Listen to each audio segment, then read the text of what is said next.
The story today begins much like many others, in an ordinary room, where a young man is sitting in front of his computer. The words "Game Over" flash across the computer screen. Park Hyun-mi, the man in the room who was controlling the character just a moment ago, grumbles to himself in annoyance. What kind of trash game is this? Are you kidding me? He is in his room, surrounded by piles of gaming gear, mocking his own life, realizing that his life hasn't exactly been the smartest. He doesn't just play games on weekends, he plays them every day, even when others are off working. A few months ago, after quitting his job, he crawled into his room and lived like a gaming addict. Well, I had been doing that even before I quit, so I guess it's been 5 years now. 5 years spent solely obsessed with a single game. He thinks his life is legendary in the worst possible way, so he calls it Pangenia. Pangenia was huge 5 years ago. The developers advertised it with a hook that was both ridiculous and sweet. If you beat the game, we will grant you a dream. Idle souls rushed in to try, but everyone ended up failing. 5 years have passed, and not a single person has cleared it. The player count has plummeted. Now, if I don't log in, the number of online players is 0. Pangenia was famous for its brutal difficulty right from its launch day. He still remembers the complaints from players back then. Dying means you lose everything in the game. You think that's fun? I'm quitting this garbage game. Is this game made for dogs? They shared all sorts of horror stories. The bosses made you wonder if they were designed to be impossible to beat. Teammates would betray you without warning. Named NPCs would hunt you down if you were AFK. He remembers the unspoken rule: named NPCs are the strongest beings in the world, and players can't beat them. If they target you, consider your character deleted, but the worst part of all is the penalty for dying. If your character dies, everything disappears instantly, which means death means starting all over again. It's absolute madness. Because of that insurmountable difficulty, the game's short-lived reputation has faded to this point. Could it be that someone is intentionally preventing players from beating the game? His character possessed 8 of the 15 known unique items, and now they're gone. Is my 5 years of work just disappearing like this? Just as he sinks into despair, a system notification sounds, pulling him back. Your character data has been deleted due to death penalty. You have received 1 million soul points. Soul points are what you get when your character dies. Soul points are basically just points, everyone. He is stunned. 1.6 million points? Unique items really do give a lot of points. He realizes that the hundreds of character deletions combined before now haven't even totaled 80. You receive points corresponding to the value of the deceased character. Points can be invested when creating a new character. The key is that the more points you invest in a talent, the easier the growth path becomes. There was once an addict who dumped 10 points into swordsmanship talent and died with the title of Grand Swordmaster. The investment limit for each talent is 10, and now that I have 1.6 million points, I can basically dump them into everything. Normally, he would choose magic talent for a stable run, but this time he hits random. I'm never going to clear it anyway. The first and last time, I'll just play for fun and then delete it. A memory suddenly flashes back from 3 months ago. He is talking to his girlfriend. Her face is sad and apologetic. I'm sorry, Hyun-mi. He is confused. What are you talking about? She continues, you're a good person, but I can't keep dating someone with no future. I'm at an age where I have to think about marriage. He is so shocked he can't say a word. His girlfriend is silent for a long moment before speaking helplessly. She says all her friends are dating or marrying guys who work at big companies. Real reputations. And you, she exclaims, then pauses. Enough, I'm leaving. I hope you live a good life. Then she turns her back and walks away. I got cruelly dumped by the girlfriend I loved for 5 years. After she left, I quit my pathetic job in a fit of anger, and locked myself in my room to become a total gaming addict. He shakes his head, scolding himself. That's pathetic enough. Park Hyun-mi, you look at the random button on the screen. Let's press it. You've wasted too much time already. After he presses the button and consumes 100 points, using points to rearrange his stats, text appears continuously, and the points are deducted steadily. A burst of light flashes on the screen. What's that? A hidden piece has been activated. He is bewildered. A hidden piece? Then, a brand new notification he has never seen before appears. Congratulations, you have satisfied the peculiar condition and are invited to Pangenia. He is skeptical. Did Pangenia ever have a notification like this? At that very moment, a scream full of hatred and despair tears through his thoughts. Park Hyunmyeong's heart thumps wildly. May you wish for all the worlds you created to burn to ash, you evil god. That scream is immediately followed by a cry of pain. What is this? He clutches his head in fear. There is a voice inside his head. The scream blares intensely, accompanied by a vibrating sound. A deep, mysterious voice speaks up. O seeker who is brighter than light, darker than shadow, swirling in creation and destruction. Find your happiness in Pangenia. Everything around him is in chaos, with overlapping, indistinguishable sounds.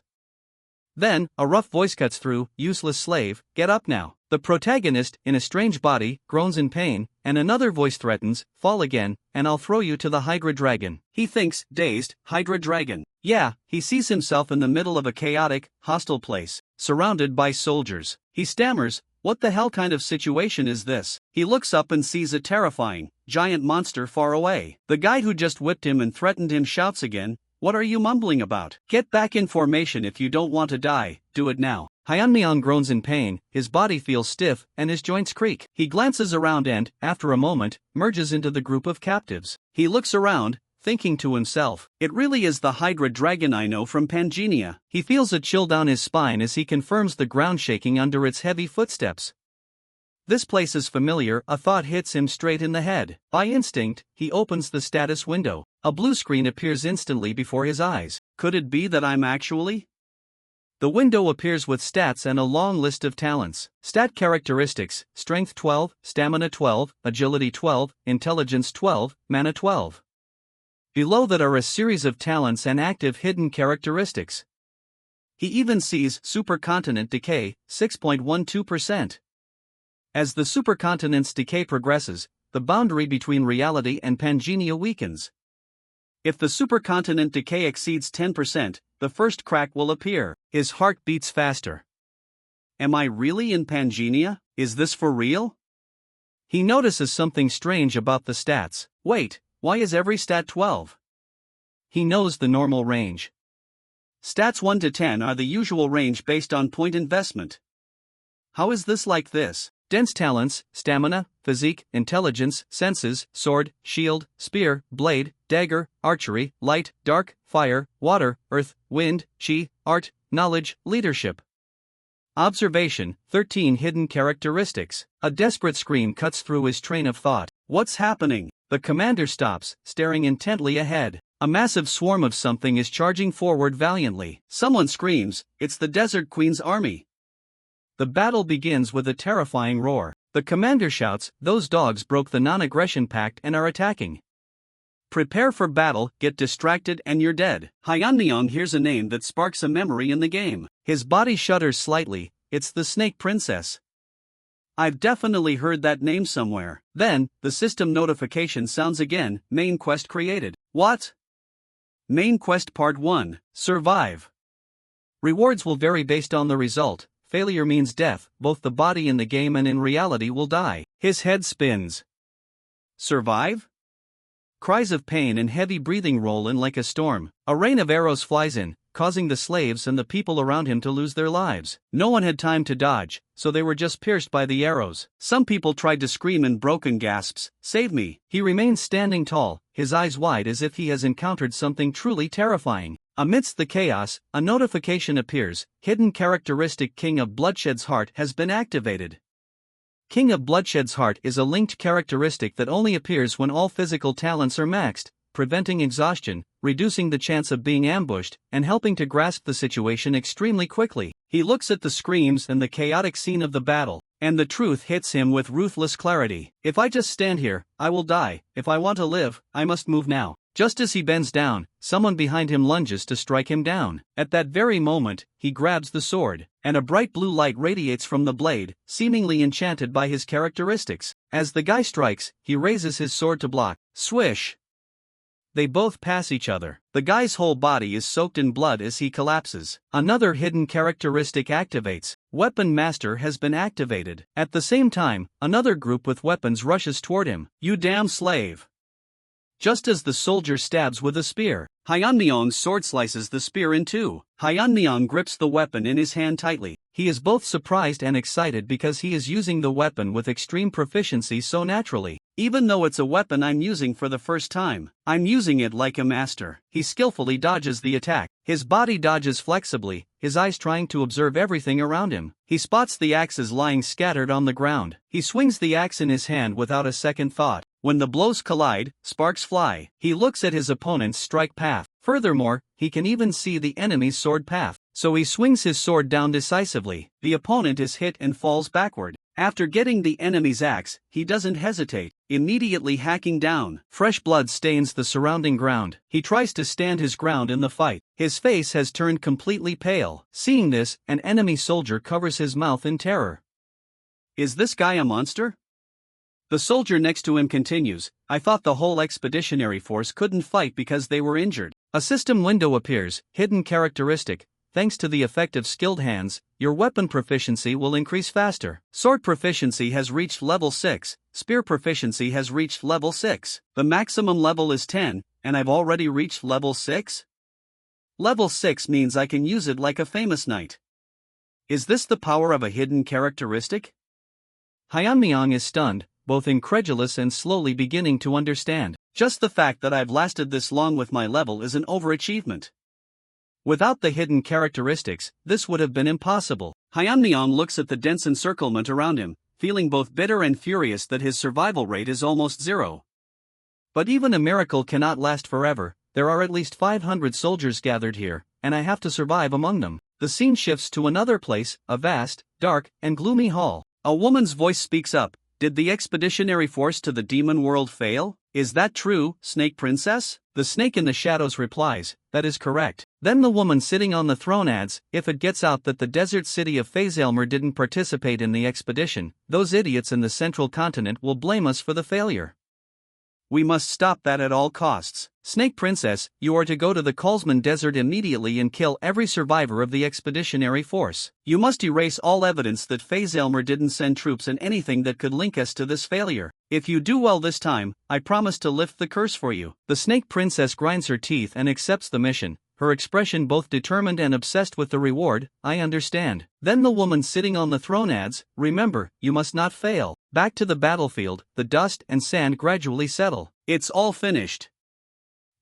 There is one slave still hanging on. The Snake Princess asks, a slave? Around the yard, corpses are scattered, and blood is spilled everywhere. Hyeonmyeong stands tall with his sword, gasping for breath, and the system notification pops up. Your level has increased to level 2. Hyeonmyeong is still standing there, battered all over but alive.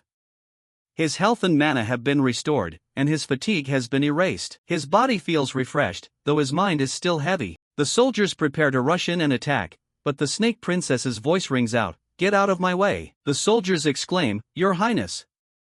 They are startled because her order is so sudden. Hyeonmyeong glances over, recognizes her immediately, his eyes filled with bitterness, so she's finally here. The character profile window appears. Isabella von Dijon, level 8. She cannot leave this area due to an abnormal state from the Desert Queen's curse.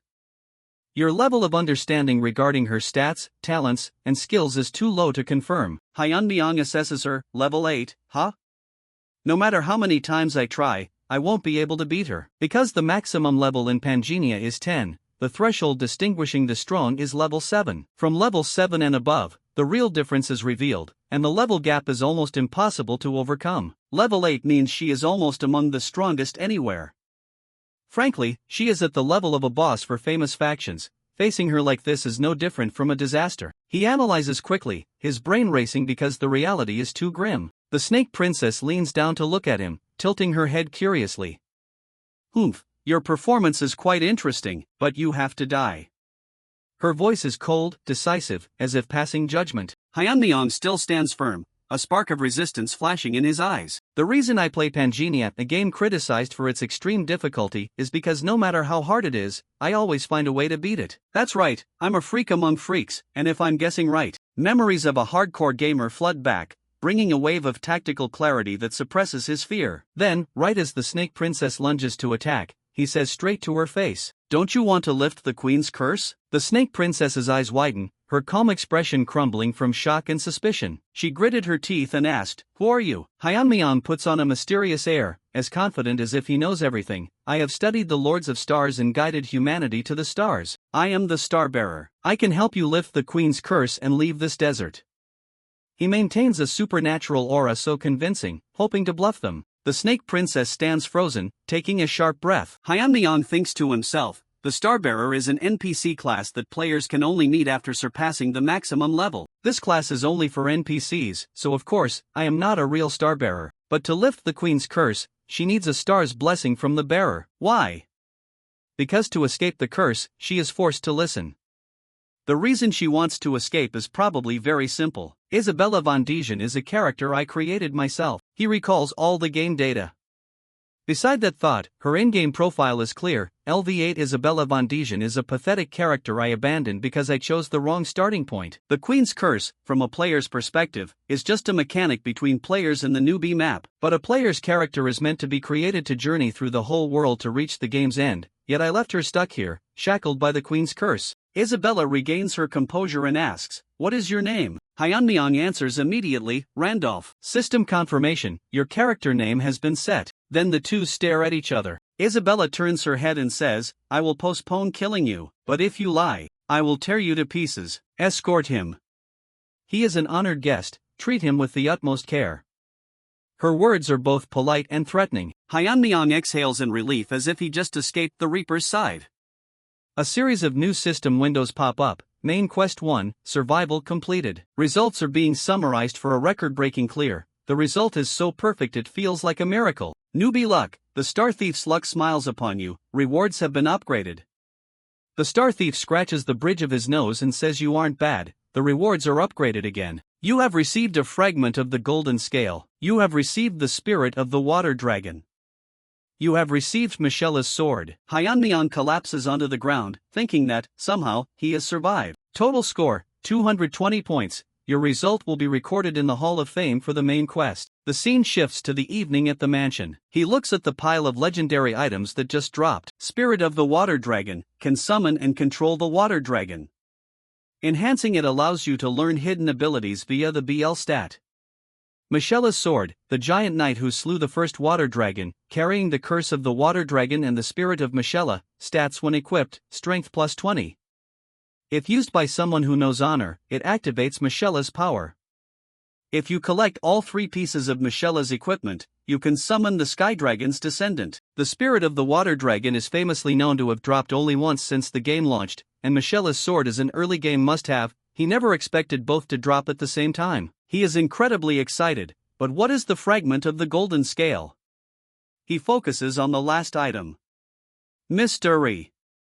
The fragment of the Golden Scale allows synchronization between reality and Pangenia to be toggled on-off, with 24 hours of use available in the Golden Scale shop for reality Pangenia synchronization. He is stunned, unable to comprehend this never-before-heard-of function. Just as he is bathing, 3 maids enter at the door, wearing revealing clothes, and ask Hyunmyeong, "May we bathe you?" He turns his head and replies immediately, "Only wash my feet."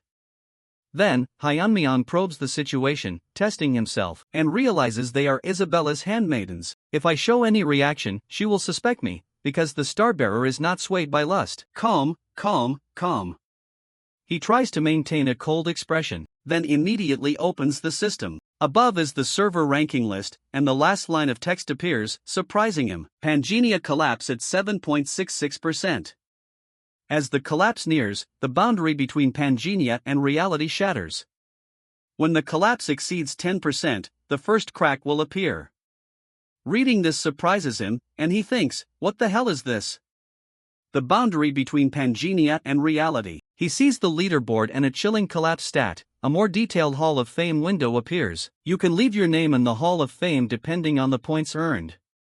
Main Quest 1, Survival Leaderboard updated. Rank 1, 220 points, Randolph. Rank 2, 195 points, Gracia. Rank 3, 187 points, Obscured. Since you have entered the Survival Leaderboard, you have unlocked the Logout feature. Be careful, as your character will be in a vulnerable state while you are logging out. He freezes, his eyes wide in disbelief. Gracia and the others I used to play with. I thought they had quit the game because they suddenly disappeared.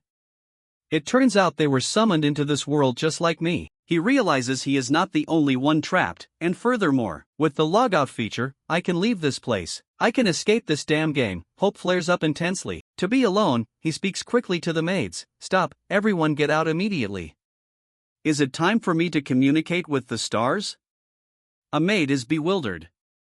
Yes, but the Snake Princess ordered us to take care of you. Randolph cuts her off, his voice urgent. If I don't communicate in time, I will lose all my power.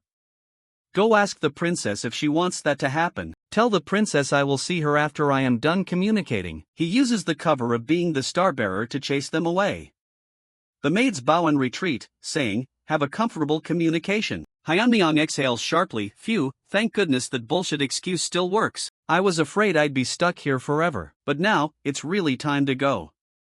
I've escaped this stupid game. He raises his hand to press logout. Leave the character in a safe place. Next, if the character dies, you will die in real life.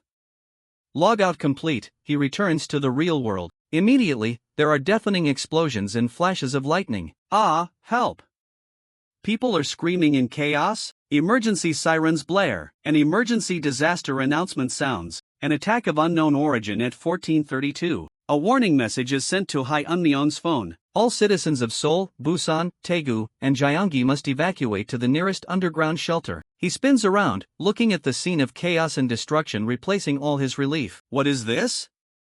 Oh my god, why are there monsters from Pangea in real life? He stands frozen in terror as he sees the monsters wreaking havoc on reality. At the same time, the gold fragment falls from his person. A fragment of the memory of what just happened surfaces from that power. The princess and the game system in reality. Hyunmyeong looks up at the ceiling. In his familiar room, he thinks, this is my room. Did I fall asleep while playing the game? He clutches his head in disbelief, his eyes full of skepticism. Of course, how could that be real? I'm not inside a novel, am I? He snorts, trying to brush off the strange events in the game world. Being sucked into a game sounds absurd as hell, but the memory is too clear. Suddenly, his eyes widen when he sees something strange in the room on the table, a bizarre, broken scale fragment. What the hell? How long has this been in my room? A wave of panic sweeps over him, and the truth of the game hits him square in the head. It can't be, right? Does this mean everything is real? He hurriedly puts it into his pocket and looks at the screen.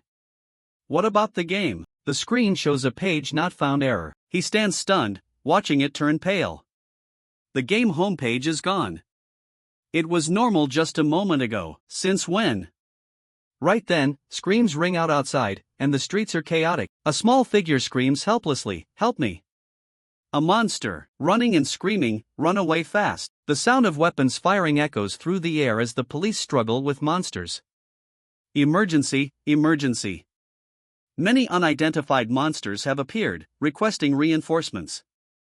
Emergency warnings appear all over the sky, reporting attacks in major cities, Seoul, Busan, Daegu, Gyeonggi, and nationwide. Please evacuate to the nearest underground shelter. Hyunmyeong looks at the chaos, completely confused and terrified. Why?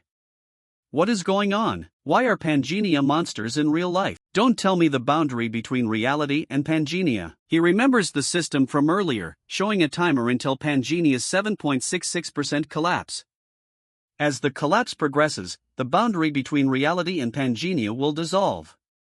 When the collapse exceeds 10%, the first crack will appear. He looks around. What should I do? If game monsters are walking around in real life, then maybe I can use my game items in real life too. He tries to summon an item. A glowing sword and a swirl of light like a spirit appear. Michelle's sword, spirit of the water dragon. Damn it, how do I use them?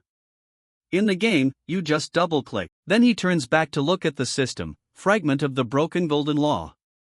The fragment of the broken golden law allows synchronization between reality and Pangea to be toggled on-off. Time remaining, 24 hours, usable at the Golden Rule shop. He clenches his fist, realizing his own limitations. His real-life self can't do anything against those monsters. With a groan of effort, he activates the fragment. Blinding light swallows him, and a system notification confirms, synchronization complete. Time remaining for the broken golden law is 24 hours. The scene shifts to a tense moment for a family. A mother holds her young daughter, who asks confusedly, Mom, where's Dad? Why hasn't he come yet? The mother tries to stay calm and replies, Dad will be here soon. Yoonji, I must. But a loud noise interrupts her. She freezes in terror as debris collapses right in front of them. The mother screams, and the daughter, standing outside, stares in horror at her mother being buried under the rubble, gasping. Her mother, her body covered in blood, still tries to comfort her. Yoonji, I'm fine, I'm okay, run away quickly. At that same moment, a kind stranger rushes over, asking, Are you okay? The injured mother still tries to reply, I'm fine, please take the child and help me. Yoonji cries loudly, Mom. The woman hugs the child and says, I'm sorry, I promise I'll help you. From behind, a monster's shadow looms near. She turns her head to look, and as the monster prepares to strike, she closes her eyes in despair. Am I going to die like this? Right as death is imminent, a sharp, cold slashing sound echoes, and the monster's entire body is neatly sliced in two. Hyunmyeong's sharp, murderous gaze appears, and he launches dozens more strikes, completely finishing off the monster. She opens her eyes in astonishment, thinking to herself that she is still alive. She looks at Hyunmyeong's back and wonders, who is this person? After synchronizing his power, Hyunmyeong has rushed out to eliminate the monsters. Right at that moment, from behind, a figure lunges, a monster appears behind him. She screams in a panic, warning him, watch out behind you. Hyunmyeong is not in the slightest bit flustered. Right as it approaches, the dragon from the game appears and bites the monster to death.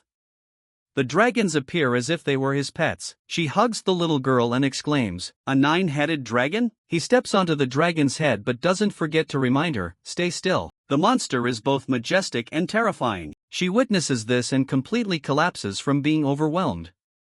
Am I dreaming? She looks up at her savior, trembling and asking in astonishment, who is that man? Global disaster. Monsters appear simultaneously not only in Korea but all over the world. Upon arrival, they slaughter humans and destroy civilization. But it's not just monsters that have appeared. There are also warriors who can cut through bulletproof monsters like cutting radishes. A brawny guy holding a shield shouts to the panicked crowd, Listen to me, don't worry, everyone, I will keep you safe. The era of monsters has arrived, the world is changing rapidly, we must all unite. A man looks at them with contempt. Idiots, they are wasting their golden law fragments. This player is Slaughter. Reality and Pangenia are being fully infiltrated.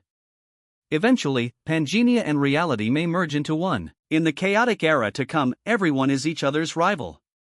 Whoever possesses more fragments of the broken golden law will have more power and become the protagonist of this era. Moreover, the leaderboard, which had been silent for 2 years, has just been updated. The board appears, Main Quest 1, Survival. The leaderboard updates. He looks at the incredible number with the insane score of 220. Who is this leader? Randolph? Is this guy Phantom? Or a ghost? Since no one knows his name, people call him that. The first person to organize an NPC expeditionary force called the Demon World Great Expedition and reached the brink of clearing the game. Memories of the disastrous end of the expeditionary force flood back. Of course, the expedition ended in a miserable failure. He is undoubtedly the number 1 player in Pangenia. He must have been summoned to Pangenia at the exact moment the expedition failed, because upon death, you are summoned with your strongest character. When summoned, appearance changes and equipment resets. But the character's talents from before are still kept. The only person who could achieve such a high score is. Then the scene shifts back to Hyunmyeong. He is deep in thought. Monsters and summon players have appeared in reality, and all of them are in their Pangenia character forms. I'm starting to grasp the situation. The Demon World Expedition where I almost cleared the game with my last character. The closer we got to the finish, the mercenary NPCs I hired started sabotaging the progress. Then even my close ally NPCs betrayed me. Even accounting for every possibility, that sabotage far exceeded the game's normal mechanics. But what if those saboteurs were all summon players like me? People who didn't want the game to end or saw me as a rival. The danger is very clear. Those guys might be targeting me now, just like before. In that case, since the boundary between reality and Pangenia has collapsed, I can't just keep hiding in the logged out state. To be safe for both sides, I must get stronger, as fast as possible. Hyunmyeong steps forward to face the Snake Princess. She looks at him and asks, have you finished communicating with the stars? He maintains his Starbearer cover and replies, yes, I have come to keep my promise to you, but I have one condition. She narrows her eyes, both curious and wary. A condition? She signals the maids behind her to leave. Hyunmyeong says, take me to the Holy Land. she freezes and asks, "You want to enter the Holy Land, are you crazy?"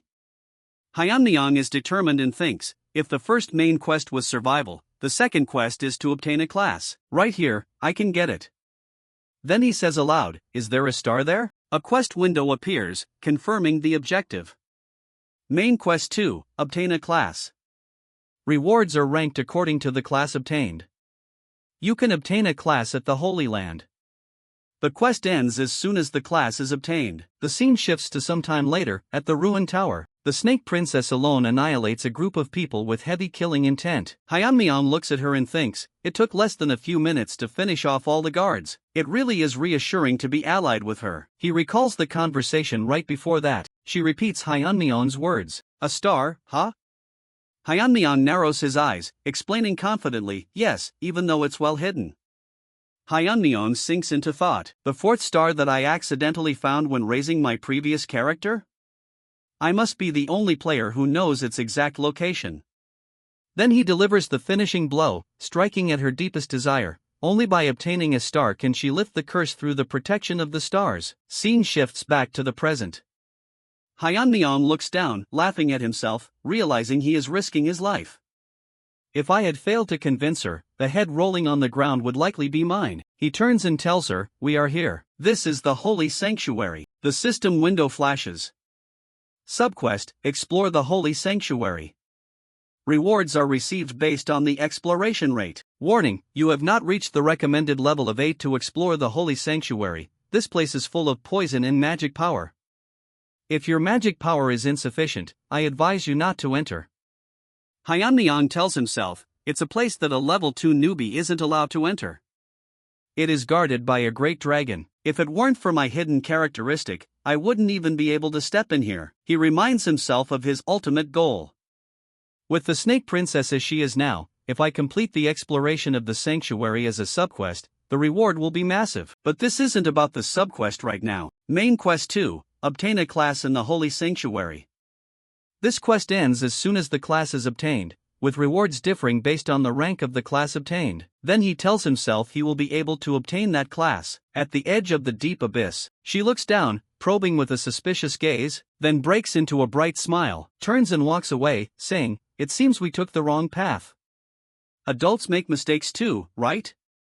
He holds her back and asks, "Where are you planning to go?" She replies, "The bridge in front is a trap. If you don't know and just cross it, it's designed so the wind blowing down will sweep you off." Such a simple trap, couldn't I see that? Hyunmyeong interrupts, teasing her, "Are you scared?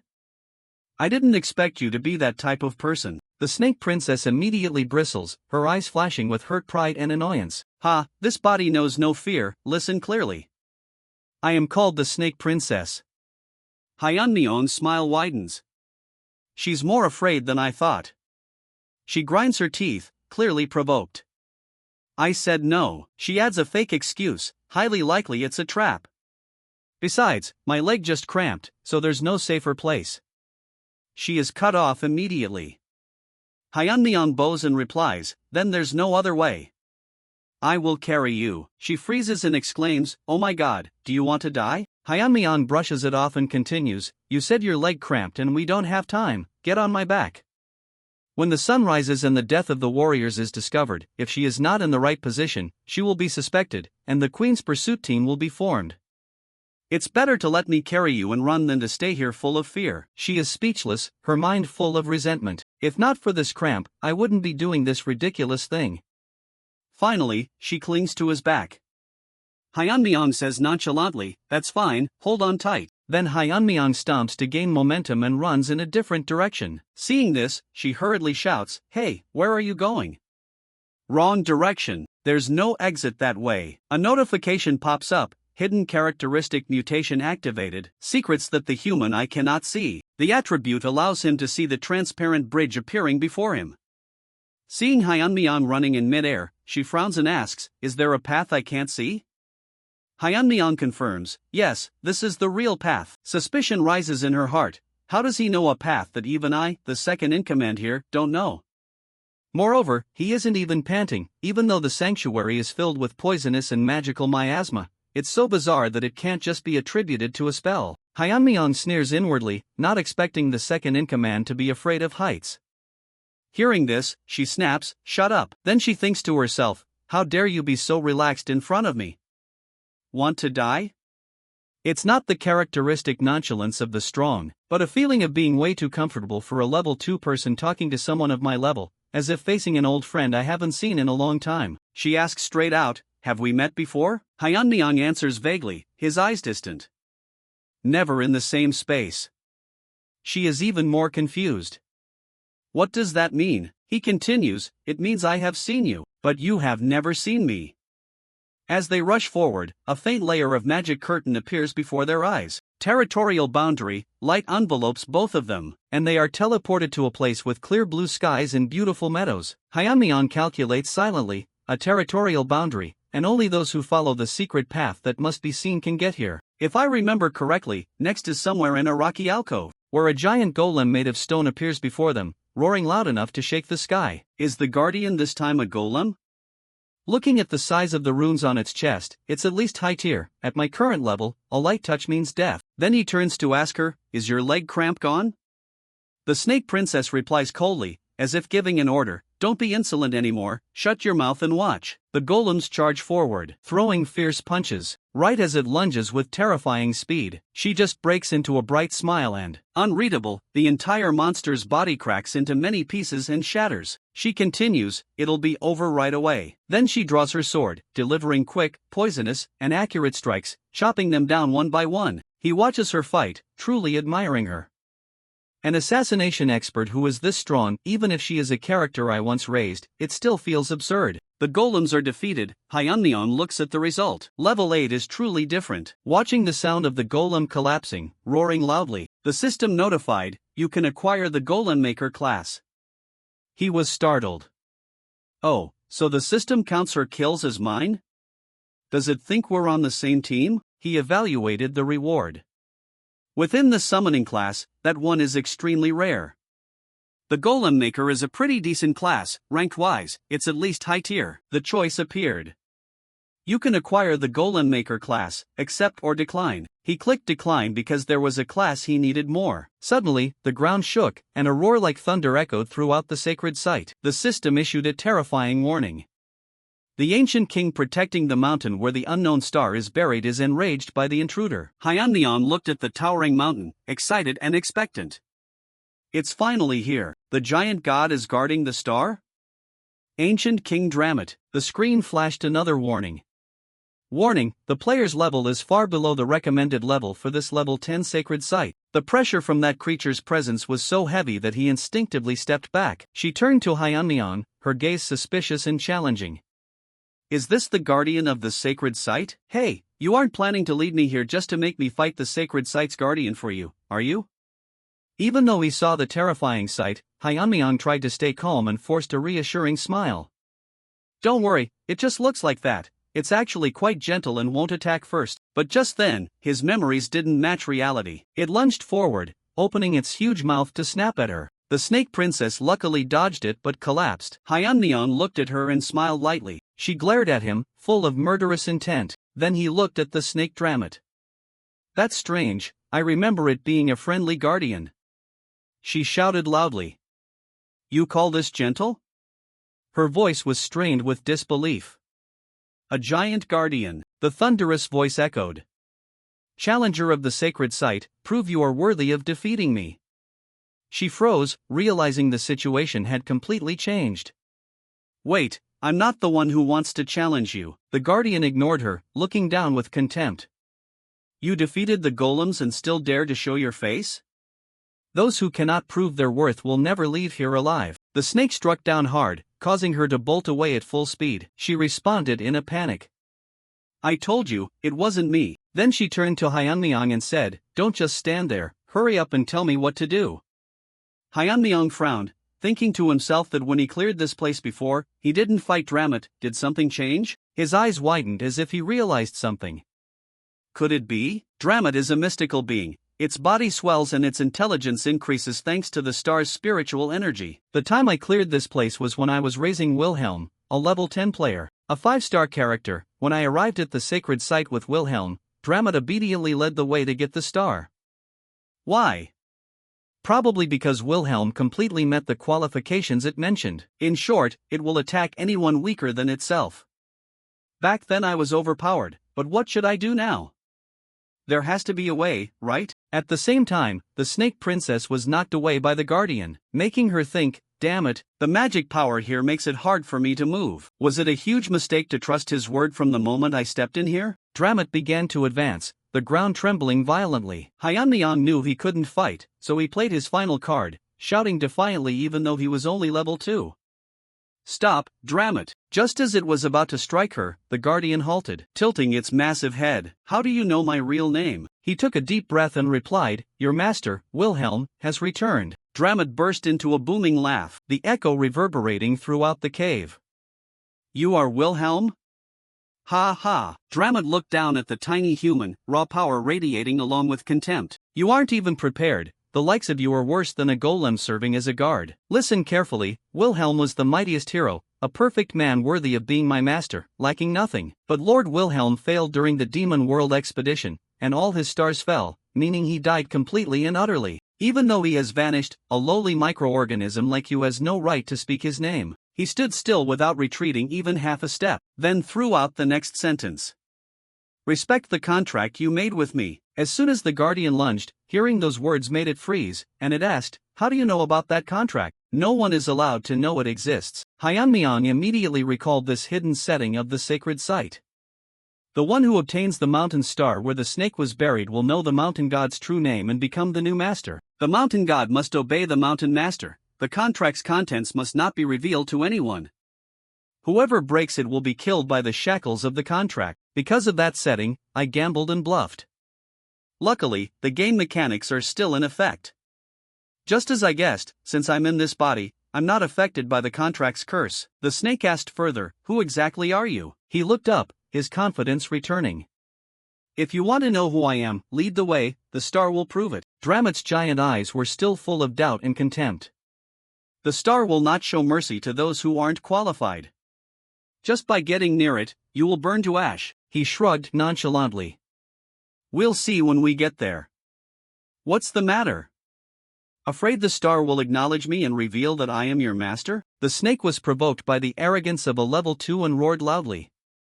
What gives you the right to be so cocky? Ridiculous, a brat who looks like he'd die if I just took a bite. Like that, Dramat finally had to concede because of the mention of the contract.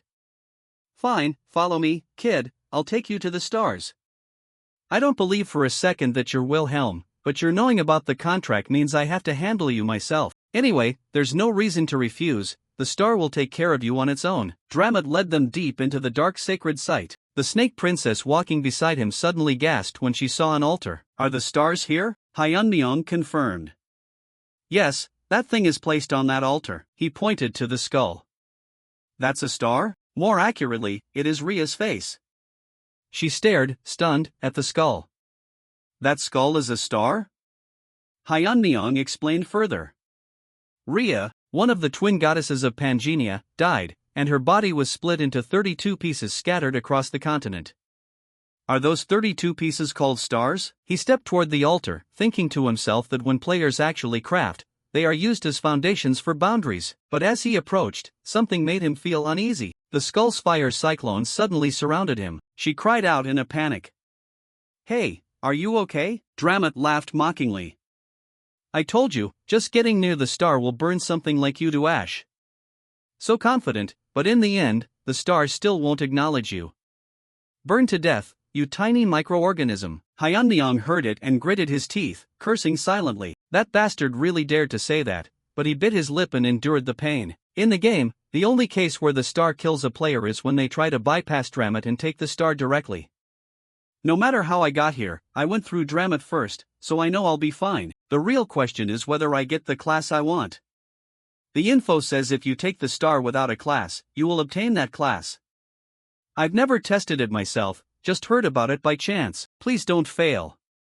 He concentrated. Suddenly, a series of potential class titles flashed: Master Craftsman, Giant Strength, Golden Blessing Beast King, Mutation, Celestial Realm, Durjan's nature harmony, great sage, gluttony, blood iron monarch metal, the one who resists destruction. Then the list stopped at a final notification. Success, mana will be converted into holy power, main skill first level slam and support skill first level blessing have been added. Star incarnation effect, all stat bonuses have been added. The successor will receive greater power depending on the type and quantity of stars possessed. Even when in the transcendent state, the oppressive effect didn't disappear, his whole body was glowing. She stared in astonishment. He absorbed the star. Hyeonmyeon, now full of power, turned to her, his voice calm as he gave an order. When the curse is lifted, what do you want to do? She paused for a moment then replied, her voice firm but quiet. Escape the desert. I want to return to my lineage. The Durjan family. He nodded. The aura of someone in charge gradually stabilized. I will place a blessing on you so you can leave the desert. But there is one condition.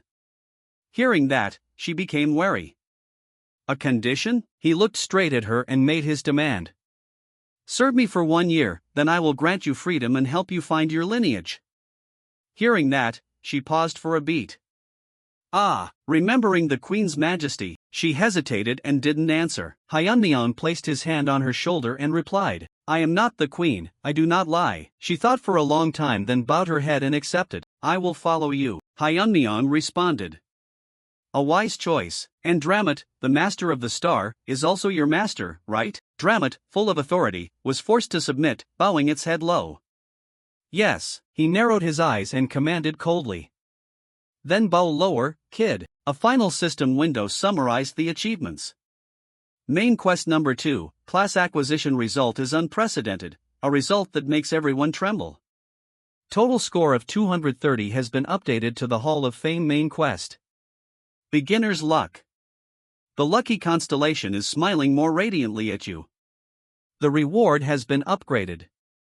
The adventurer constellation applauds your recklessness, the reward has been upgraded. Several constellations from the pantheon have started to pay attention to your journey. Scene shift to the royal palace, where the cold queen is ordering her subordinates. Isabella has infiltrated the sacred site with a slave she caught, bring them here immediately. The subordinates received the order and prepared to act. Scene shift to the real world. People are gossiping about a mysterious player. Is it really Phantom? The second person was more confident, asserting for sure that it was him. Even if he skips the first main quest, getting a higher class score than Gracia is impossible, unless that person understands the game like the back of their hand. Phantom, the senior veteran has finally appeared, this will cause a huge stir. The person in red wondered. Can we contact him before the others? The woman replied. How? We've been searching for years and haven't found him, the person in red suddenly realized. That's because Phantom was an AI player before, now he's a real player, surely there must be a way. The person in blue proposed a fishing plan. Why not try baiting him? Since the secret auction house has opened as a reward for the second main quest. Phantom will definitely use it, right? The woman pondered. He will need tons of items if he wants to top the third main quest. Fishing, you say? Fishing can be done at the secret auction house. You sell a high-level item at a dirt cheap price. Then use a twin ability spell to attach a tracking ability to the buyer.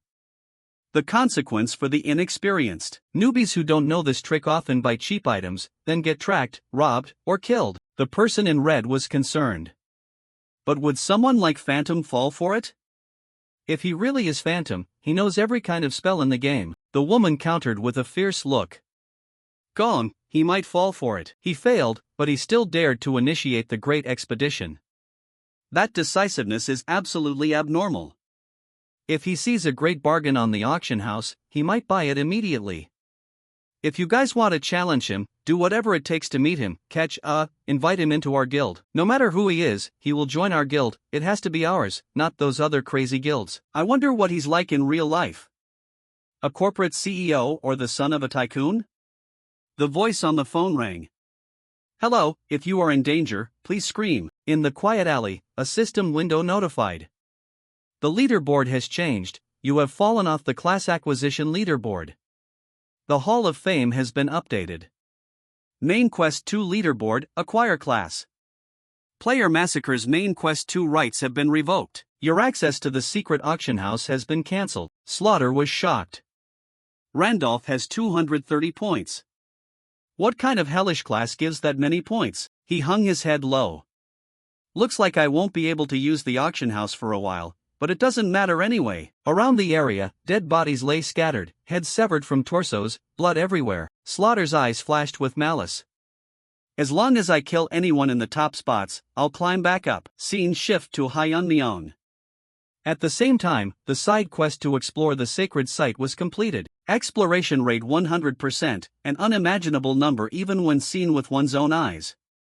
You are the first to excellently complete the exploration of the desert sacred site. You have received the achievement First Sacred Site Conqueror. Side quest reward. You have received a novice-level teleportation book, a magic book that helps teleport you to a previously explored location. Duration 30 seconds, use once/day. Memorization point, Desert Sacred Site. Hyeonmyeon is riding on the Guardian, thinking to himself. It's convenient, the ride doesn't feel as uncomfortable as I thought. I can escape the sacred site and complete the exploration at the same time, truly killing two birds with one stone. The Guardian Dramat's voice echoed, reminding him.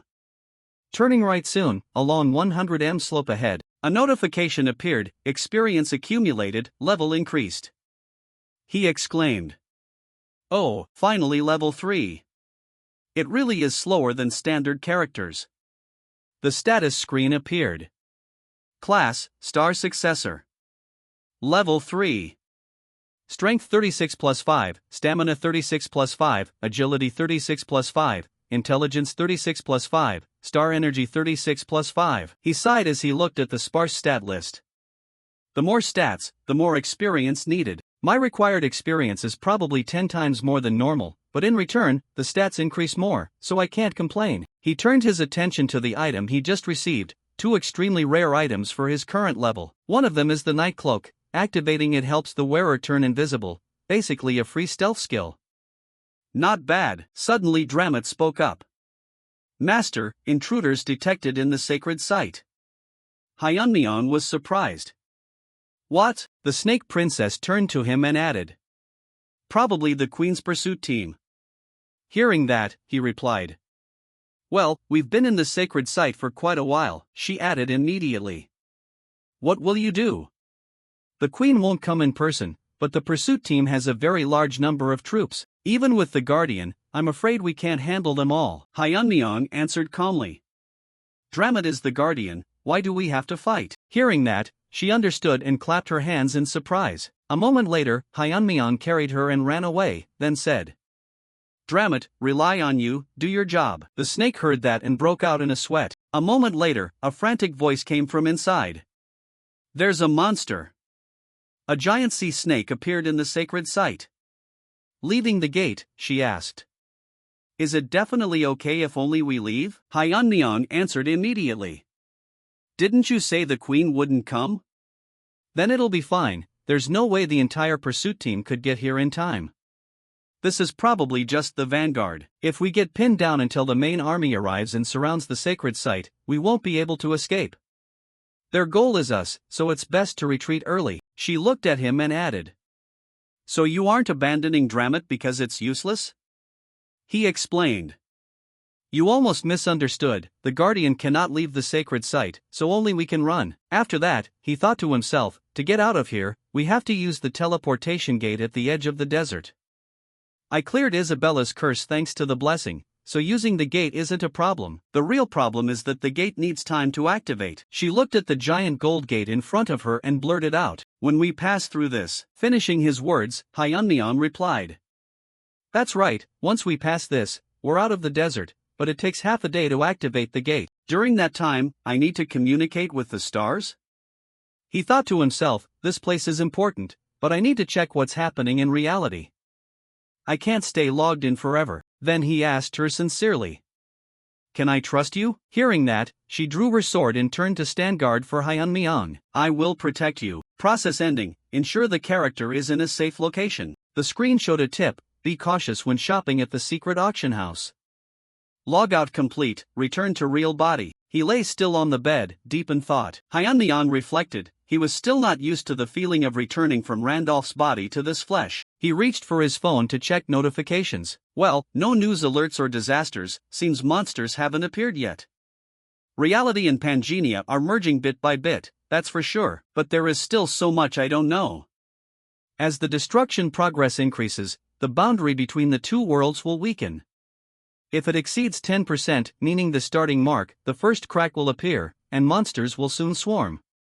Players existing in reality are also a concern. I need to return to reality periodically to gather information. His stream of thought was interrupted by a message from his ex-girlfriend. How have you been lately? Hyunmyeon looked at the phone in surprise, unintentionally uttering a name. Kim Seo-yeon. Scene shift to another location. She was on the phone, looking annoyed while listening to the person on the other end. Don't push your luck, I already bought clothes and food for you. What is your problem? She snapped back. Didn't you flirt with me and say you were rich? Now you're acting stingy again? Did I say something wrong? She hung up, muttering curses at her new boyfriend and comparing him to Hyunmyeon, someone who is poor but knows how to listen. Seeing him approach, Seo-yeon's attitude did a 180-degree turn. She replied with a smile. You arrived early, sit down, long time no see. Your aura is quite different, huh? Seems like you've grown. Hyunmyeon was cold. Why did you call me so urgently? Then he sat down and added. If there's something to say it now, I have to leave early. Seo-yeon thought to herself. Putting on an act? What a poor loser. She started acting sweet, bringing up the past. I guess some things never change, you'll always come as soon as I need you, even today. That's what I loved most about you after we broke up. I regret it, I miss you. Let's try getting back together. Hyunmyeon looked at the paper. Please order one drink for each person sitting. Seeing that, he thought, she called me here without even buying a drink for me? Not listening to her anymore, he stood up. If you're done, I'm leaving. Seo-yeon was shocked. Wait, aren't you listening to me? You miss me because of what happened when we broke up? At that time Hyunmyeon interrupted with a lethal question. Does your new boyfriend know you're meeting me? If you're going to flirt with multiple guys, you should delete all your social media photos, not just the profile picture. I'm leaving. The words made her whole face turn red with anger. Hyunmyeon walked away, and she hurried to chase after him, shouting. Then just listen to me first. The protagonist fell into deep thought, feeling an unusual sense of calm. If it were the past, I would have panicked. Hyunmyeon realized, don't tell me Randolph's development is also affecting me in real life? At the same time, a frantic voice shouted from outside on the street. Damn it, I'd been nice to you already, while the woman shouted loudly. Let go, you pervert, he cursed further. What did you just say? You guys look down on me to the end, huh? I'll kill you all, the man shouted aggressively, his face red with anger. What are you looking at? Just as he held a box cutter to slash down, Hyunmyeon grabbed his hand. Seeing that, he shouted, interrogating him. Who the hell are you? The man screamed crazily. He looked with sharp eyes and uttered a cold sentence. That's enough, you bastard. Hyunmyeon's new strength seemed unexpectedly heavy. With just one grip, he made the man's hand shake. The man harassing the girl screamed in surprise and pain. Hey, why are you meddling in my business? Let me go, he screamed, struggling in Hyunmyeon's grip. He pleaded desperately. Wait, I think my wrist is about to break. Hyunmyeon felt a strange surge of strength. Even though he hadn't used the golden scale fragment, he felt he could easily break the guy's wrist right now. It wasn't a hallucination. His real body had definitely changed. He tossed him aside as lightly as a feather, then said to the woman. Are you okay? A relieved voice sounded towards Hyunmyeon. Thank you. Thanks to you I was saved. I don't know how to thank you. Hyunmyeon looked at the woman he had just saved, raising an eyebrow. Humph, she also looked at him and replied, why are you looking at me like that? Hyunmyeon thought to himself, no wonder she looked familiar.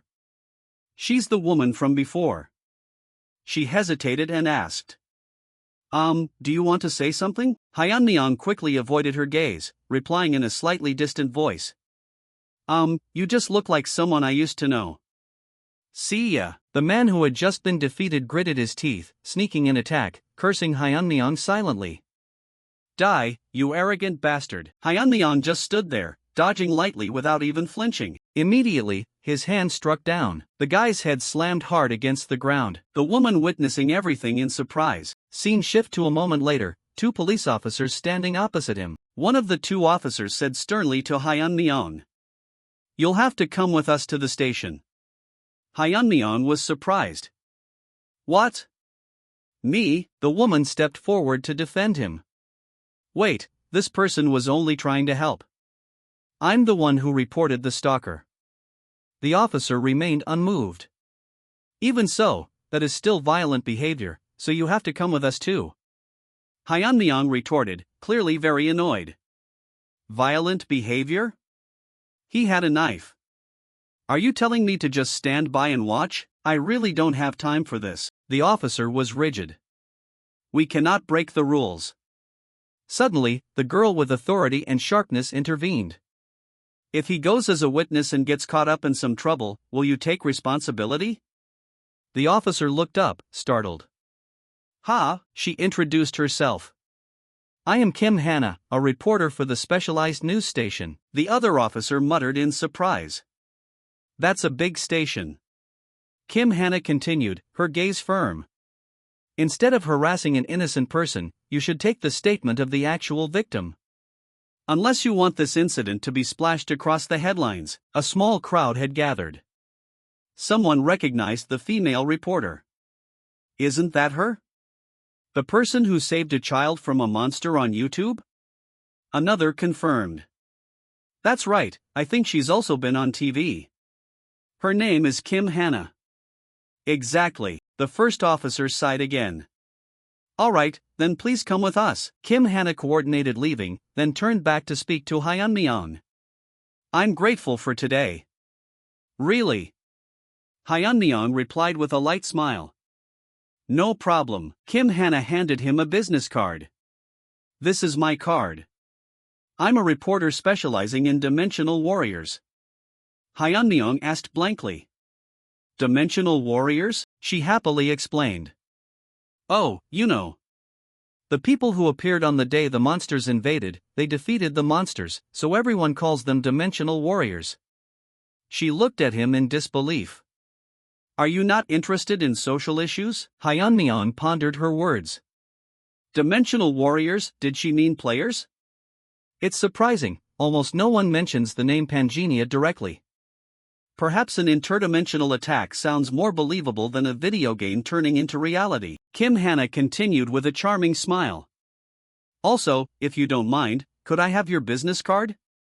Suddenly, his ex-girlfriend's voice rang out from afar, full of concern. Are you okay? Are you hurt anywhere? She lunged to hug Hyunmyeong with phoniness. Hyunmyeong's reaction was very decisive. He absolutely didn't treat her like air, but said to Kim Hana, but I don't have a business card. Kim Hana looked slightly disappointed, but then her face brightened up. Oh, in that case, can you give me your phone number? Hyunmyeong agreed.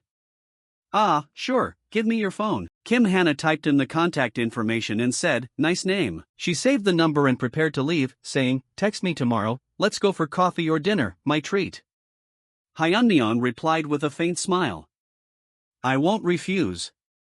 She called back as she walked away. See you later. The ex-girlfriend glared at the departing reporter, thinking angrily. How could you do that to me? You're just a nobody. At this moment, Kim Hana was walking but had her face buried in her phone. Hello. The other end replied. Miss Kim, our station's supreme authority, having a good weekend? Kim Hana's voice sounded tired. Correct it to Kim Hana. Please don't call me that. Then the other end switched to work matters. Anyway, the deputy director is on a business trip and left you a task. She asked over the phone. What task? The voice on the phone answered. Interview Gracia. Kim Hana was stunned. Gracia? The one considered the hero who saved America? Why put me in charge of such a high-caliber figure? The voice on the phone explained with some amusement. I don't know, that almighty superhero said he wanted to meet you, and they want to come to Korea. The scene changed to a vast rocky desert area, where the Snake Princess was holding her ground to protect Hyunmyeon while he was logging out. The floor was strewn with corpses. Facing her, the hooded guy said loudly, "Snake Princess, the queen orders you to return, hand over the slave behind you, and we will consider it as if nothing happened." As he finished, the whole group lunged to attack. Kill the traitor. Just then, system light emitted, and a system notification appeared. Teleportation has been activated. Teleporting from the starting point is free. The portal glowed then swirled. A voice echoed. "There's no more time." Hyunmyeon called her name, offering encouragement. "You held out very well." "Isabella," the Snake Princess looked at him and asked, "have you finished communicating with the stars?" He smiled a small, knowing smile, and then, the queen's troops screamed in anger. "Don't just stand there." The lion named traitor immediately. From Hyunmyeon's hand, a blinding golden light radiated, an enormous energy accompanied his determined voice.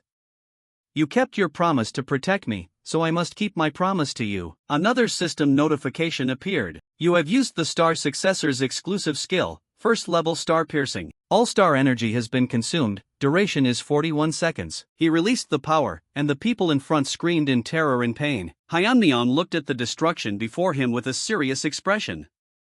"This is the moment of liberation.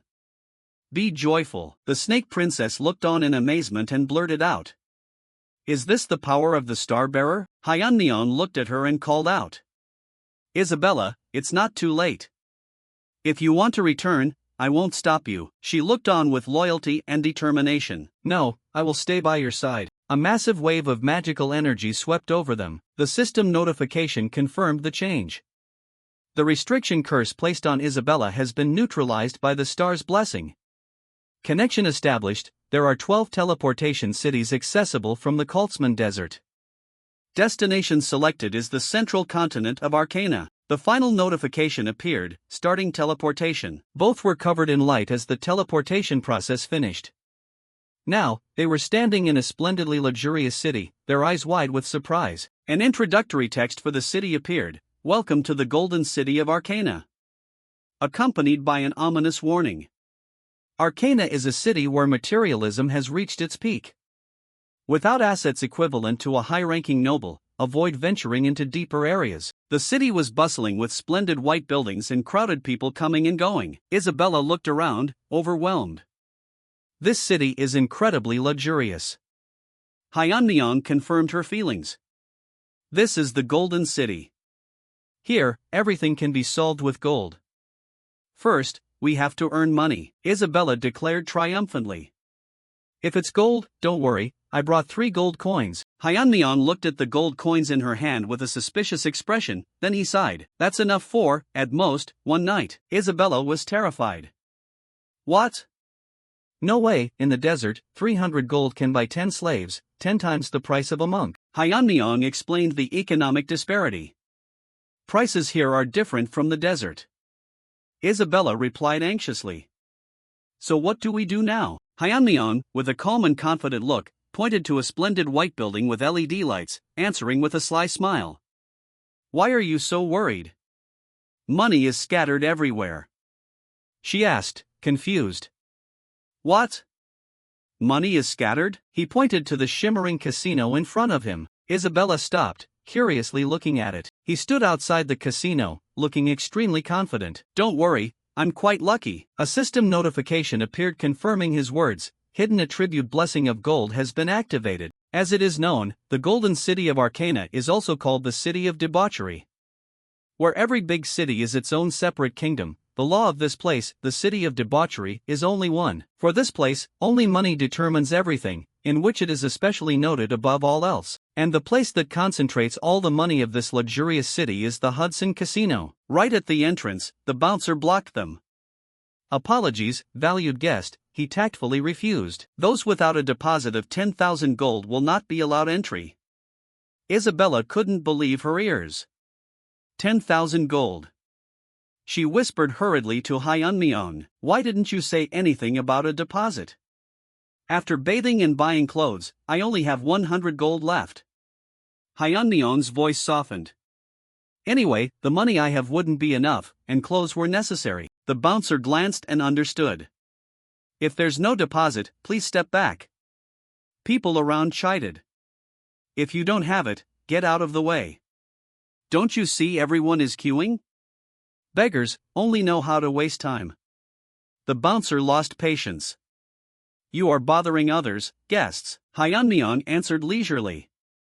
I don't have the deposit, but instead, I will use this as collateral. He hesitated, probing. This should be enough. In Hyunmyeong's hand was the Fairy Queen's tear. An immortal essence crystallized from the first tear of the Fairy Queen, allowing the limit of equipment to be broken. Even if the equipment that had its limit removed is destroyed, this tear will not be ruined. However, to use it again, one must complete a quest to revive the tear. Seeing the item, the bouncer shook with excitement, and immediately bowed to welcome them. Please enter the VIP room. Isabella was extremely curious. What did you use as collateral? He revealed. The Fairy Queen's tear and amulet. Hyunmyeong also shared. It's one of the rewards I received when I reached the sacred site. It must be worth at least 1 million gold. She was horrified. Can you casually mortgage something like that? He replied arrogantly. No problem, just win and take the money to pay off the debt. Inside the casino, the wheel spun continuously. After a while, the wheel stopped at a certain number. The ball rolled into the number slot bit by bit. The whole area was in an uproar. Right again, what the hell is that guy? Insane, is he a gambling god? Started with 250 gold and now, as of now, Hyunmyeong had won over 1.4 million gold. He felt extremely smug inside. It really is golden blessing. In money bets, there's no trait better than this. Standing next to him, Isabella was also very excited. We're rich. Hyunmyeong laughed. My money. The dealer tremblingly called the guest, and simultaneously made a statement. We will return all the money you won. However, from this hour on, you are not allowed to enter the Hudson Casino anymore. He was quite surprised. So soon? He hurriedly explained. Everyone who bets with you wins everything, causing us a lot of difficulty. As soon as he finished, a series of bouncers surrounded the two. Besides that, he requested. Therefore, please leave. Isabella's gaze immediately flared with murderous intent. However, Hyunmyeong stopped her. Fine, I'll leave. Along with that, there is a condition, but first I must speak with the owner of this place. He began to lose patience. You cannot force it. Please leave quietly, he answered leisurely. Don't misunderstand, it's not because I'm desperate to speak with him, he arrogantly expressed. I mean your master will want to meet me, just pass the message along. And to prove it, Hyunmyeong used the observation hand LV8 skill. Observation hand LV8 skill is analyzing the item. His inner self was shaken. Definitely the real deal. Who on earth has this? Because as far as he knew, the Fairy Queen's tear is an extremely rare item held by the Fairy Queen's Knight. The Fairy Queen's Knight is not only hard to find but also requires at least 3 strong people reaching level 10 to defeat. This is an item with an extremely high acquisition difficulty, he thought excitedly. An item that I struggled because I couldn't find it. Who would have thought it would find its way to my door? At the Hudson room, someone knocked on the door. Mr. Hudson, he was suspicious. What's the matter? Outside reported. The man who used the amulet as collateral wants to meet Mr. Hudson. Hudson was surprised when hearing the report. He said Mr. Hudson would want to meet him. He smirked, feeling this was very interesting. Invite him in, perhaps we should have a cup of tea. A moment later, both sides officially met. Hudson pensively observed the other party. He secretly evaluated. Is this the person who mortgaged the Fairy Queen's tear? In appearance, he doesn't look like such a strong person. Finally, Hudson spoke up to start the conversation. I heard you said I would want to speak with you. May I ask what you meant? He answered humbly. No deep meaning. Just as I said. Because you would want to meet me, that's why I told him to pass the message. Simultaneously, he laid his cards on the table. Don't you need the amulet that I mortgaged? He didn't hide it either. It seems you heard rumors about my hobby of collecting rare amulets, so you came looking. That's right, even if you hadn't come looking, I also wanted to buy back the amulet you pledged and already had plans to meet you. Hyunmyeon was also goodwill. If you can pay the price, there is nothing that isn't for sale. Hudson sighed in relief. How fortunate. Immediately, he offered a price. Then how about 2 million gold? I believe this is a very generous price. This price stunned her, an amulet for 2 million gold. But it was even more dramatic when he requested 20 million gold. As expected, he hesitated. 20 million gold is an amount that could buy a whole large mansion in Central Arcana. Even if this item is rare, at most it can only be used as a weapon. Do you think it's worth that much? Hyunmyeon was still leisurely. To me, no, Hudson refused. But to you, yes, even if it were me, I couldn't pay such a large price for a collectible item just because of a hobby, he hinted. If it were really just a collectible item, that would be true. In addition, Hyunmyeon also revealed. The Fairy Queen's tear to you is not simply an amulet but an inseparable item to join the city council. His silence proved that to be true. The standard was set, the minimum condition to join the city council is reaching level 10, but to overcome the level 10 barrier, one must rely entirely on their own strength. And with someone who is not a combat type like you, that is a difficult condition. Therefore, you need an item that can remove the minimum stat requirement of equipment, the Fairy Queen's tear. Because you must use equipment higher level than yourself to compensate for missing combat ability. Not only that, he also knew the reason clearly. Furthermore, a merchant who only knows how to run a casino, the reason for wanting to join the city council, isn't it to be recognized by the family of your fiancé Serengeti? Hudson became thoughtful when hearing that name. The girl named Serengeti, the only daughter of the wiser Marquis family of the Valen Kingdom. In the past, Serengeti was known as the Silver Knight, leading 500 knights and was the person who joined me in the great expedition to punish the demon world. However, in the melee to save me, she sacrificed her legs for the Demon King, my right arm. When reading that, I only thought her action was an unexpected event. That was before I came to this world when Pangenia was merely a game that had gone on for a period of time. But after the Wilhelm character died and I came to this place, the moment I realized that people I thought were NPCs could be players. At the same time, I suddenly remembered the words Serengeti had said. If I cannot return from the expedition, please give this on my behalf. The captain. And the system notified, you have received Serengeti's necklace. Hyunmyeon wondered. What is this? The system introduced details. Serengeti's necklace. This is a precious necklace containing a picture of Serengeti and her fiancé, Hudson. He was suspicious. Was this setting there initially? Because when skimming through information in the Serengeti character setting that I knew, there was no fiancé at all. Hyunmyeon thought of a possibility, a person who influenced the NPC to make it follow assigned settings. The reason the NPC easily accepted an unexpected setting, Hudson. He is definitely a player who has integrated into this world like me. Sure enough, the name Serengeti made him freeze. I have never told anyone. How do you know that truth? He secretly conjectured that Hudson is perhaps a person who entered this world long before me. I must exploit as much information about this world and about players from this guy as possible. Thus, Hyunmyeon pretended. I didn't know, I heard it. He also led the star had told me. Hudson was surprised. What? You mean you are a star teller? Seeing the fish had bitten the bait, Hyunmyeon continued to cast bait. I don't force you to believe, but I can help you achieve what you want. I can help without taking a single penny, as long as you accept one simple condition. He was quite worried. Condition? He seized the opportunity. Simple. Tell the star about your life. After hearing that story, I will decide whether to help you or not. Hyunmyeon also threatened that. However, everything you tell must be the truth, because the star only likes those who are honest. Hudson began to hesitate. My life story? This was within his speculation, he would be very hesitant. A star teller is not an NPC easy to meet, but to casually reveal his information, he would suspect that I could be a hunter concealing my identity. In this game, hunters are NPCs who hunt players.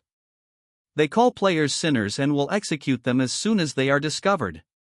The number of players who died under their hands is countless, and the approaches are also very diverse. There are many ways to find out, so there's only one way, be careful yourself. Not only that, in Pangenia, revealing personal information is like suicide, so everyone usually hides their identity. That is why distinguishing players is not easy. I myself have no intention of revealing my identity. But even so, I still believe Hudson will definitely accept my proposal and has come all this way. Hyunmyeong was sure of that because for Hudson, Serengeti is not simply an NPC. He gazed at Serengeti's smiling face with nostalgia. Finally, Hudson made a decision. Fine, from now on, I will tell you my life story. Before telling, he also made a suggestion. To do that, first I must start with the story about Serengeti, because most of what I want and strive to achieve is related to Serengeti. He was startled when Hudson revealed. Serengeti is a brave knight who joined the Demon World expedition led by the 8 heroes. Hyunmyeong couldn't help but exclaim. 8 heroes, what is that? The Demon World expedition was led by Wilhelm. He confirmed. Yes. Wilhelm is the most famous, that is correct. But as far as I know, the Demon World expedition was conducted by 8 heroes together. Not only that, Hudson also revealed. The story that the expedition failed due to internal strife among the 8 heroes is also quite famous. Inside, he was tangled like a knot. What tasteless trick is internal strife again? Hyunmyeong asked back. Do you know who those 8 heroes are? He answered immediately. Of course, because they are all very famous characters. One of them is a person who makes everyone respect. The strongest after Wilhelm, Gracia. He appears densely in newspapers, exclusive fame, the man riding on a monster. Who is he? Before that man appeared, we all thought we would definitely die. Around 2 p.m. this afternoon, a giant creature of unknown identity, a giant mantis, appeared in the center of Seoul City, causing a tragedy never seen before, leaving dozens of citizens dead. At that moment, the appearance of a man riding a beast that carved through the sky caused the whole scene to sink into silence. A witness at the scene, he said that the writer of that article was reporter Kim Hana. In her room, the secretary entered to report. Mr. Gracia, I have arranged an appointment with reporter Kim Hana of Korea as you requested. Gracia was polite. Thank you, the secretary was embarrassed to say. Sorry, but could I know the reason you personally came to Korea at this time? If needed, I will invite that reporter Kim Hana here. The governor wants Mr. Gracia to stay in America to prepare for monster attacks. He refused immediately. No need, I must personally go there to confirm one thing.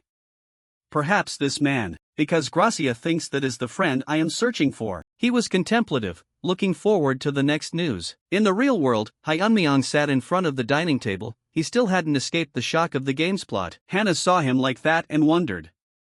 Is the meat not to your taste? Hyunmyeong replied awkwardly. No, it's not that. Something happened today, so I'm just a bit tired. He reflected. I only asked about her biography, but who would have thought he would cry and recount the whole night? Thanks to that, I also dug up some info about this so-called 8 heroes. But the result was that last night I couldn't log out at all. Because of that, today I was 10 minutes late. Hyunmyeong said to Hannah. By the way, this place is expensive, isn't it? I don't know if I should eat your food so shamelessly like this, she answered immediately. Last time you helped me get rid of that guy, honestly, this still isn't enough to thank you. You said that's just something I have to do, right? Hannah immediately retorted. No, that's something only a truly brave person can do. Hannah suddenly went silent, staring at him. Hyunmyeong asked. What's the matter? She gestured towards a girl in a pink dress and a man sitting behind Hyunmyeong. Hannah whispered. Isn't that girl at the table behind us the one who went with you back then? She keeps glancing over here. He turned back and saw Seo Yun.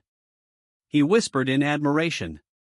What a coincidence, that guy with her seems to be Kim Young from social media. Hyunmyeong recalled his words when speaking to her. Seo Yun, does your current boyfriend know you're meeting me? If you're going to manage your aquarium, you shouldn't just remove your profile picture. You should have removed all your social media photos as well. He reflected. It seems his name is Young Jinwoo, right? Hannah asked quietly. Sorry, if you feel uncomfortable, let's change seats. Hyunmyeong answered calmly. You don't need to worry, we really don't have any relationship at all. As he prepared to put the meat into his mouth, someone suddenly called out. Park Hyun-myung. Young Jin-woo walked up to question him. Did you follow my Seo-yun all the way here? He frowned threateningly. Isn't it enough that you broke up but still called to harass her? Now you're stalking my girlfriend too? You shameless bastard, Hyun-myung asked in surprise. Stalking me? He answered immediately. That's right, it's you, you bastard. In his bewilderment, young Jin-woo continued. I heard last time you even cried and begged Seo-yun to meet at a coffee shop.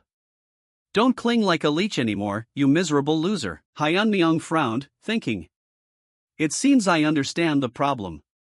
He looked towards Seo-yun and saw her smirking with satisfaction. Young Jin-woo threatened him. If you follow Seo-yun one more time, I will kill you. Understand? You maggot-like bastard. Hannah angrily slammed the table, stood up, and shouted loudly. Excuse me, I have sat silently listening just now, but aren't you being too excessive?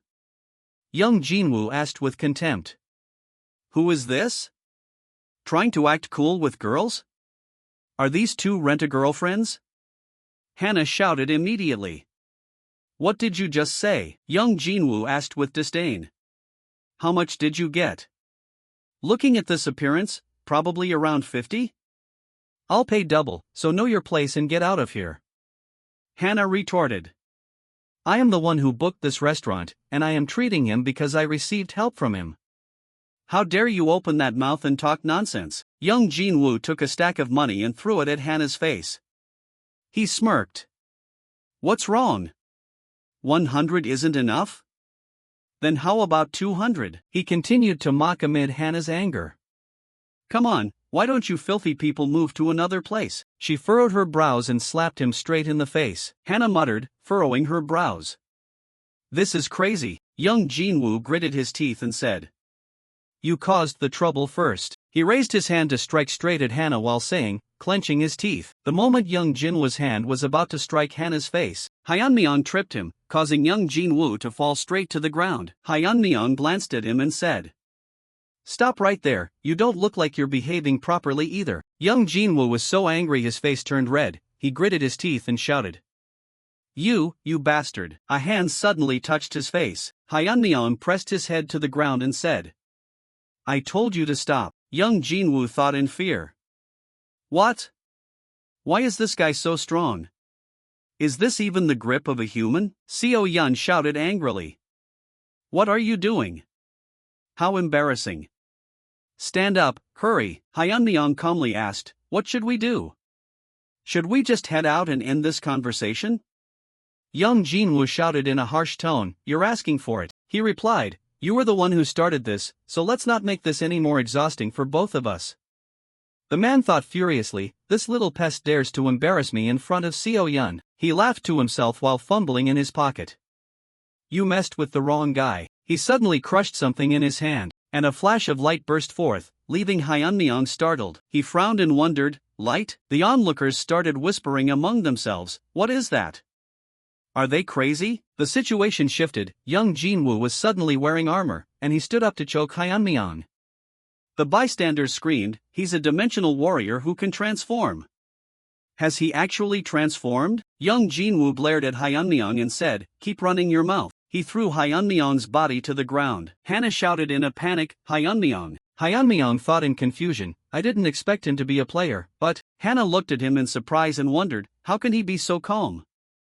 She kept calling out, Hyun-myung, wake up. Hyun-myung. Hyun-myung lay on the ground, pondering, I definitely saw him transform. But why do I feel fine? Did he go easy on me? The system window appeared, activated special trait Great Pretender. At this moment, young Jin-woo looked at him with contempt and questioned, do you think you're the center of the universe? You dare to humiliate me just because I let my guard down? An information board appeared before Hyun-myung's eyes, young Jin-woo, LV4, profession, spearman. He silently assessed, he has a profession, but he's only level 4? Hyun-myung recalled the leveling system of Pangenia. For levels 1 to 10, there was a gap in the amount of experience required to level up at each stage. He mused, also, additional experience is required depending on the number of innate abilities a player possesses. The more abilities you have, the higher the character's potential, but leveling up becomes slower. Hyunmyeong thought about his own experience bar versus young Jinwoo's. Naturally, young Jinwoo was an outlier with very few innate abilities. He pondered, however, the reason young Jinwoo's speed is so low is simply because he has never actually fought. Young Jinwoo, a total amateur, hasn't done anything but run away since he was suddenly synchronized with Pangenia on the first day. Hyunmyeong thought about him surviving the main quest due to some luck and imagined the moment he leveled up and gained the spearman profession. Hyunmyeong thought that after obtaining a fairly high-tier profession through another stroke of luck, he continued to think he could log out as a reward for making it onto the rankings. He never returned to Pangenia again. Hyunmyeong still lay on the ground, thinking, I don't need to look to guess. Not everyone starts with a heart of the iron-blooded monarch like I did. Adapting is definitely not easy. Seo-yeon rushed toward young Jinwoo. She grabbed his arm and said, Dad, that's enough, let's go. People are watching. He replied contemptuously, ugh, what a mood killer. Let's go. Before leaving, young Jinwoo turned around and threatened, Park Hyunmyeong or whatever your name is, thanks Seo-yeon for the fact that you're still alive. Don't go clinging to Seo-yeon ever again, you hear? Hyunmyeong just watched him in silence. He thought to himself, since he's letting the whole world know he's a player and even wasting the remaining time of the golden rule, he won't live for long. Hannah ran over and asked, Hyunmyeong, are you okay? He sat up and said, I'm fine. She said angrily, call the police and have them arrested right now. Hyunmyeong immediately stopped her, forget it, just let it slide. We were the ones who struck first anyway. Hannah was surprised, what? He told her it wasn't a big deal, so they should just finish their meal. The ground suddenly shook, and people in the restaurant screamed in panic, earthquake. Hyunmyeong pondered, this feeling is. The ceiling began to crack. Swarms of monsters rushed into the restaurant. Hyunmyeong wondered, has the invasion started again? Hannah screamed in shock, monsters? She yelled in a panic, run! Hyunmyeong rushed over, covered her mouth, and said, wait a second. He watched the monsters smashing everything around them along with the people frantically running out of the restaurant. After a moment of silence, Hannah realized, they aren't attacking people. Hyunmyeong frowned and thought, should I call it luck that the Sheik-hit worms appeared? At best, they are just scavengers in this area.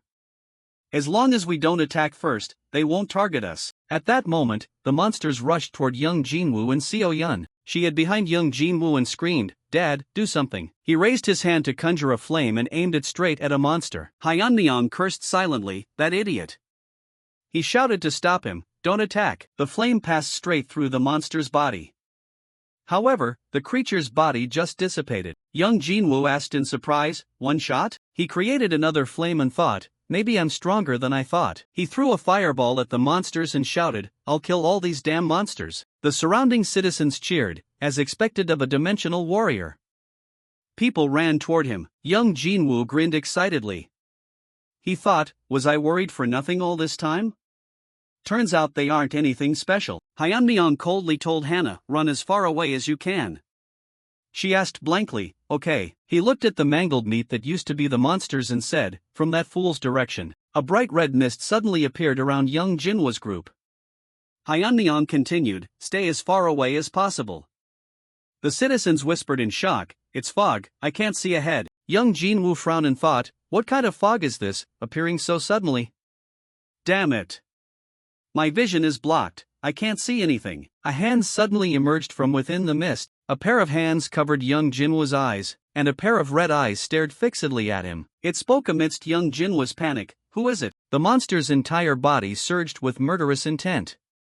It questioned, you killed my child. An information board appeared, Elite Monster Chi-Ma has appeared. Recommended number of players to participate in the raid, LV6. 20 people. The monster giggled, kill them. A stream of black mist surrounded young Jinwoo's body, and it laughed loudly. Everyone clutched their mouths, coughing violently. What on earth is this? Someone cried out, the mist, I can't see anything. At that moment, young Jinwoo's eyes suddenly flashed with a red light. He raised his hand to create a spear of energy, his eyes glowing bright red. Young Jinwoo said coldly, die. In his eyes, the citizen looked like a terrifying, struggling monster. Young Jinwoo spoke, "You monster." The system board appeared. Blood of the Chia worm effect has triggered an abnormal status, hallucination. The spear tip slashed directly into the man's body. He screamed in terror, "Why are you doing this?" Bright red liquid immediately splattered everywhere. Before young Jinwoo's spear could touch the man, Hyunmyeong appeared in front of him. Hyunmyeong cleanly severed young Jinwoo's spear-wielding arm. Young Jinwoo stared at his own wound with bloodshot eyes. Hyunmyeong stepped forward, ignoring young Jinwoo's pain screams, and said, "If I could avoid it, I really wouldn't want to get involved, but you shouldn't have crossed the line." A black mist surrounded his body.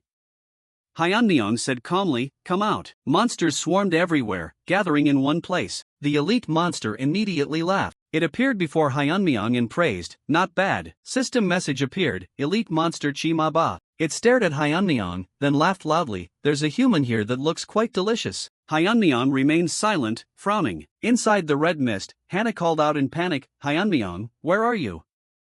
Hyunmyeong." She suddenly heard footsteps and called out loudly, "Hyunmyeong." She muttered in confusion, "Hyunmyeong." Inside the mist, Hyunmyeong moved constantly, dodging the monster's attacks while counterattacking. Hyunmyeong thought, "It's fortunate that Chima Ba's mist obscured their vision. It gave me the chance to transform, but just because I transformed doesn't mean this is an easy fight." He frowned and thought, "If I didn't know its attack patterns in advance." Hyunmyeong frowned as he looked at the monster's body and muttered to himself, "I would have been turned into ground meat by now." The monster screamed in horror, "Strange, your physical stats clearly aren't that high.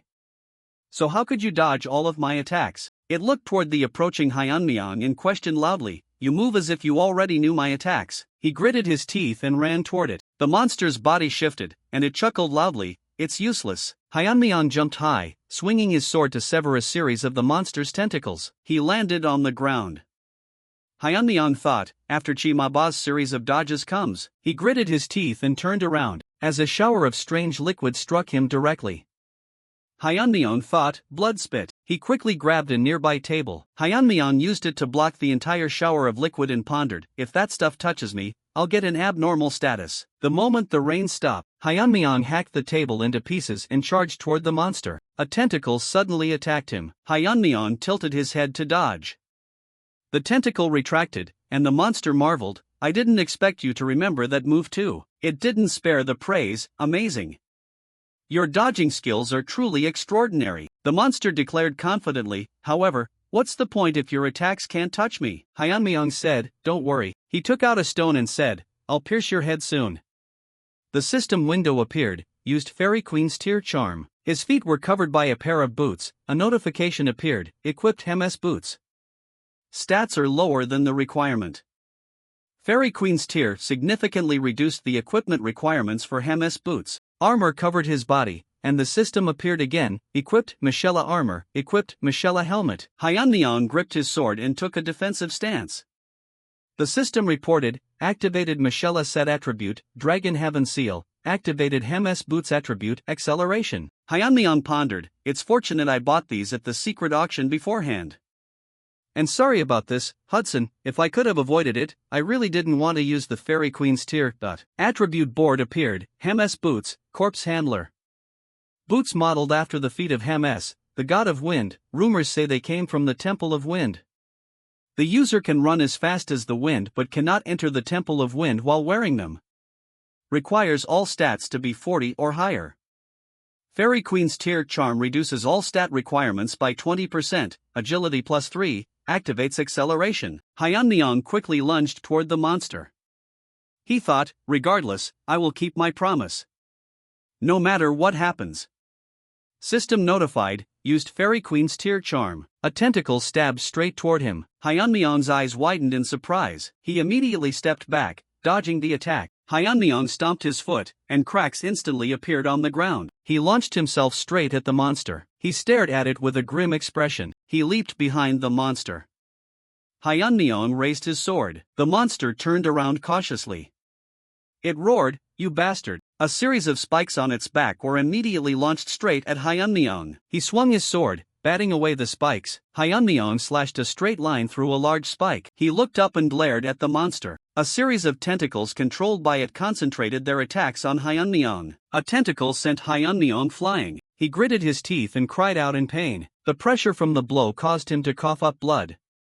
His whole body was pushed far away. From behind him, something pitch black suddenly sprouted from the armor.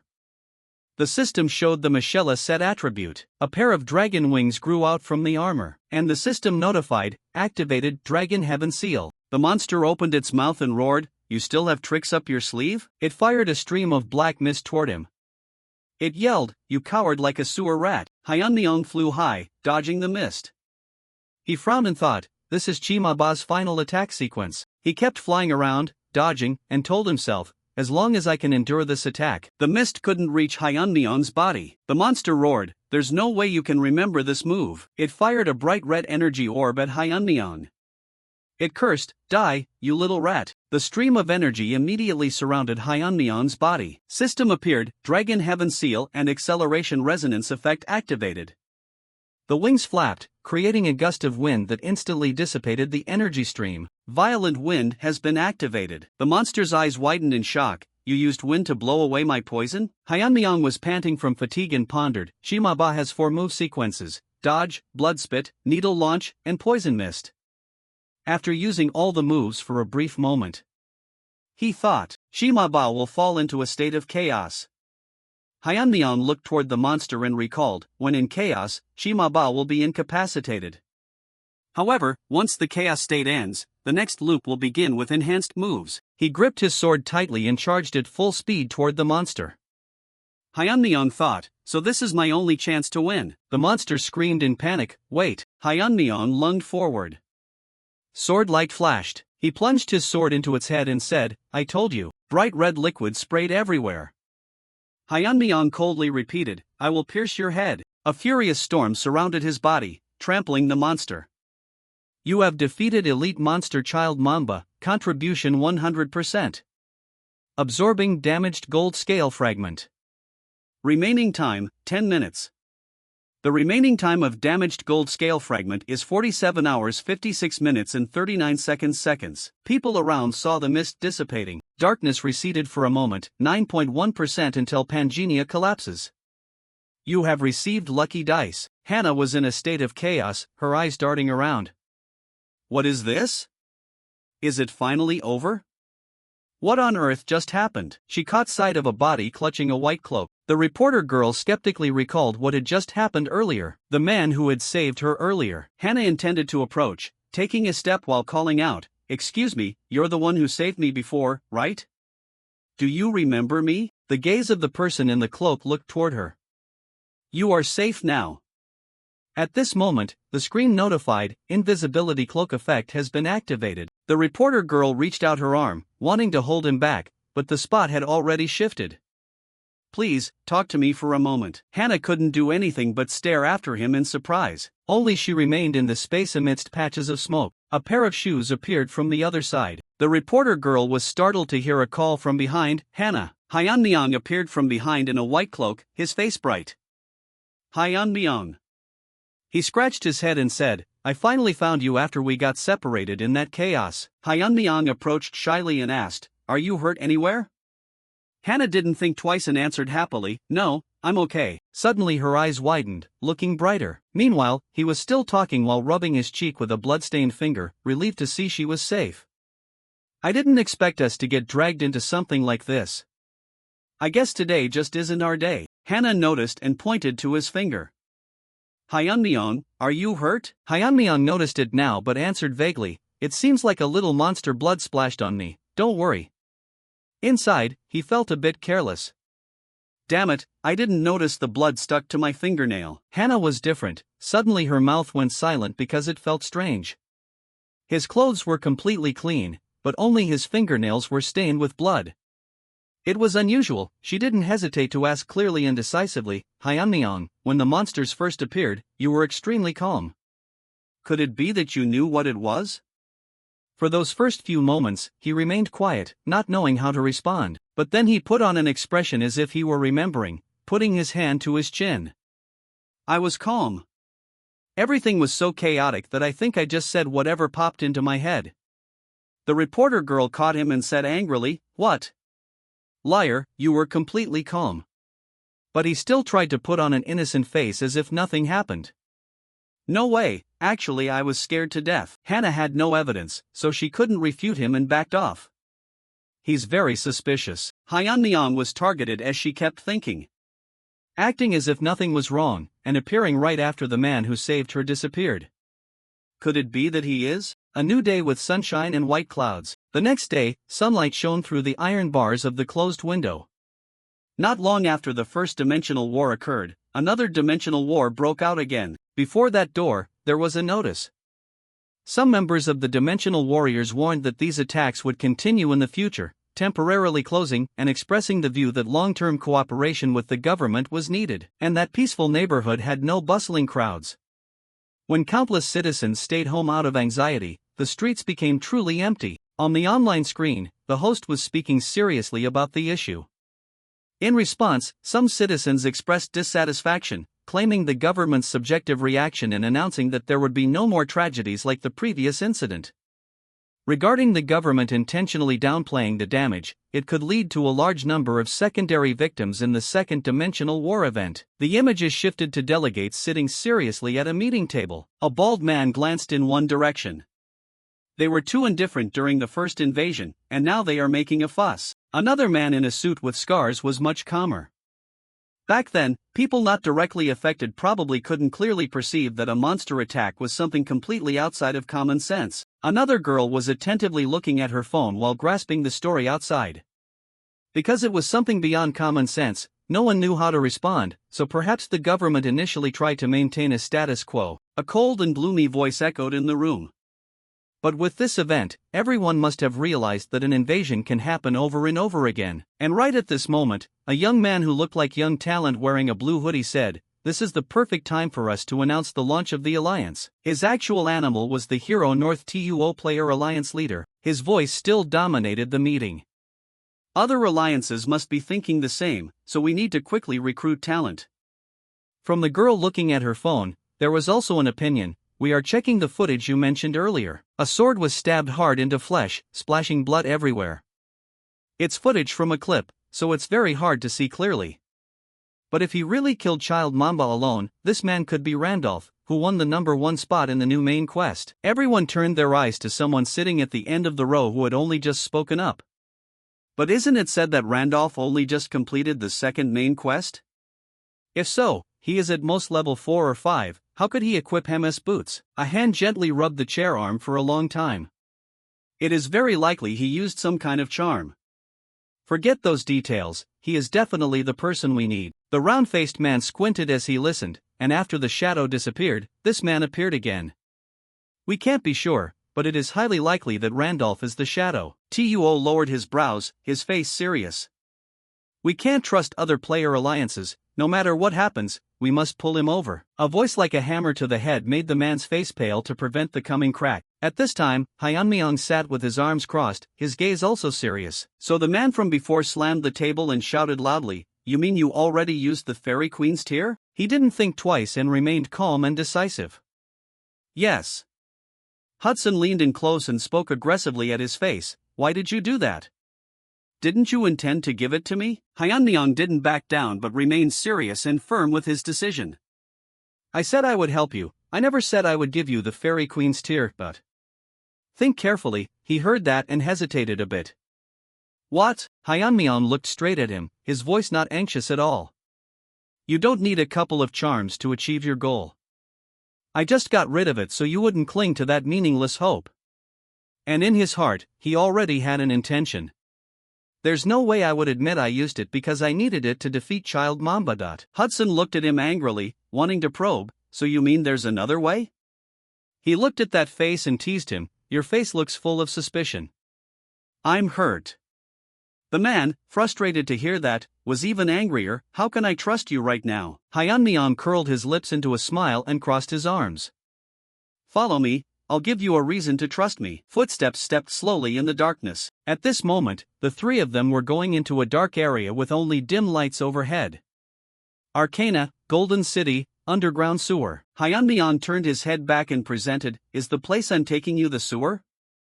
Hudson heard that. Even though he followed, he still wondered, Why are we coming to a place like this? Hyunmyeong confidently smirked and stated his plan to wash away his suspicion, and also because before reaching that place to fulfill your wish, I want to create a teleportation point in Arcana, a book that looked thick and old with an appearance like a magic circle. The teleportation book I got from Dramat. It's truly convenient, but quite a hassle to increase the exploration rate every time. The system had spoken about this book, teleportation book, a magic book that teleports you to a previously explored location. Casting time 30 seconds, can be used once per day. Registered teleportation point, Desert Sanctuary.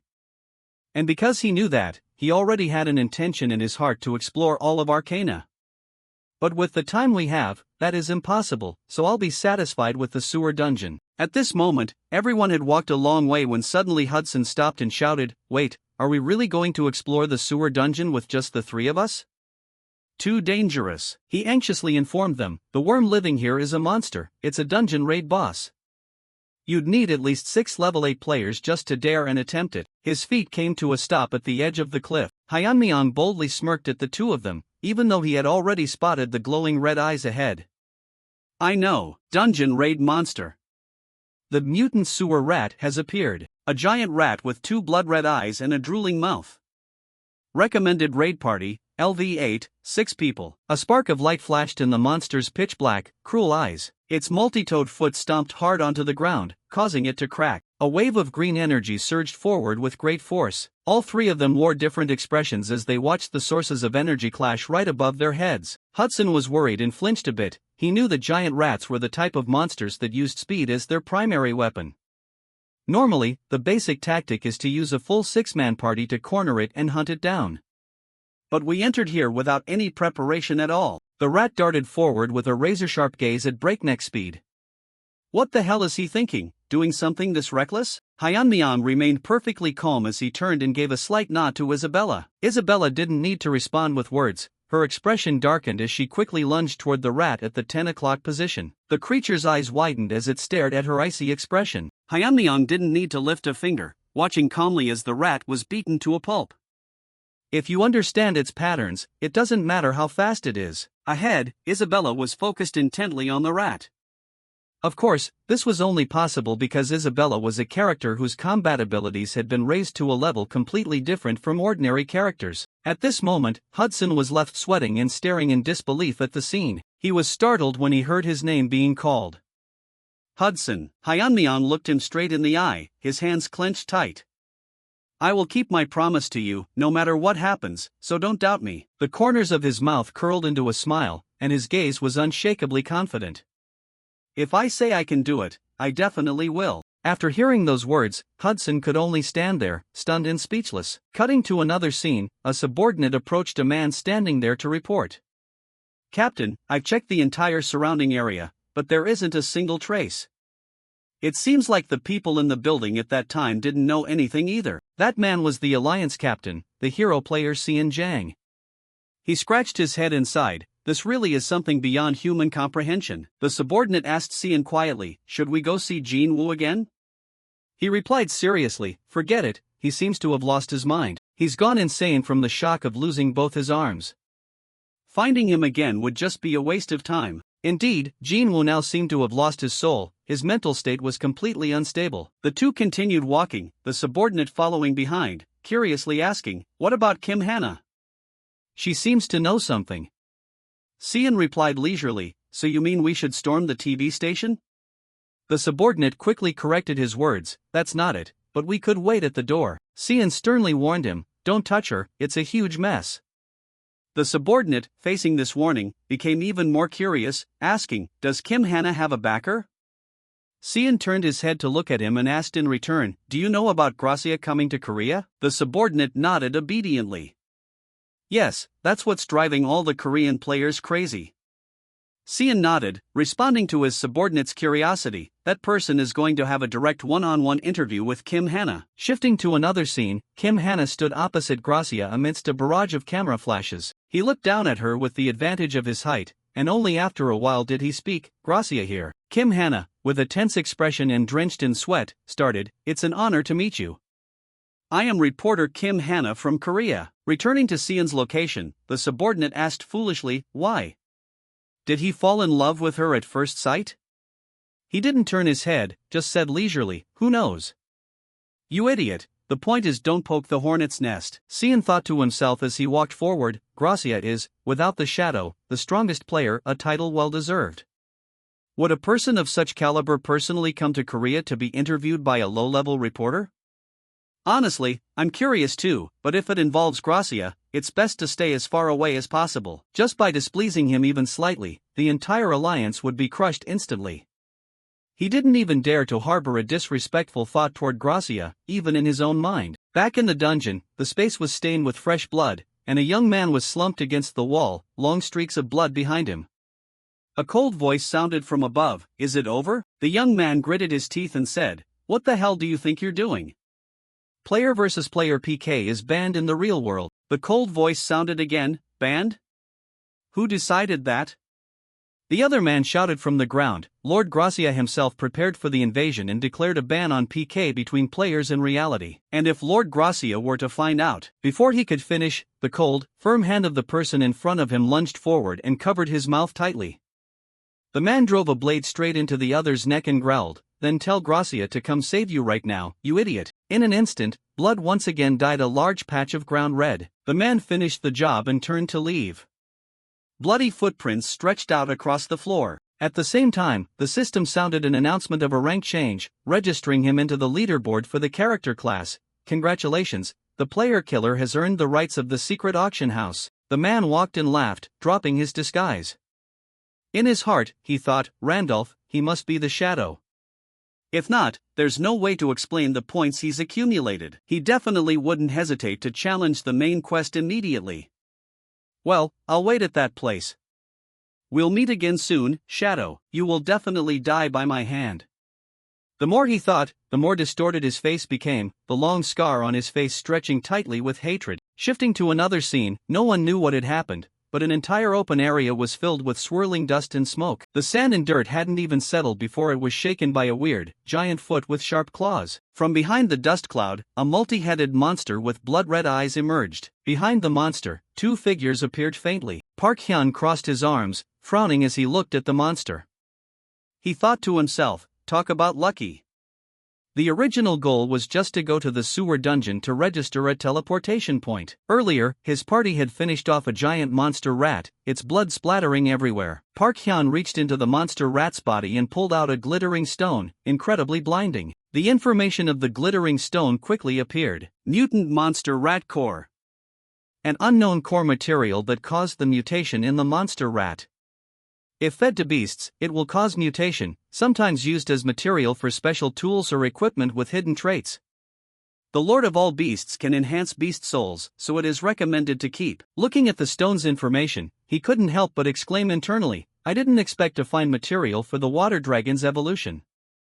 Thanks to this, we will arrive at our destination sooner than expected." After pondering for a while, he turned to ask the person opposite him, "Hudson, have you cleaned up the casino properly?" He was asked and immediately replied, "Yes, I have handled everything as you instructed." He hung his head low, his voice monotone, "Although it's a pity about the casino, if I have to leave for a long time, so be it.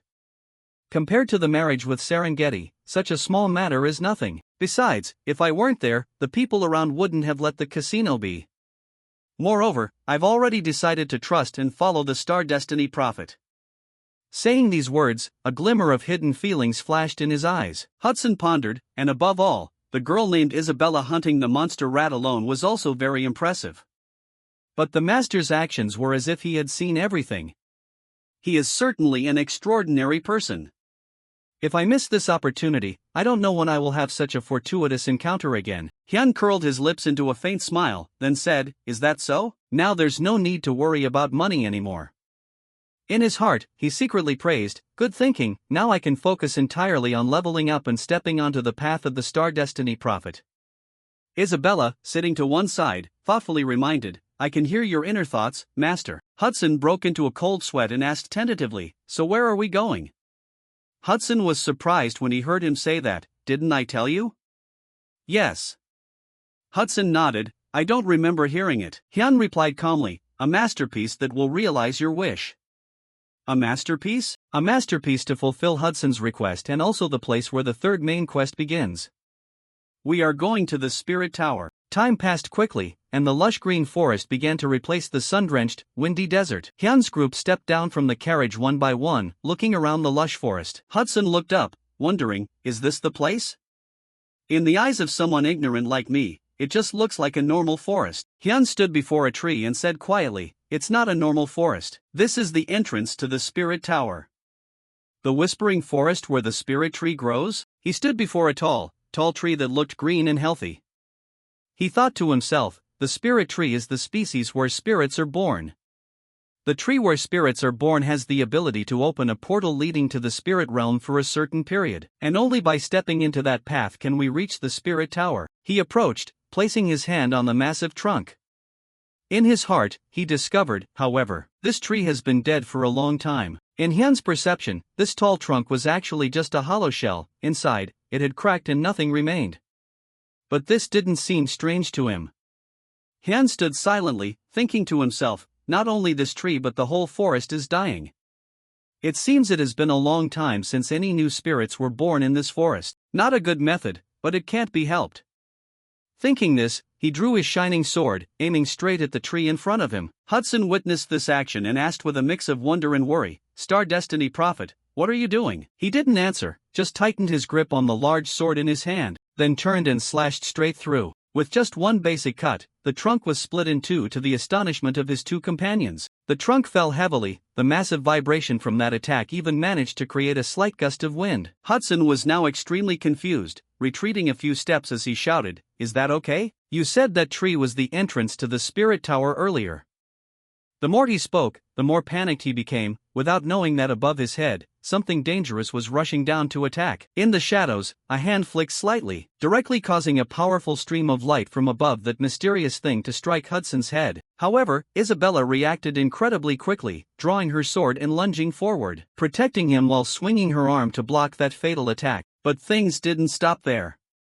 Because the attack was too strong, her hand was heavily injured, and the enemy ahead showed no signs of easing up. A voice sounded faintly from the large branches, the tone even but full of power. I didn't expect you to be able to block it. Well done, human woman.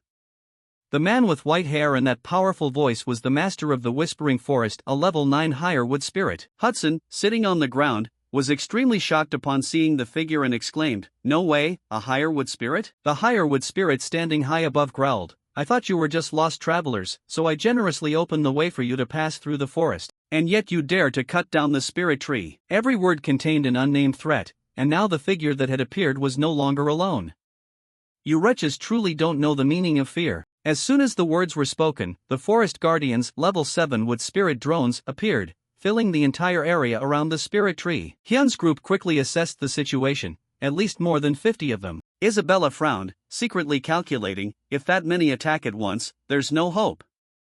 In the worst-case scenario, I must help the Star Destiny Prophet escape. While she was worriedly calculating, he walked from behind, his voice sounding, don't take your anger out on others. I was the one who cut the tree. If I didn't do that, how long were you planning on hiding before deciding to show your faces?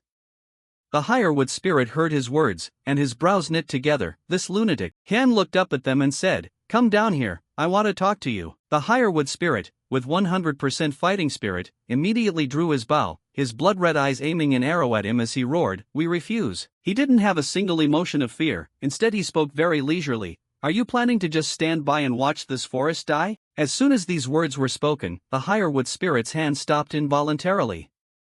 His eyes widened in shock as he blurted out, what? Responding to the astonishment mixed with doubt, he stepped forward, looking him straight in the eye, and said confidently, I will revive this dying forest. As if to gain more credibility, Hyun seriously analyzed, there isn't a single spirit left in this forest to breathe life into it. If no new spirits are born, soon the entire forest will die.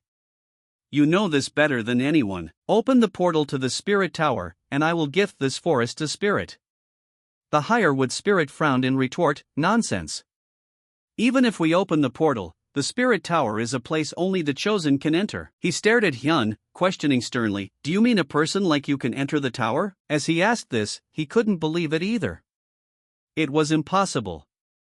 Originally, to enter the spirit tower, one needed talent, had to complete countless quests, and had to pass through countless coincidences to overcome the extremely low probability. Among players, the number of people who entered that place could be counted on one hand, let alone at the current level wanting to enter. That would truly be a pipe dream. Of course, that would be if Randolph were a normal character. Facing the hesitation and contempt of the higher wood spirit, Hyun didn't say much but directly activated the hidden trait friendly with nature. He sternly commanded, "Shut up and open the door. I will take responsibility and save this forest." The higher wood spirit hesitated slightly at Hyun Myong's confidence. "You say you will save this forest?" The other guardian spirits weren't as easy to talk to. They shrieked fiercely, "Kill him!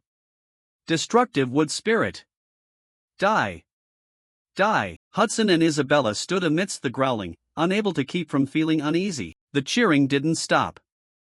It echoed throughout the spirit forest, "Die! Kill him!" Suddenly, a large hand was raised high with the order, "Stop!" But the other spirits were stunned. They didn't understand what their leader was trying to do. The higher wood spirit didn't stand in one place anymore but jumped directly from the high branch. He went up to Hyun Myong, stared at him for a moment, and then began to speak. "You must do what you say." Having the higher wood spirit place his trust in him, he didn't waver, smiling in response. "Don't worry, because I always keep my promises. I will bring the spirits back to this forest." The higher wood spirit still half believed, half doubted. "I don't expect you to do it, I just think it wouldn't be too late to kill you after you fail. Follow me." Saying that, he turned around, leading his group deep into the forest. A while later, the group quickly reached a point in the forest. At a glance, no one would think it was a gate, because on the outside, it just looked like a pile of rubble collected into a heap. The higher wood spirit stood before the pile of stones, introducing him silently. "Currently, while the forest is dying, the only way to open the portal to the tower is to use these fragments of the spirit stone." He looked over at Hyun Myong and sternly reminded, "Remember carefully, if you fail, you will immediately become fertilizer for this forest." He crossed his arms, speaking loudly, "Then what if I succeed?" The higher wood spirit answered with a cold, stern gaze, "In that case, I will give you a worthy reward." The moment the agreement with the higher wood spirit was reached, his system notification quickly appeared. Subquest: Return the spirits to the forest. Reward: Title Friend of the forest's gratitude. If failed, reputation -30, hostile to the forest. Hyun Myong read the penalty for failure, internally feeling a surge. Hostile to the forest? Sounds epic, doesn't it? Before he could think for long, the higher wood spirit waved his hand and said loudly, "Get ready. From now, I will open the teleportation portal." As soon as the words were spoken, a powerful stream of light erupted directly from that gate. That light engulfed Hyun Myong's entire group. The light was truly incredibly blinding, forcing Hudson to cover his face with his hand, though he still couldn't completely block the light. At the same time, the system information sounded again. "The teleportation portal to the spirit tower has been created. Only those permitted can enter." In front of the three now was a vast halo, glittering with incredibly gorgeous starlight. Hudson was brought into this space and exclaimed in shock, "This is..." He turned to ask Hyun Myong in confusion, "Master Star Destiny Prophet, have we entered the spirit tower?" He quickly corrected, "You are inside the portal to enter the tower. To enter the tower, you must receive permission from this place first." Hudson looked around, incredibly bewildered, and asked again, "Permission? From whom?" At the same time, a round object with innocent eyes appeared right in front of the group. Upon seeing it, he whispered, "Spirit, do I just need to catch that thing?" Hyun Myong answered loudly, "No." Hudson looked at it for a while and then softened his tone, "It looks cute, doesn't it?" He didn't answer further but stood there silently, staring at the round object in front of him. The round object also looked back, its gaze sweeping back and forth over all three of them. It looked deep into his eyes and stated seriously, "I feel the aura of a druid, I will allow you to climb the tower." At the same time, the system sounded a notification, "Druid's hidden trait friendly with nature has activated." It started asking again, "Are those people behind you your friends?" Hyun Myong answered seriously, "Yes." It asked again, "Are they teammates to whom you can entrust your back in life?" He answered leisurely, "Consider it that way." After asking, it turned away, its voice sounding even, "Okay, then I will allow you to enter together. But you must enter the tower's gate separately." As soon as the words were spoken, the bodies of all three began to vanish. This situation made Hudson incredibly bewildered. Isabella also murmured in confusion, "What is this?" She looked at him, promising sternly, "I will return soon, Master Star Destiny Prophet." Contrary to Isabella's calmness, Hudson panicked and shouted, "My body is disappearing." The round object announced loudly, "Time in reality and time in the tower flow differently, so feel at ease while climbing the tower. Good luck, Druid." Saying this, it turned its head and disappeared into the glittering gate behind. The system's quest board opened at the same time, the information written very clearly: Main Quest 3, climb the tower. Mysterious towers lie scattered around the world. If you climb one of them, the main quest will be completed.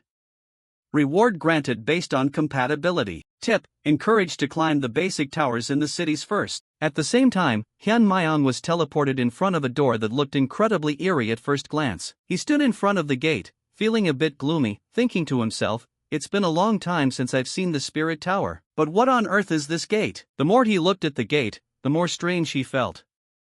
Some information about this quest was also provided. To enter the Spirit Tower, one must pass the gate. The gate depends on the elemental compatibility of the climber and will have different shapes. When I created Isabella, the chosen elemental compatibility was wind. In other words, for Isabella, it would be a wind element gate. Hudson has water element compatibility, so he will meet a water element gate. Each gate created in that way will offer the most suitable test for the climber. These are things that those people might know about this tower climbing journey. Back in reality, he looked at the door in front, his brows slightly furrowing, thinking to himself, "But this is a gate of an element I've never seen before. Is it an effect of having compatibility with every element when creating the character later?" Before he could figure out the reason, the door opened, staring fixedly at him. It looked as if it had a soul, scanning Hyun Myeon from head to toe, then exclaimed loudly, "Surprising, an existence compatible with every element? Water and fire, light and dark, even elements that cannot coexist are possessed. Is it because of the void element to fuse all elements together? But calling it void is a bit too much. It's true chaos. Enter. The name of the gate you must overcome is the Gate of Chaos." As it spoke, the door opened slowly, mixed with a bit of weightiness. Hyun Myeon stepped one foot inside. The door kindly warned, "O you who have opened the Gate of Chaos that has never been opened even once, be careful. If devoured by chaos, you will never be able to return." After the words were spoken, he fully stepped into the gate. At first glance, it didn't seem as scary as looking from the outside. He looked at the closed door at the end of the magnificent corridor, thinking to himself, "The Gate of Chaos?" Hyun Myeon recalled silently, "Over the past year, I've played Pangenia almost without taking a day off. As the gamer who has played Pangenia for the longest time, it's not an exaggeration to say I hold more information about this world than anyone else. Even so, there are still countless things in this Pangenia that I don't know. A game as difficult as hell, impossible to beat but always blowing up the fire of desire to conquer.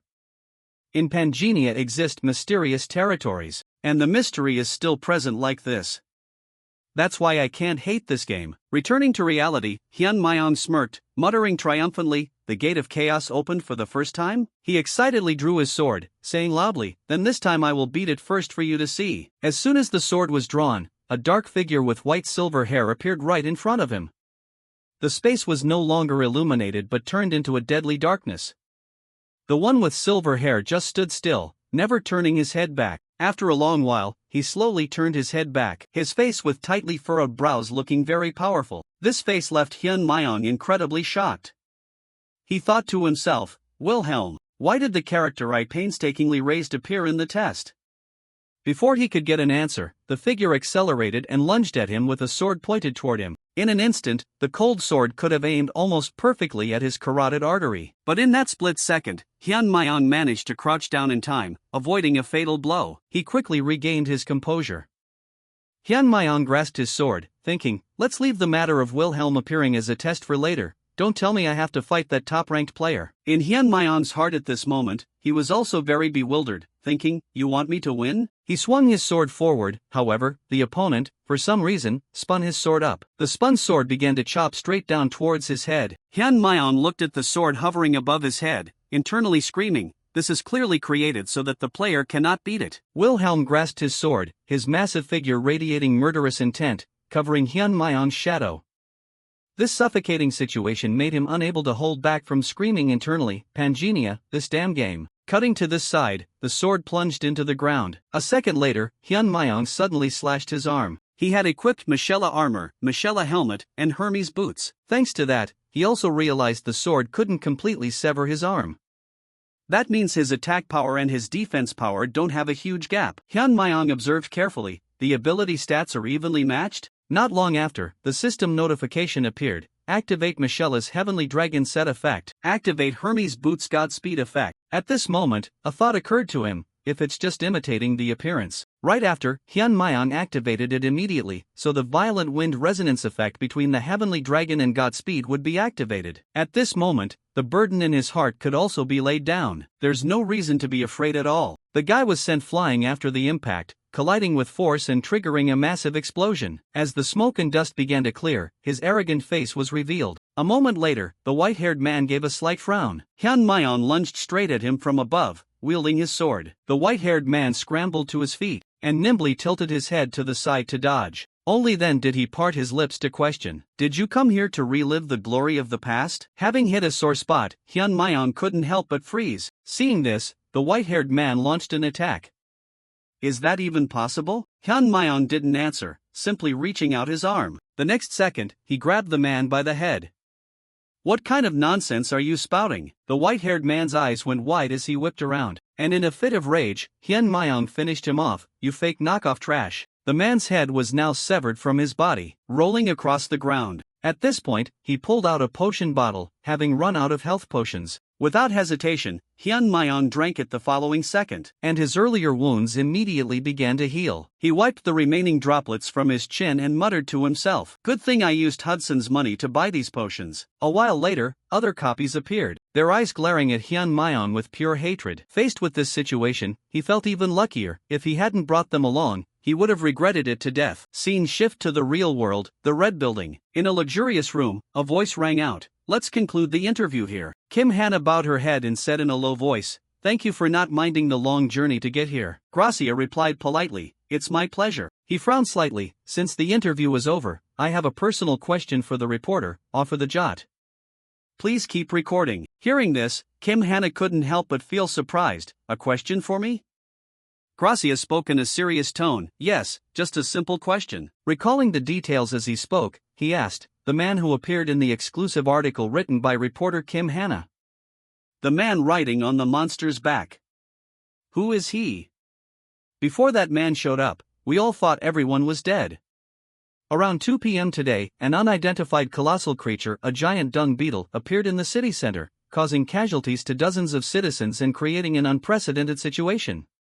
Just then, the appearance of a man riding a beast that tore through the sky caused the scene to fall into a sudden, eerie silence." Witness A, who was present at the scene, stated, reported by journalist Kim Hannah. Gracia's eyes showed clear curiosity as he said, "Tell me about that man. Everything you saw that day, not a single detail left out." Back in the game world, the scene now looked truly grotesque. At that moment, a chill swept through the air. Hyun Mayong stood in the center of the battlefield. By now, his body had been pushed to its absolute limit. Fatigue was evident in Hyun Mayong's eyes, his breath coming in ragged gasps. "How much time has passed? Feels like I've faced at least 100 of these guys, pretty exhausting." Thinking this, he immediately downed a recovery potion. Luckily, they weren't being summoned anymore, and there was no path leading upward.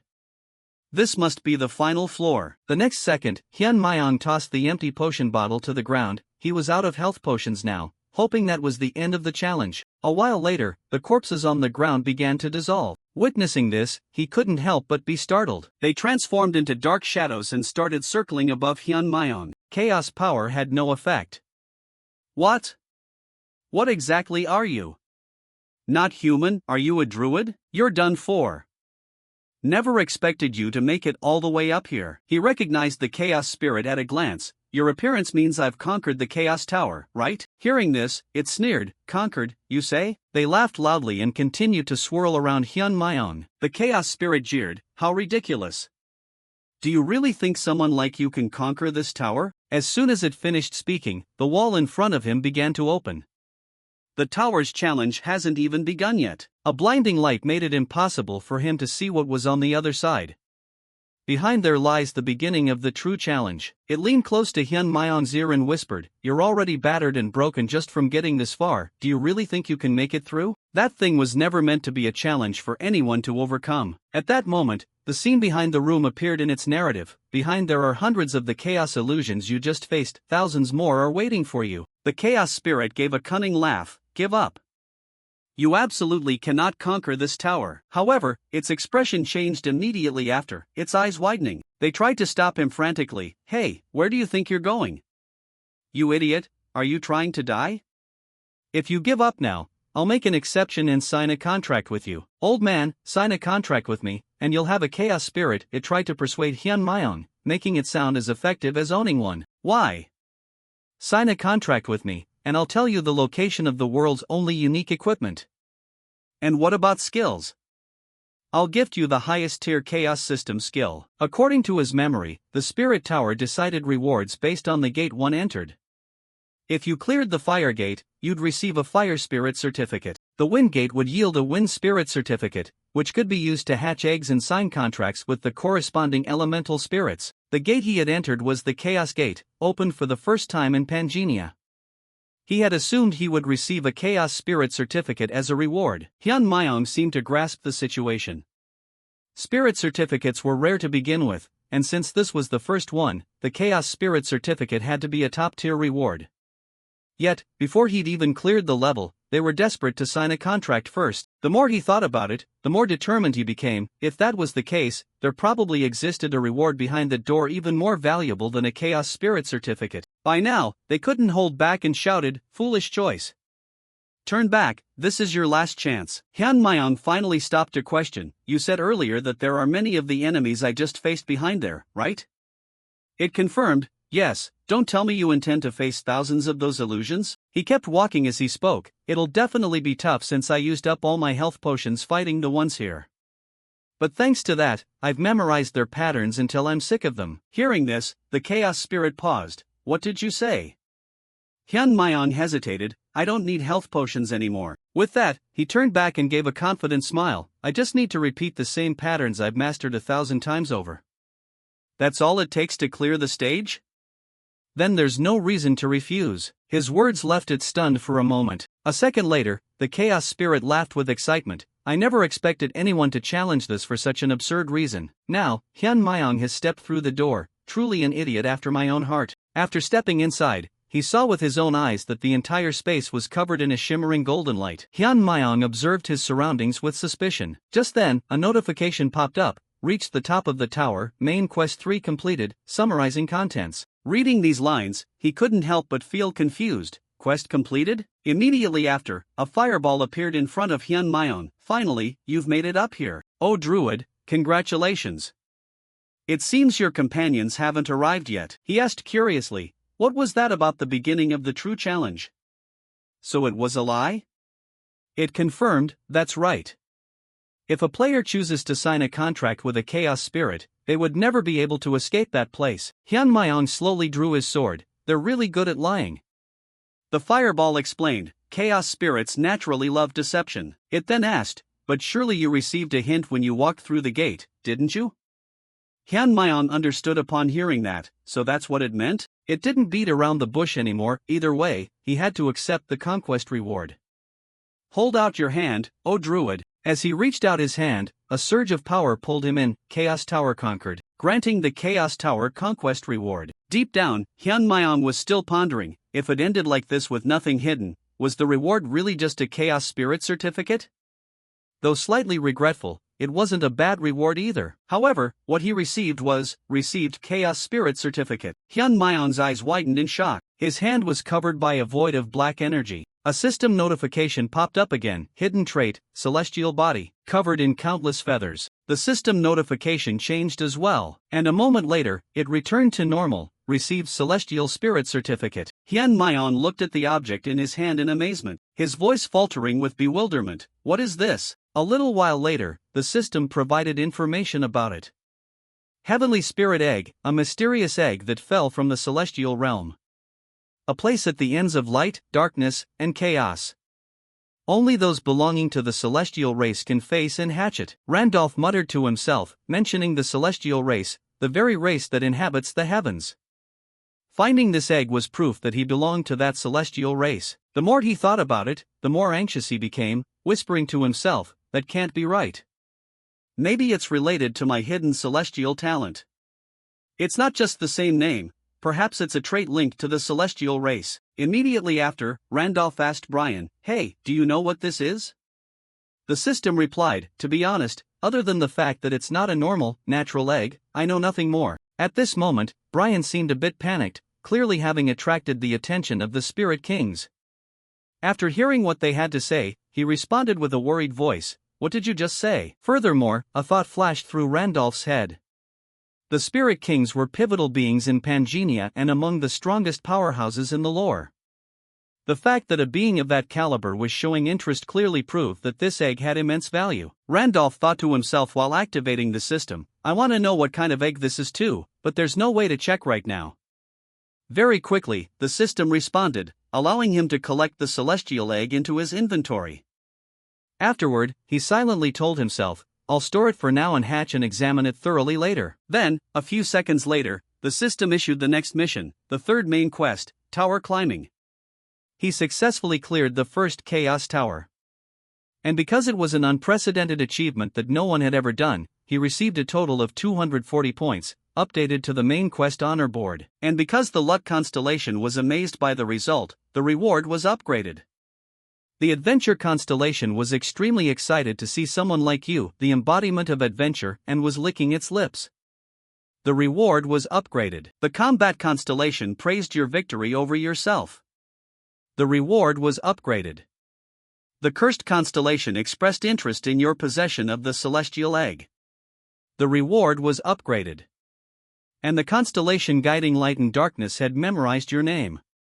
The reward was upgraded. Randolph smiled and accepted the mission, thinking to himself, the constellations that belong to the Pantheon. Suddenly, someone popped into his head, and he whispered, "Quite a few constellations at the Dramat Sanctuary are interested, huh?" Next, the system issued another notification. The Luck constellation was smiling brightly. The reward was upgraded. The Adventure constellation applauded your madness, the reward was upgraded. As Randolph reviewed the details, he grumbled to himself, "I didn't expect even those arrogant beings to have 5 representatives showing interest." On the other hand, he knew one thing for sure. The Pantheon constellations were entities that played a crucial role in the setting of Pangea.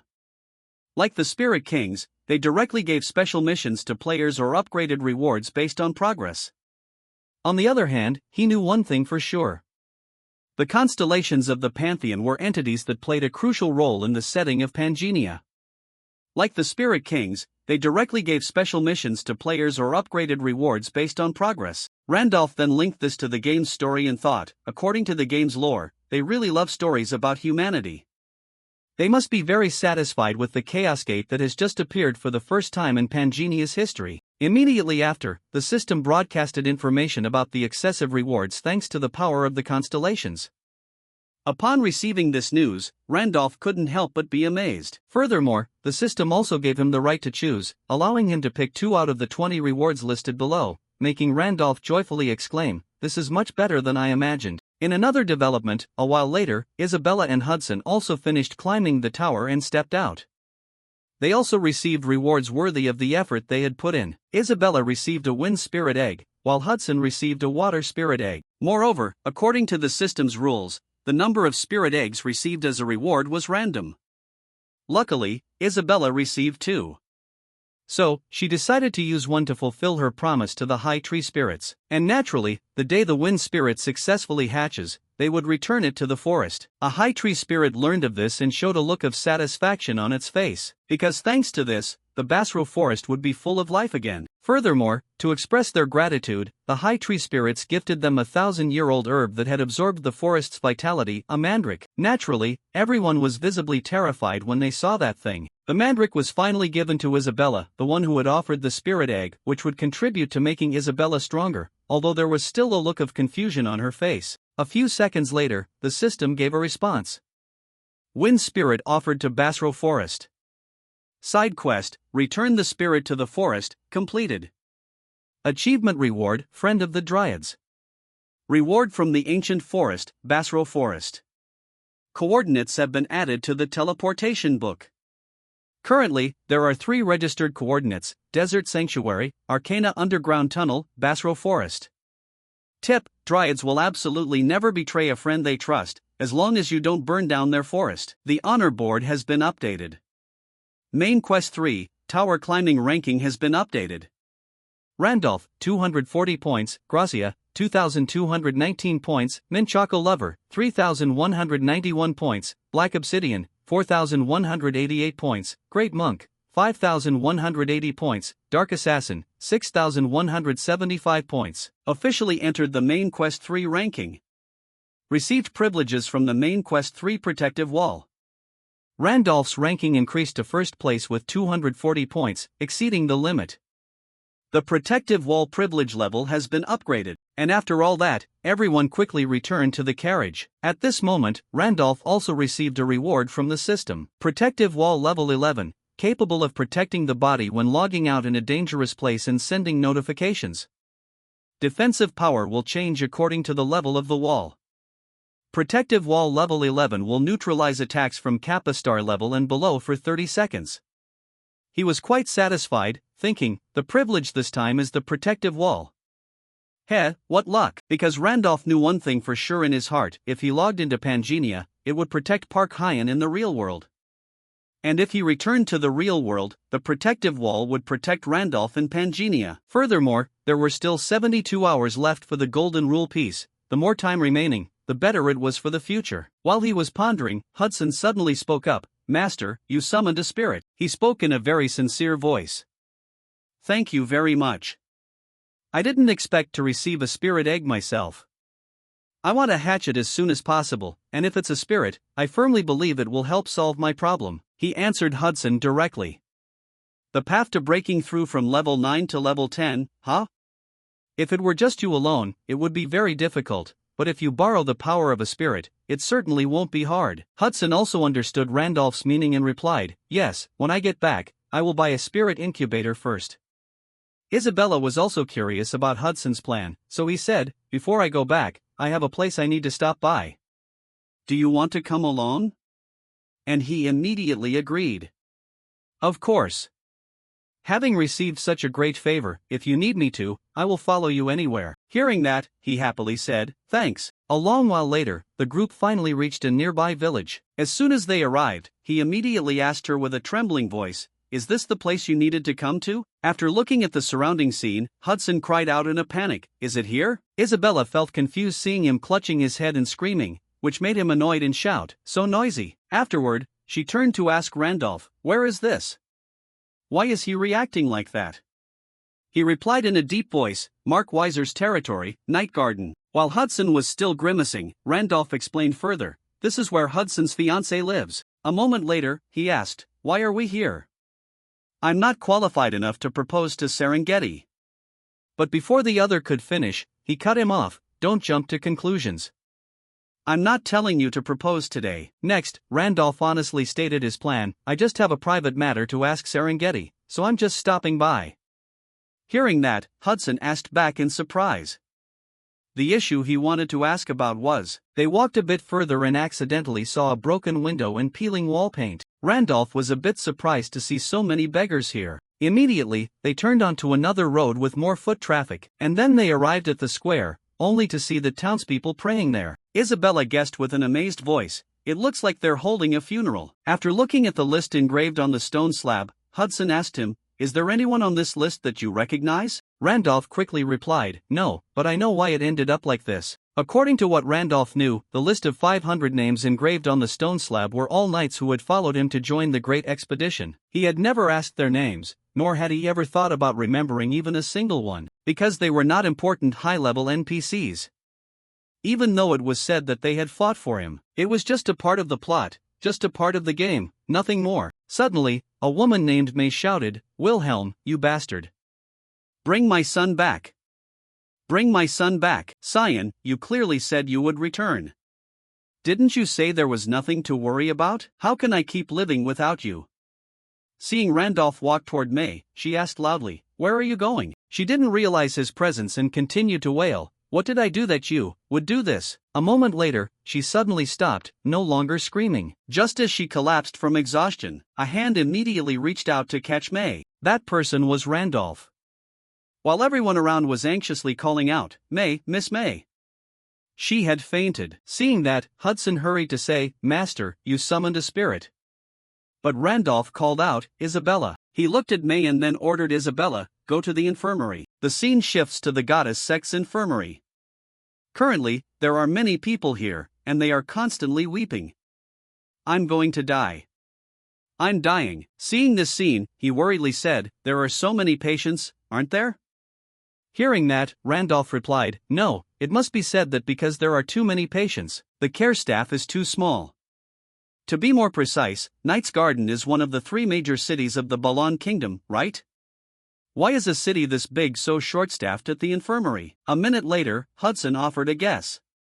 "There must be a problem with the management." Just as he was speaking, William came to greet them. "Are you the travelers from afar who brought the unconscious Miss May here? You truly have hearts of gold for not leaving her behind and walking away." Hudson saw the other person smiling and responded with a look of confusion, "Yes." Seeing him lean his face closer, he asked with annoyance, "Is there something wrong?" William went straight to the point. "We are accepting donations from passers-by to maintain the infirmary's operations. Just supporting about 50 gold coins is a huge help." Hudson startled and stepped back, exclaiming, "You people are collecting money privately?" Randolph disagreed and countered, "The infirmary managed by the goddess sect is usually operated with city funds. Right? Accepting private donations is forbidden, isn't it? Furthermore, 50 gold coins, even though the cash flow through Arcana is hundreds of gold coins every day, is charging a service fee equal to a regular person's monthly salary reasonable?" He ignored him and resolutely said, "We have no other choice. Priest Andrew has ordered that from now on, we must accept donations to operate the infirmary." And finding it hard to believe, he replied, "Priest Andrew? Absurd. I know Priest Andrew very well. He is not the type of person who would do that."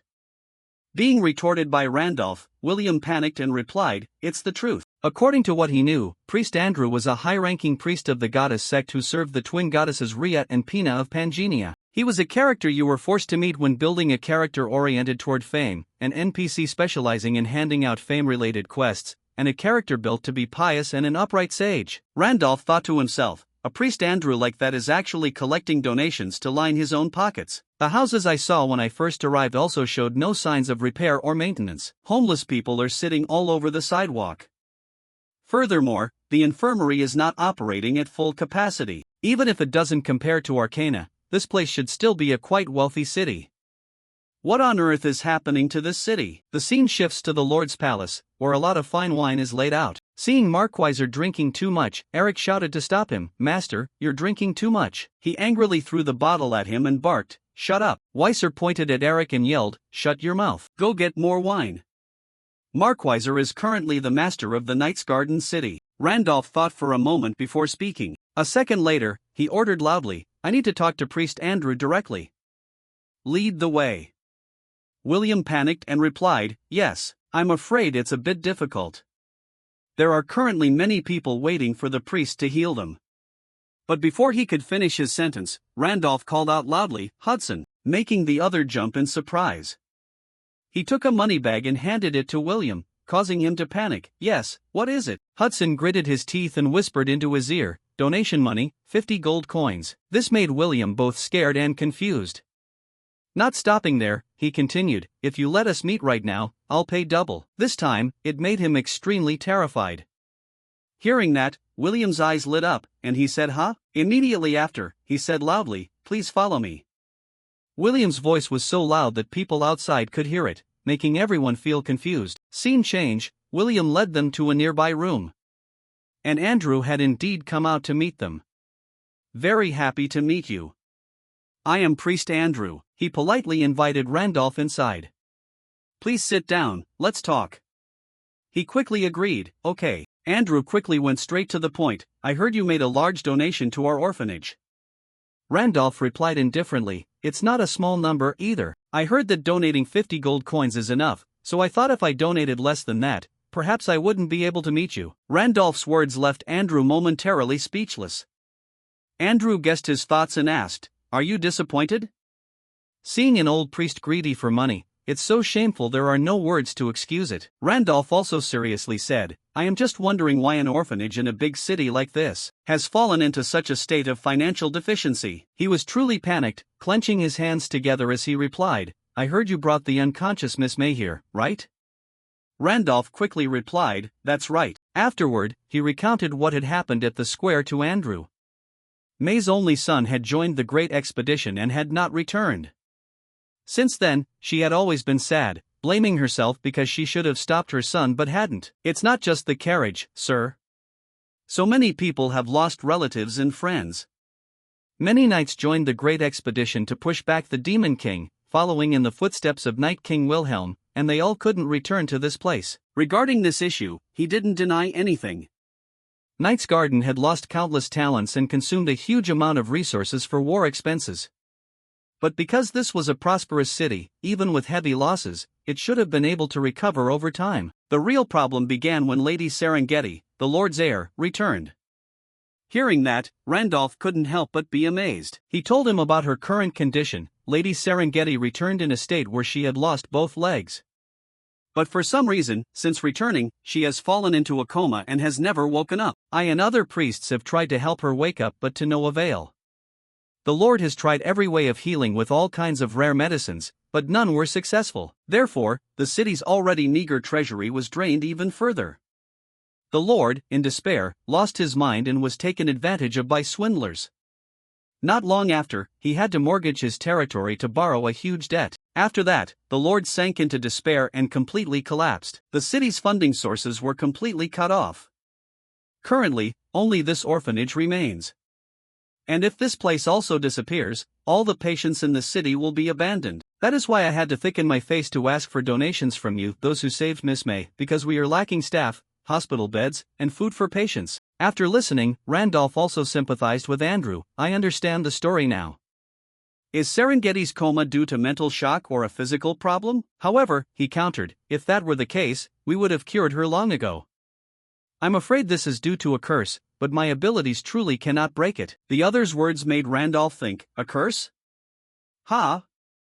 If that's the case, I could use Star's grace to break it, just like in Isabella's case. Once he had the answer he wanted, he quickly prepared to leave. Thank you very much. I have to go. This made him stunned. Huh? Randolph explained, I have business I need to meet Mark Weiser for. Just as he turned to leave, Andrew held him back. Wait. Please wait a moment. Since the Lord had collapsed mentally, he rarely agreed to meet guests. Even if you say it's to repay the donation, it's strange, but if you give me a few days, I will arrange a meeting for you. But Randolph disagreed, replying, I don't have that much time. He didn't forget to reassure him, furthermore, don't worry about the donation money. It's worth it. But Andrew still didn't understand the other's meaning and asked back, what do you mean by that? At this moment, Randolph was surprised when John suddenly pushed the door open and rushed in, speaking loudly, Priest Andrew, is Priest Andrew here? The Lord wants to meet the guest who donated to the orphanage. Randolph turned to look and said, see, use money to tempt and you meet right away. Andrew felt confused, stuttering and unable to say a word. He said while walking, well, I'm going. But he still tried to hold him back. Wait, sir. Regardless of the reason, thank you for your help. And he advised the other in a deep voice, I already said don't worry about the donation. That wasn't my money to begin with. Andrew's next words made Randolph look at him with a look of surprise. I'm not talking about the donation.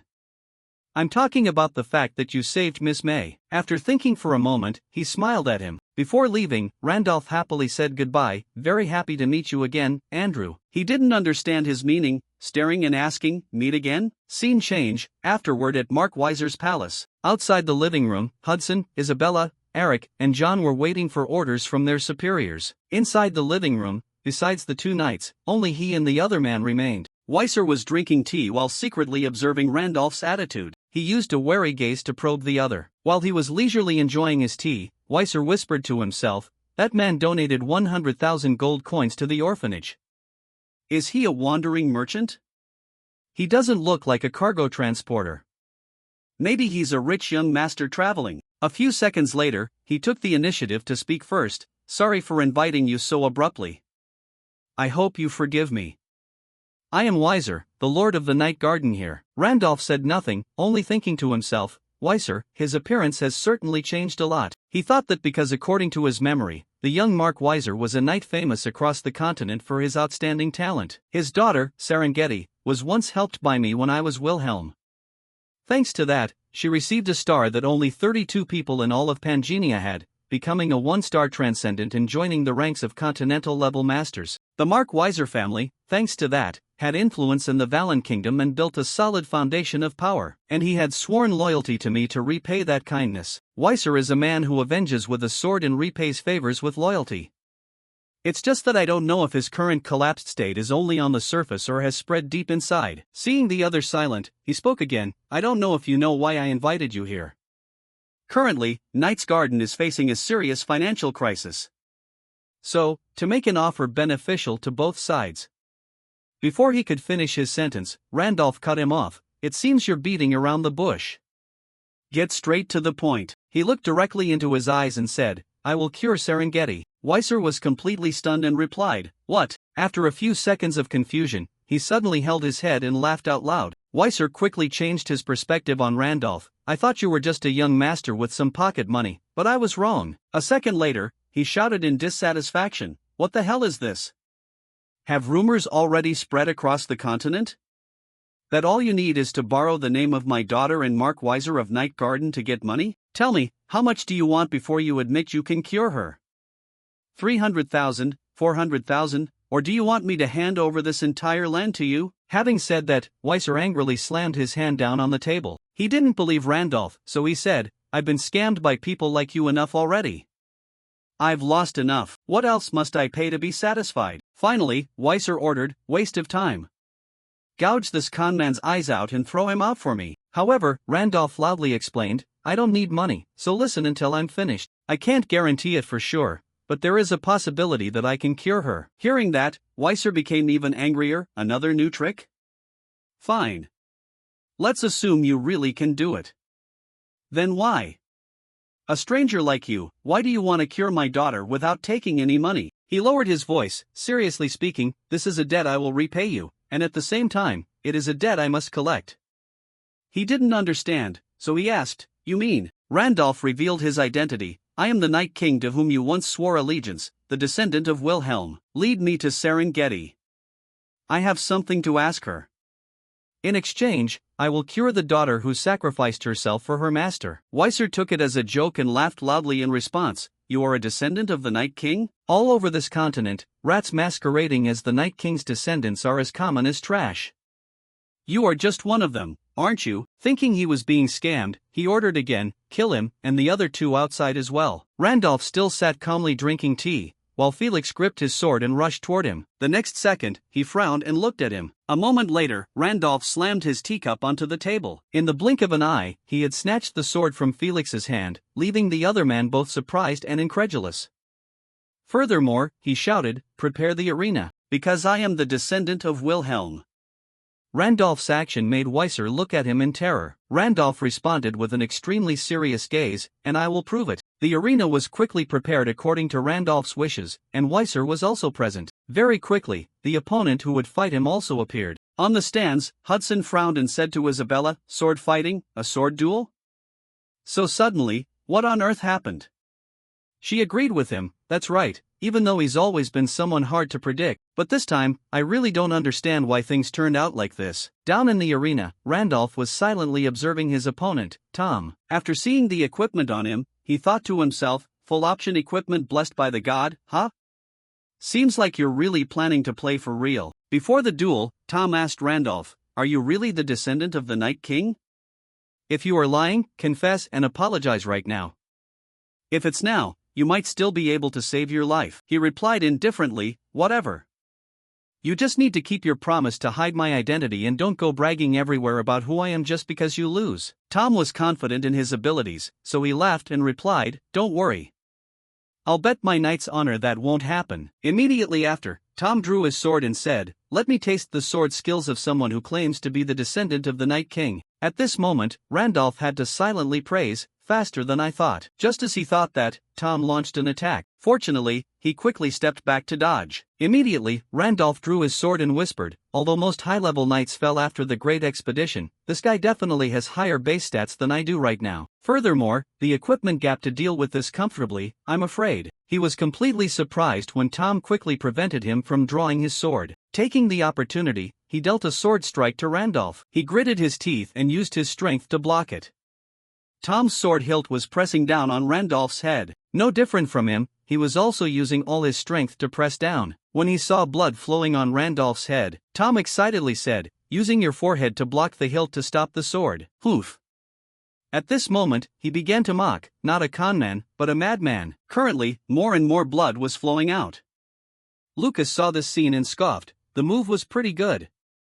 Weiser quickly added, "Just a few small tricks. I've met countless idiots claiming to be his descendants or disciples just to borrow his fame, but his sword skills aren't something just anyone can easily imitate. Someone who used to admire him from the sidelines like me knows very well that those techniques went beyond the realm of humanity. It's something distant, exceeding the understanding of someone like me. Unless one can execute even a small fragment of those sword skills, otherwise, one cannot be called his descendant." A moment later, when Randolph counterattacked, Tom praised him, "Unlike the conmen I've met. You truly have talent. Admit that you're lying right now, then surrender under my command. If you do that, I'll ask the Lord to spare you." Randolph replied while blocking the sword, "And you're still feeling smug?" Tom loudly explained to him, "Understand me. This is the Lord's order. I'm doing this reluctantly, too.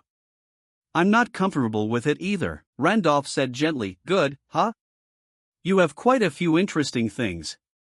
As soon as he finished speaking, he successfully wounded his opponent, causing Tom to cry out in confusion, "Huh?" Randolph quickly stepped back to gain momentum and said, "I will show you what the true power of an item is like." Saying that, his sword struck straight at the opponent's chest. This attack made Tom extremely panic. Conversely, his sword also stabbed into the ground afterward. At this moment, the system suddenly issued a notification. Equipped Extreme Iron Sword. Randolph received 2 swords. Lucas saw this and asked in surprise, "Dual swords?" Even Weiser was both surprised and incredulous. Where did he get that kind of weapon? Just like that, he continuously launched attacks toward Tom. He kept stepping back and thought to himself, the attack rhythm is shorter. Is he planning to use speed to decide the winner? But Randolph attacked continuously, however, because Tom's armor was too perfect, he was completely unable to wound his opponent. Randolph's sword slid off the armor without leaving a scratch. After fighting for a while, he felt frustrated and thought to himself, too light. If it were a heavy two-handed longsword, even if it were slower, the destructive power would be greater and could pierce this armor a little. Conversely, dual swords are fast but have low damage. There's no way to create even a single scratch on this armor. Just protecting the vital points well is enough to fear nothing. Just as he was wounded, he was extremely dissatisfied. Thinking that, Randolph quickly discarded the 2 swords and snatched Tom's sword to counterattack. A moment later, Randolph changed weapons again. Seeing him take back the 2 swords, Tom wondered in confusion, changing weapons? As the match was about to end, Randolph looked him straight in the eye and said firmly, "Watch closely. From now on, I will show you what the true sword skills of the Night King are like." Scene change. The system is continuously providing information to him. The content the system provided includes, you can choose 2 out of the 20 rewards below. Katana, True Sword, Horse-Slaying Blade, Extreme Iron Helmet, Destructive Gauntlets, True HP Potion, Extreme Scepter. The system's notification surprised Randolph, then he thought to himself, compensate for proficiency. A few seconds later, the system provided information, Extreme Iron Sword. An iron sword that has reached the ultimate realm. Originally a normal iron sword, it has been enhanced and exceeded the maximum limit by some crazy transcendental existence. Strength +3, sword proficiency +1 LV, cannot be identified, locked. When equipped with other items bearing the extreme title, the extreme effect will be activated. Randolph also understood this and told himself, since I use normal weapons to exceed the limit, the attributes are a bit regrettable, but the other effects are truly game-breaking bugs. And I get to choose 2 rewards, so I'll take the extreme effect. His question was quickly answered by the system. When equipped with other items bearing the extreme title, the extreme effect will be activated. Extreme increases attributes based on the number of items with the extreme title equipped. The system fulfilled his wish. Received extreme iron sword. Received extreme iron sword. Accepted by the system, Randolph excitedly said, "Great." Next, the system provided more information, thanks to the hidden Master of Weapons trait effect, weapon proficiency plus 5 LV. Thanks to the hidden two-handed technique effect, overall proficiency plus 1 LV. Thanks to the extreme iron sword item effect, weapon proficiency plus 1 LV. Thanks to the extreme effect, weapon proficiency plus 2 LV. The Star Descendant class can read the memories of previous masters within the possessed star if specific conditions are met. Sword proficiency reaches LV 10, read the memories of the possessed star. Ending the notification, Randolph held the two swords in his hands with a complicated mood. Scene change back to the arena. He was still fighting with all his might. Up to this point, Tom still had the strength to resist Randolph. Just like before, he changed weapons once again to wound his opponent. Randolph's weapon-changing action took place extremely quickly. Tom saw it, frowned, and thought to himself, "What is this? What is this unimaginable sword skill?" Complete initiative has been seized. I must disrupt the match's rhythm. I must create distance and escape his attack range. But Tom's plan was seen through by Randolph. Even though he just intended to create distance, he was held back by the high-speed dual swords, and when he tried to use force to break out, his balance was broken by a 1,000-pound heavy sword. Seeing that, he screamed in terror inside, "Does this kind of sword skill exist in this world? Not only does it feel like my movements are locked by ordinary attacks, but it's as if the entire space has been occupied by that guy." Furthermore, everything happening right now was within Randolph's expectations. So he was thinking, when people face things that are far beyond perception or things that cannot be explained, we will become as stupid as fools, falling into a state of helplessness, unable to do anything but stare blankly. Everyone gathered at the arena at this moment was like that, including Hudson and Isabella, including Marquis Weiser, and even the knight who was directly facing him. The sword skill of Knight King Wilhelm, and the decisive move that Randolph executed was severing Shadow of the Blessed Land. Tom was still standing firm, facing the relentless attacks, but dust was rising up around him. Even so, the sword in Tom's hand had fallen. It fell right at his feet with a thud. When a trail of blood appeared on his neck, Tom cried out in defeat, "I lost." As soon as he finished speaking, he fell to the ground. Randolph looked down at Tom and thought. Afterward, he shouted loudly, "Do you still need me to demonstrate anything else?" These words made Weiser panicked. A few seconds later, Lucas hesitantly called him, "Sir, Lord." Weiser called him blankly, "Lucas." He quickly replied, "Yes." He bowed his head, clasped his hands, and ordered, "Lucas, invite that person here as respectfully as possible. He is truly the descendant of the great Night King, Sir Wilhelm." At the same time, Randolph turned his head to look at Weiser. Weiser then invited Randolph into Serengeti's room. Currently, she looked extremely haggard. He said, "It's so sad, since returning from the great expedition, this child has been in this state. I have done everything to wake Serengeti up, from good medicine to famous doctors, all in vain. I even invited the Saintess, but because the curse is too strong, she said even she was helpless." After observing for a while, Randolph's face showed tension. To find Serengeti's illness, he quickly relied on the system and was granted permission. Hidden trait, Great Sage activated. After knowing the truth, he whispered to himself, as expected, Serengeti is currently suffering from the Demon King's curse. If it's the Demon King's curse, even the Saintess or the Saint Emperor is useless. If I use the energy of the protection star to erase the curse instead of magic, it might be effective. Weiser was still worried, so he asked Randolph, "Now I have no doubts about you anymore. But do you have a way to wake Serengeti up?" He repeated his previous words, "I said already, I don't dare to be certain. I'm just going to try." Randolph reached his hand toward her head. When he cast the healing spell, the system provided information, granting Star's grace. The force that Randolph accidentally released surprised him. A moment later, the system warned him, all mental energy depleted. Mental energy is insufficient to neutralize the Demon King's curse. Thanks to Randolph's determination, the problem was solved.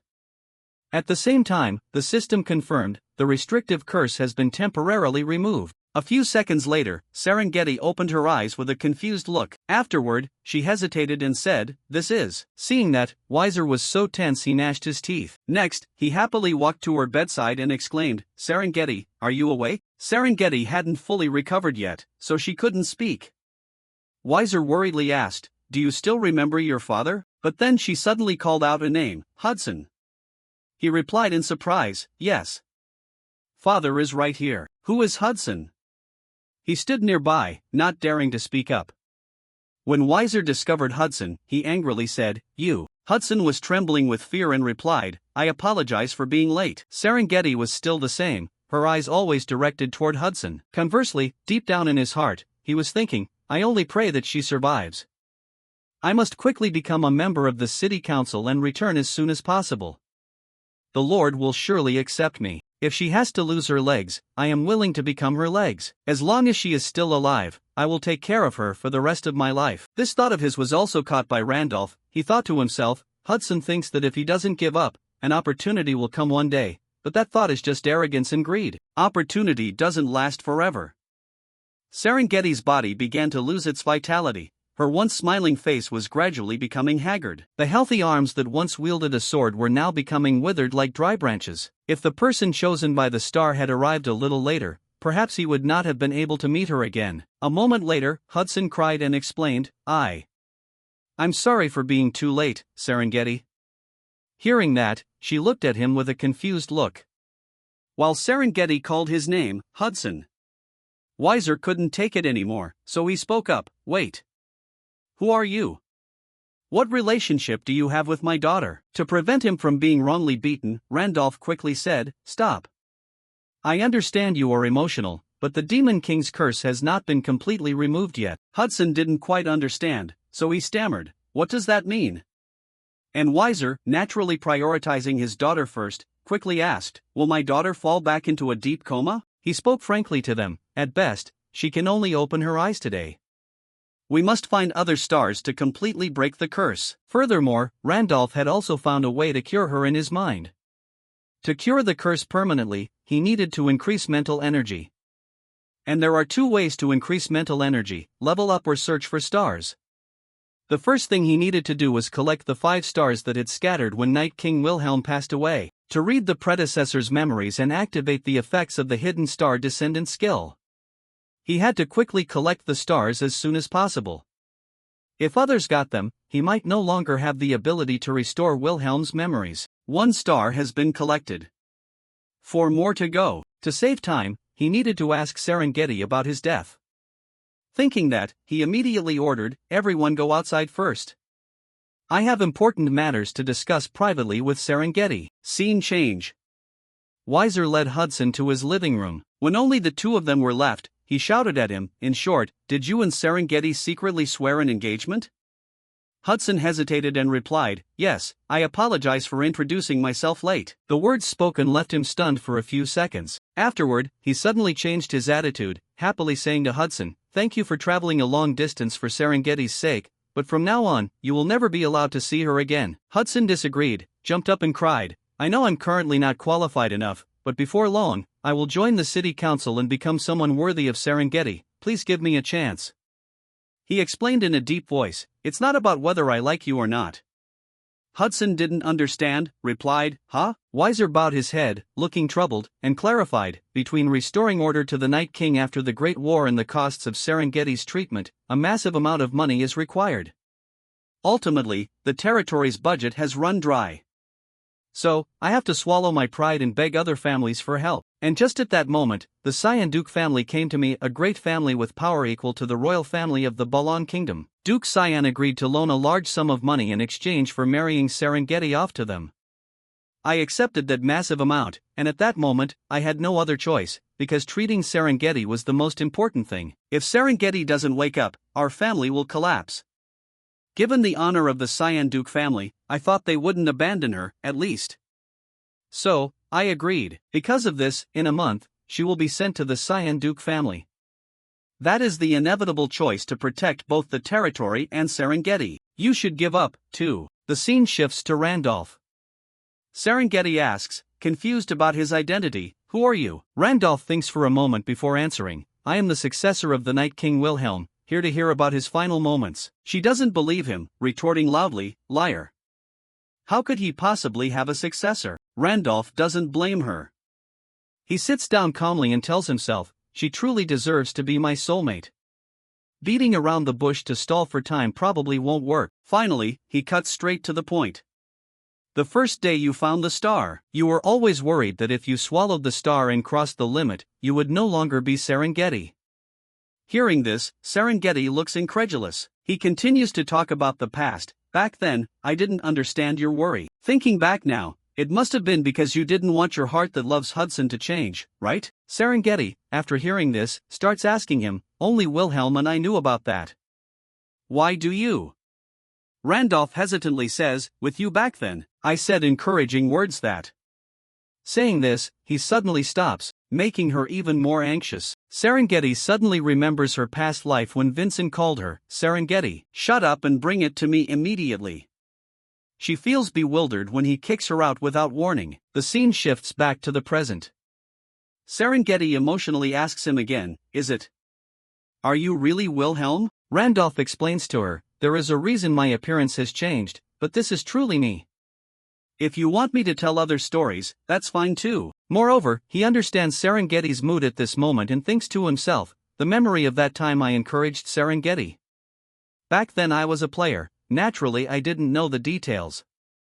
That encouragement was just pressing Ctrl and T, then randomly selecting one of 26 types of emotions. But thanks to the hidden effect of the star descendant system, it can read the previous owner's memories contained in the star under certain conditions.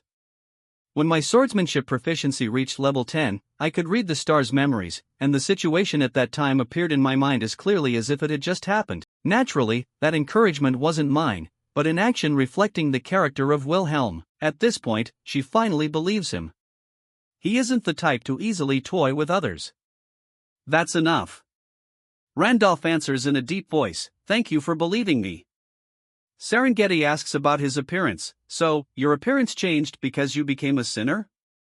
He has to answer something like that. Worried that he might be in danger, she reminds him, from now on, you must be careful of the hunters. Randolph reassures her, I know. Don't you worry. After that, random thoughts flash through his mind. People who have memories before death and then possess another person's body, players call them sinners. And the NPCs specializing in hunting sinners are called hunters, or also known as Grim Reapers. At this moment, Randolph asks the main question, anyway, I want to ask more about my final moments. That day, I was sure that I had killed the Demon King. I had thrust the pure light sword straight into his core, his body was slowly crumbling. But at the final moment, everything suddenly froze, and my consciousness faded, and that is how I died. Tell me, Serengeti, the truth about my death that day. According to the game's plot, the epic about the expedition into the demon realm led by Wilhelm with 200,000 brave soldiers, an unprecedented number in history, along with their determination when they became the main characters in the first attack on the demon realm soared to the clouds. Meticulous preparation based on accumulated information, along with the determination when they became the main characters in the first attack on the demon realm, soared to the clouds. Meticulous preparation based on accumulated information, along with a tight plan without any mistakes, ready to respond to every situation.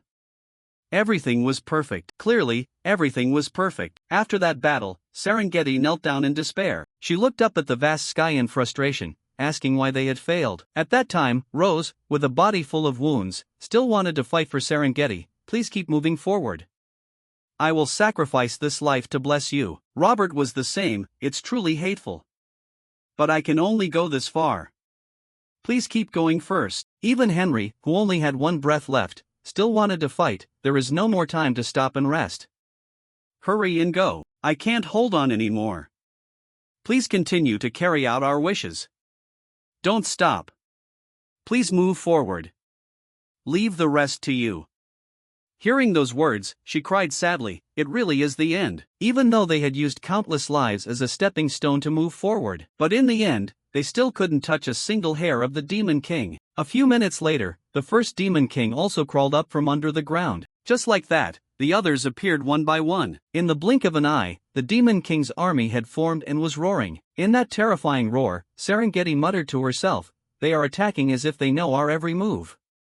This is impossible, unless there is a traitor who has secretly conspired with the demon race. In the end, had the army disintegrated from within from the start? Was this event fundamentally impossible to succeed? While she was thinking, a demon king seized the opportunity to attack. Fortunately, Wilhelm appeared just in time to clear the way and said, "Not yet. It's not over yet." Serengeti was completely amazed when Wilhelm suddenly plunged into the battle crazily. Even so, the Demon King's army kept coming in increasing numbers. However, he still fought at ease, making them cry out in confusion. After that, Wilhelm lowered his voice. "It seems like you are very tired, aren't you? Get some rest." His appearance surprised Serengeti extremely. Wilhelm turned to look at her and said sternly, "Because everything is about to end." These words left Serengeti completely stunned. She stood in a corner watching him fight, muttering to herself, "Holy warrior, the Sword King is truly a god descended to earth," to the extent that the demons in front of the holy warrior looked pathetic.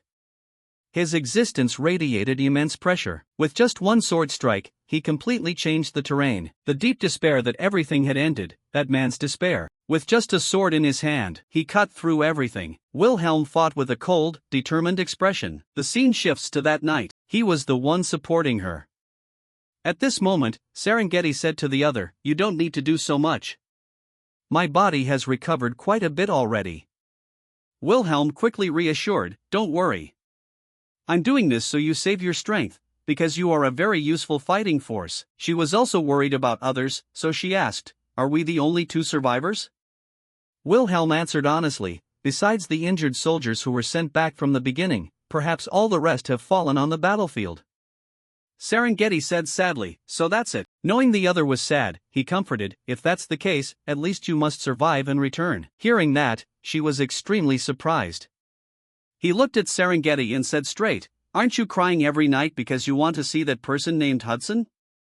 She cried out in denial, "I am not crying." Next, Serengeti explained, "Even though I am not crying, I will definitely return to see him." Just finishing the sentence, Wilhelm quickly created a magic circle. Seeing that, she screamed in fear. Seeing that, he said cheerfully, "Really? This game isn't easy at all, right?" She screamed in confusion, panicked, "Lord Wilhelm." He just replied calmly, "Serengeti, go back, get married, fall in love, or do whatever you want. Live a good life." When Wilhelm threw her towards the magic circle, Serengeti thought to herself, "I will survive.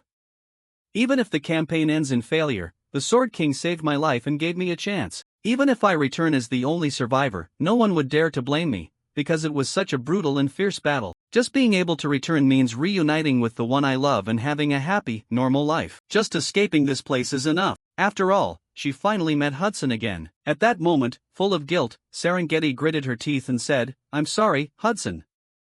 And immediately after that, she activated her position swapping skill. The action happened too quickly, making him unable to react. Wilhelm saw the system change and became worried. Very quickly, a terrifying explosion erupted from the magic circle. Through the thick dust and heavy smoke, a figure appeared. He thought for a moment, then called out in panic, "Serengeti." When the dust cleared, Wilhelm saw she had been injured. The scene shifts back to the present. Serengeti recounted the whole story to Randolph. "Fortunately, even though I fell into the Demon King's trap, my body didn't dissipate.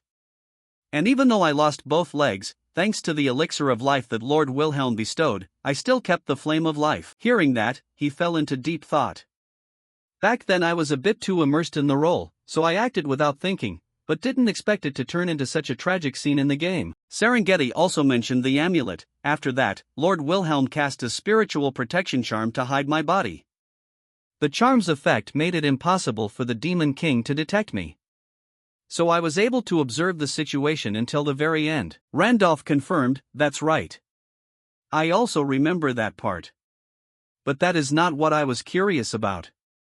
Serengeti understood his meaning and replied, "I understand. You want to know what happened after that, right?" Immediately after that, the Demon King appeared. The Demon King fell just like in Lord Wilhelm's memories. But suddenly, Lord Wilhelm froze as if time had stopped. At that moment, the Demon King roared at her, "You are truly a monster.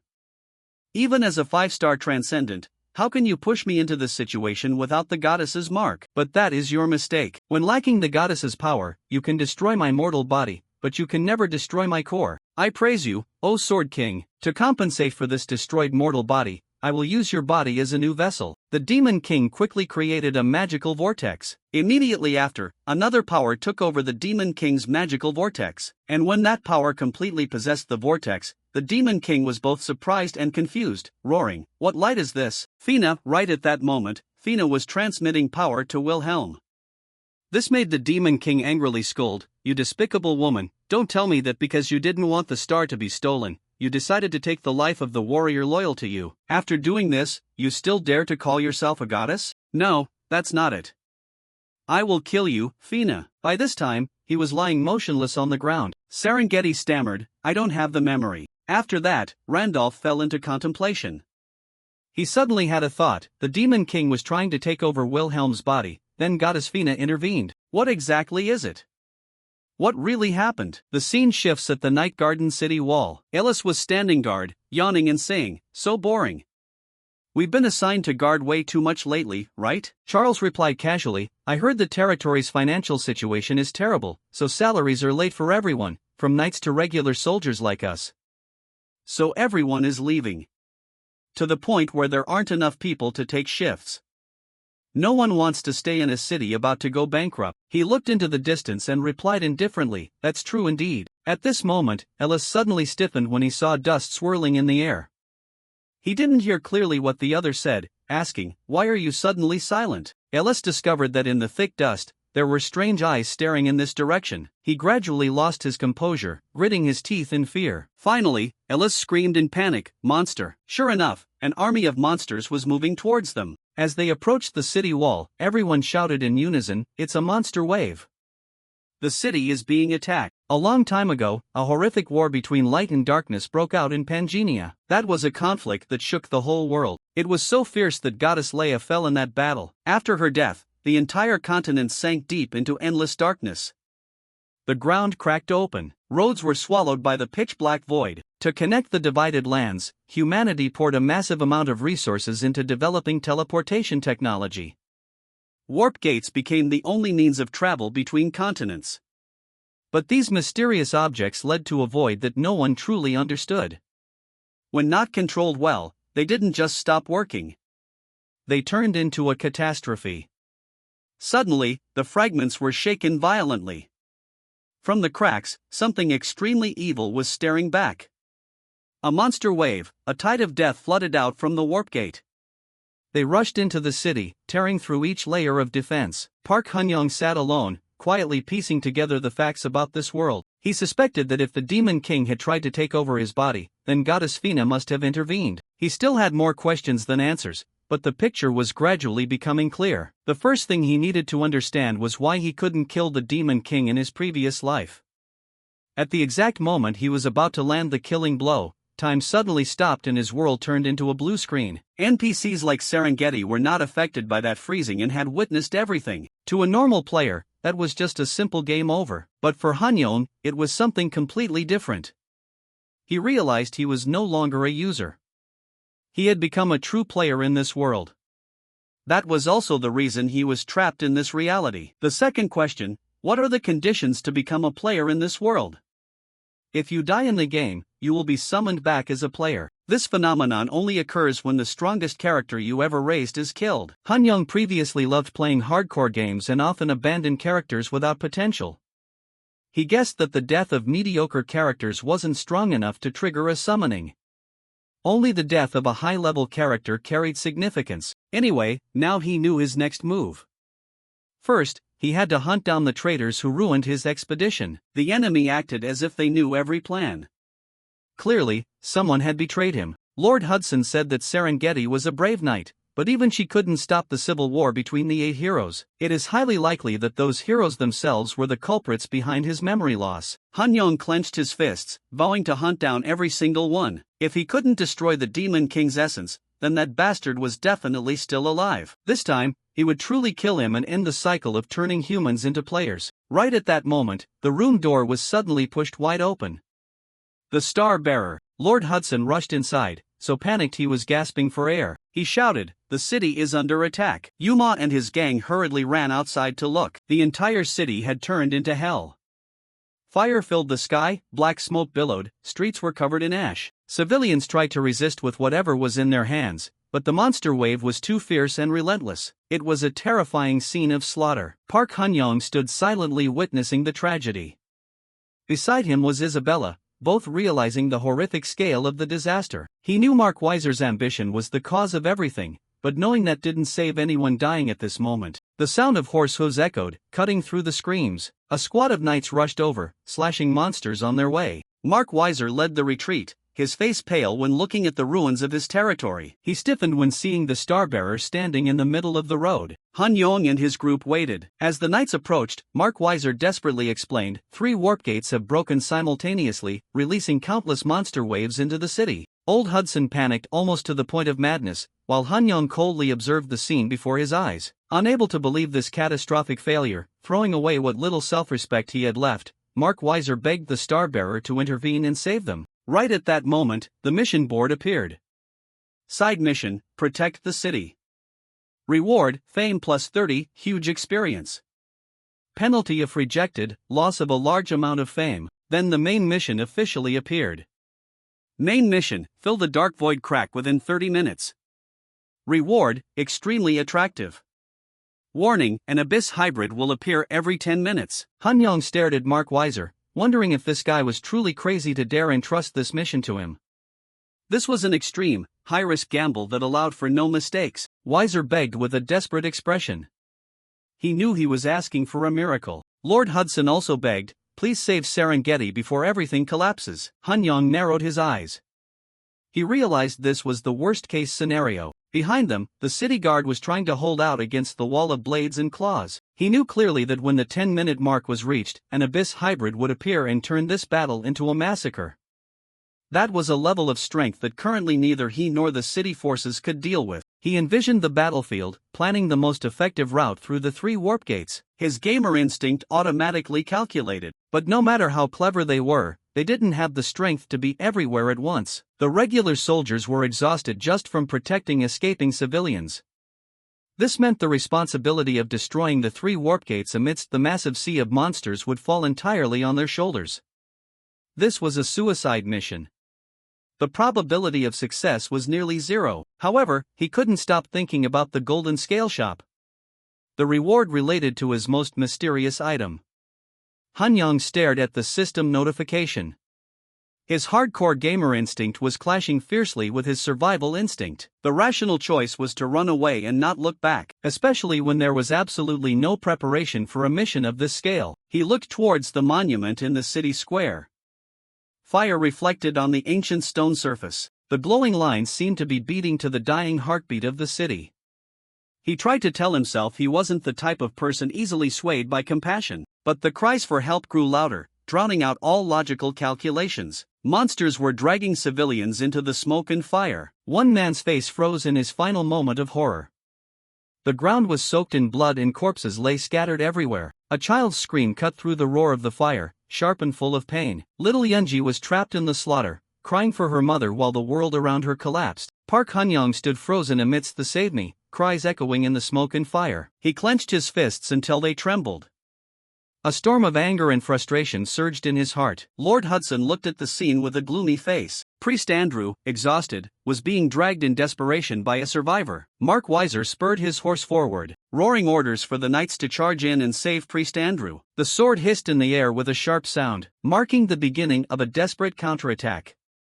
Blood splattered everywhere. He urgently told Priest Andrew to get on the horse, reminding him that he was the last high-level hope of the city. But the resilient priest refused to run away, his eyes still fixed on the people who were suffering that he had sworn to protect. A goblin growled, charging at the weaponless priest, axe raised high, ready to deal the killing blow. In that terrifying moment, Isabella appeared like a ghost. Her 2 short blades flashed, cleanly severing the goblin's head. Mark Weiser pulled on his horse's reins, astonished by the girl's sudden skill. Priest Andrew looked up at the mysterious nun who had just saved his life, his face full of suspicion. They stood amidst the rubble, the air heavy before the upcoming battle. Han-young placed his hand on his sword hilt, giving his companions one last chance to abandon the suicide mission. Lord Hudson took out a stack of red health potions, firmly stating he would fight to the end. Isabella smirked, reminding him that their adventures were never easy to begin with. Han-young looked out at the battlefield, admitting to himself, with this impossible mission, I really do need their help. He thought about the absurdity of the situation, accepting a challenge that no sane person would dare to take just to protect these half-dead NPCs. The image of civilians dying,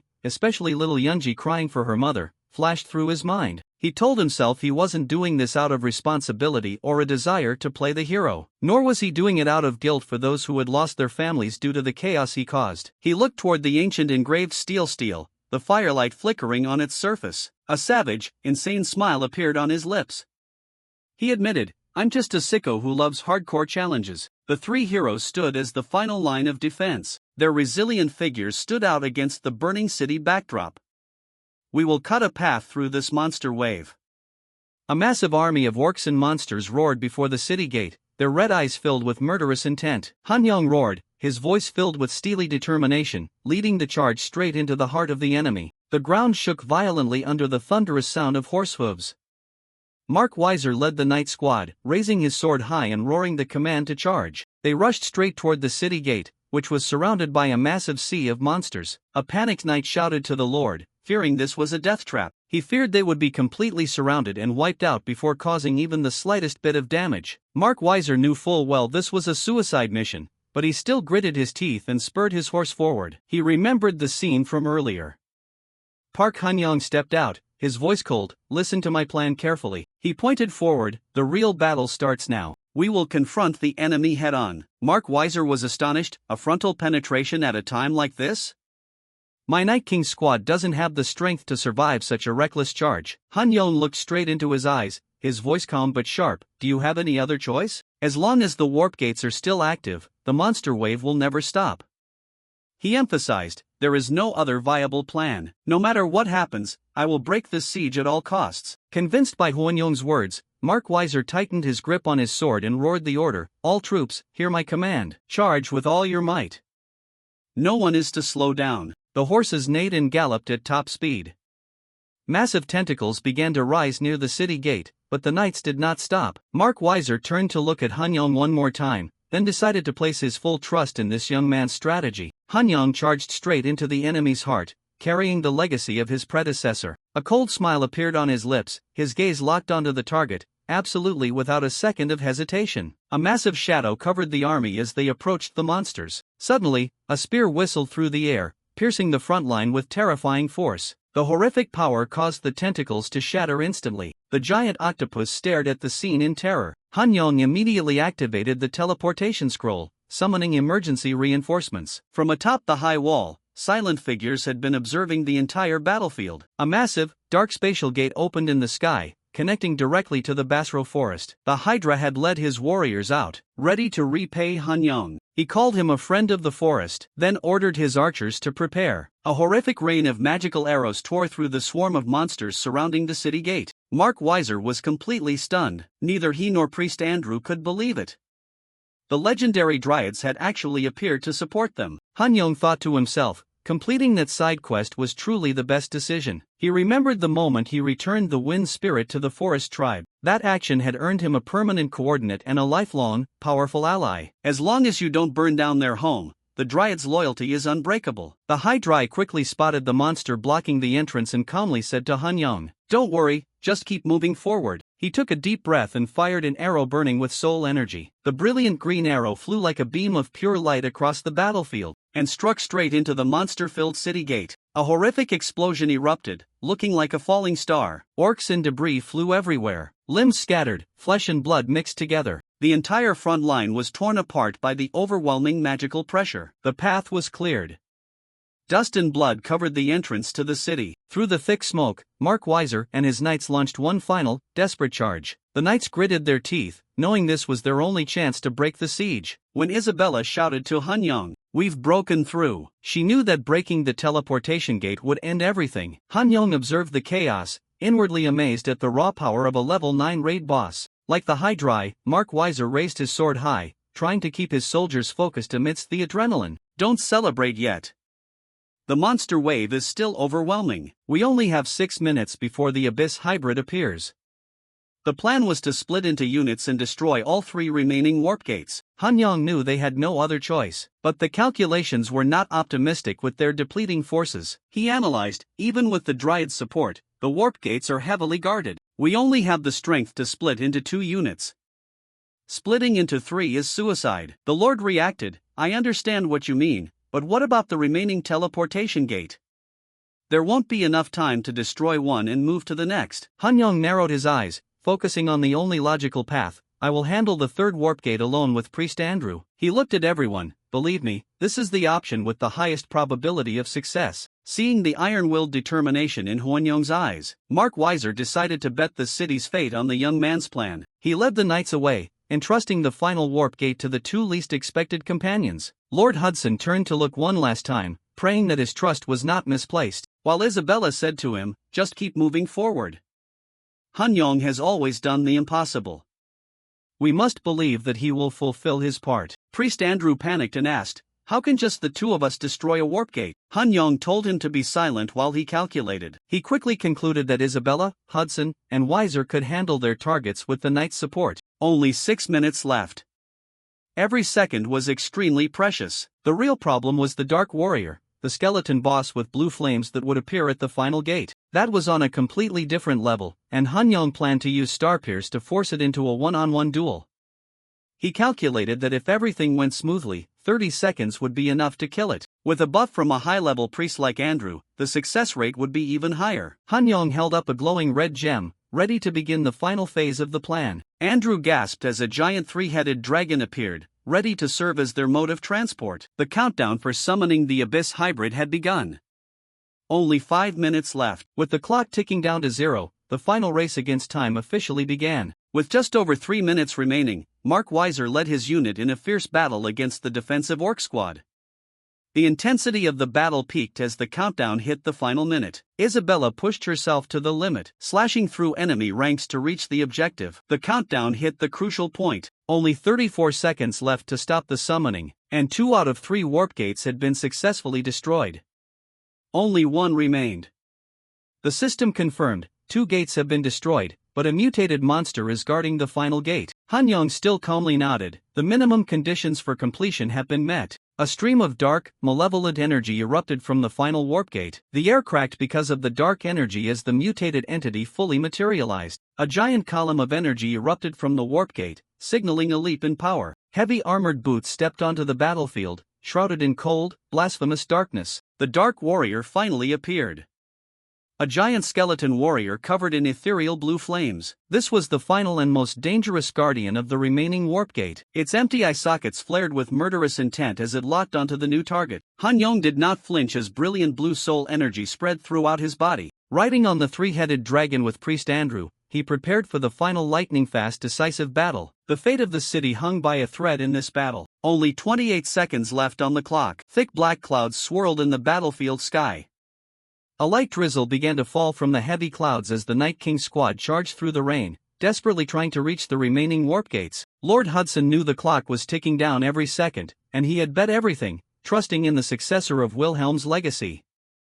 Hurry up! A heavy footstep echoed as the red armored boot stomped hard onto the ground. Park Hanyong, also known by everyone as Randolph, activated all his heavenly dragon equipment and dove straight into the monster nest. He locked onto his target with a cold gaze, pushed the Hermes shoe's speed to the max, activated haste, his body becoming blurry as he darted forward. He drew his sword. Behind his back the red crack shook violently. At that very moment, the skeleton knight lunged, grabbed the protagonist's head, and threw him far away. He quickly regained his balance, preventing himself from sliding any further. The protagonist gritted his teeth, and at the same time, the heads of the 3-headed dragon lunged to attack the skeleton. The lightning-fast attack made it impossible to dodge, but immediately after, sword slashes appeared with extreme clarity. In the blink of an eye, the giant monster was torn apart by the knight.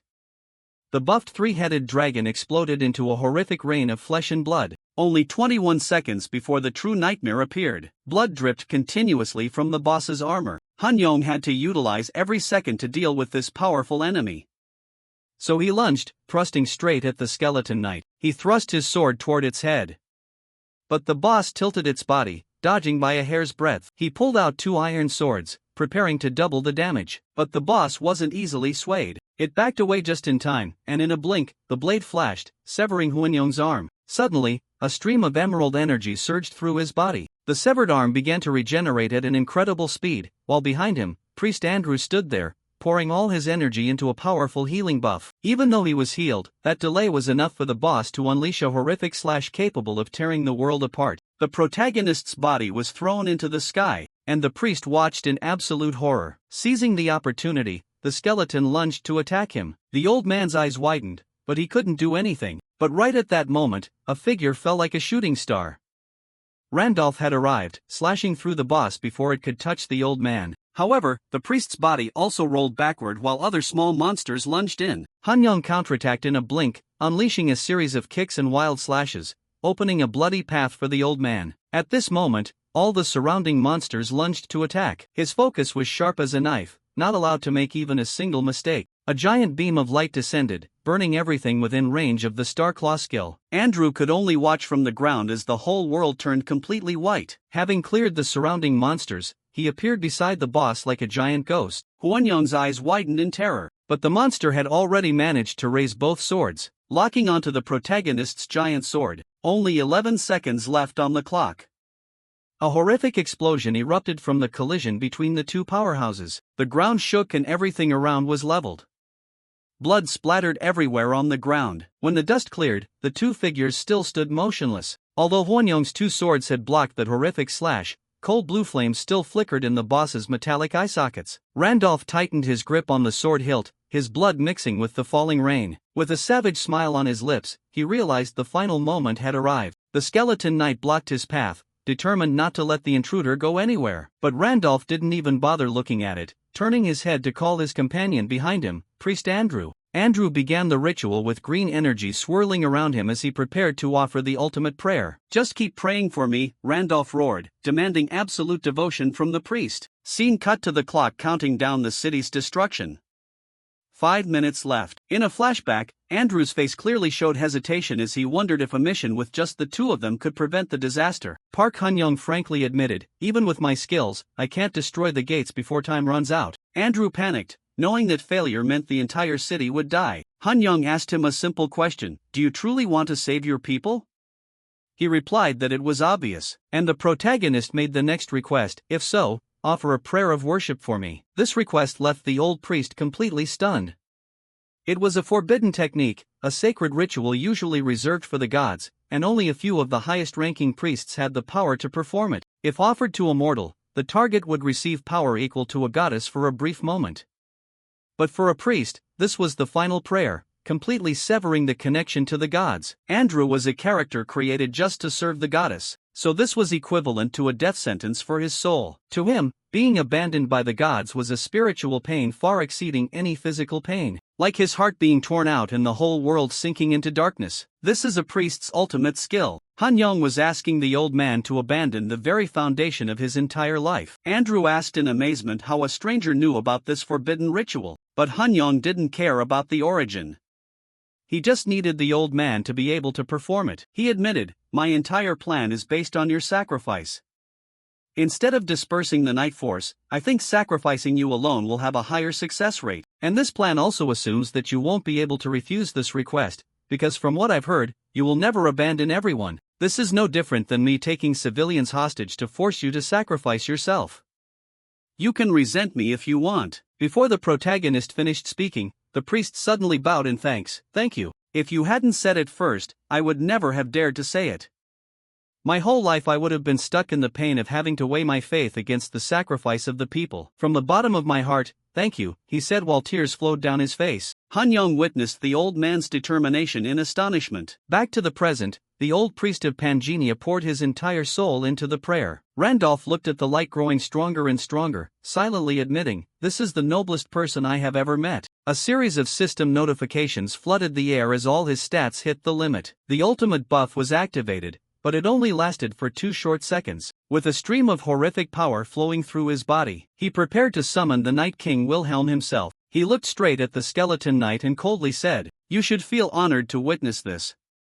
He raised his sword high. The air seemed to crystallize as primal energy gathered around the blade. He spun, forming a golden whirlwind, a perfect swordsmanship technique that defied gravity. The skeleton knight was swallowed in the light of Wilhelm's heaven and earth-splitting swordsmanship. A column of pure, blinding white light erupted from the battlefield, the power resonating like the dawn of creation. A shockwave spread across the city, piercing through the sky, left the citizens frozen in awe. Father Andrew was also stunned by the spectacle. As the holy light faded, the system announced the end of the buff and disabled Randolph's main combat skills. Standing amidst the ruins in his dragon armor, Randolph acknowledged the old priest's sacrifice and declared, "The city has finally been saved." A series of rewards flooded before his eyes, confirming that the warp gates had been destroyed just a second before the terrifying boss appeared. The rift had been sealed.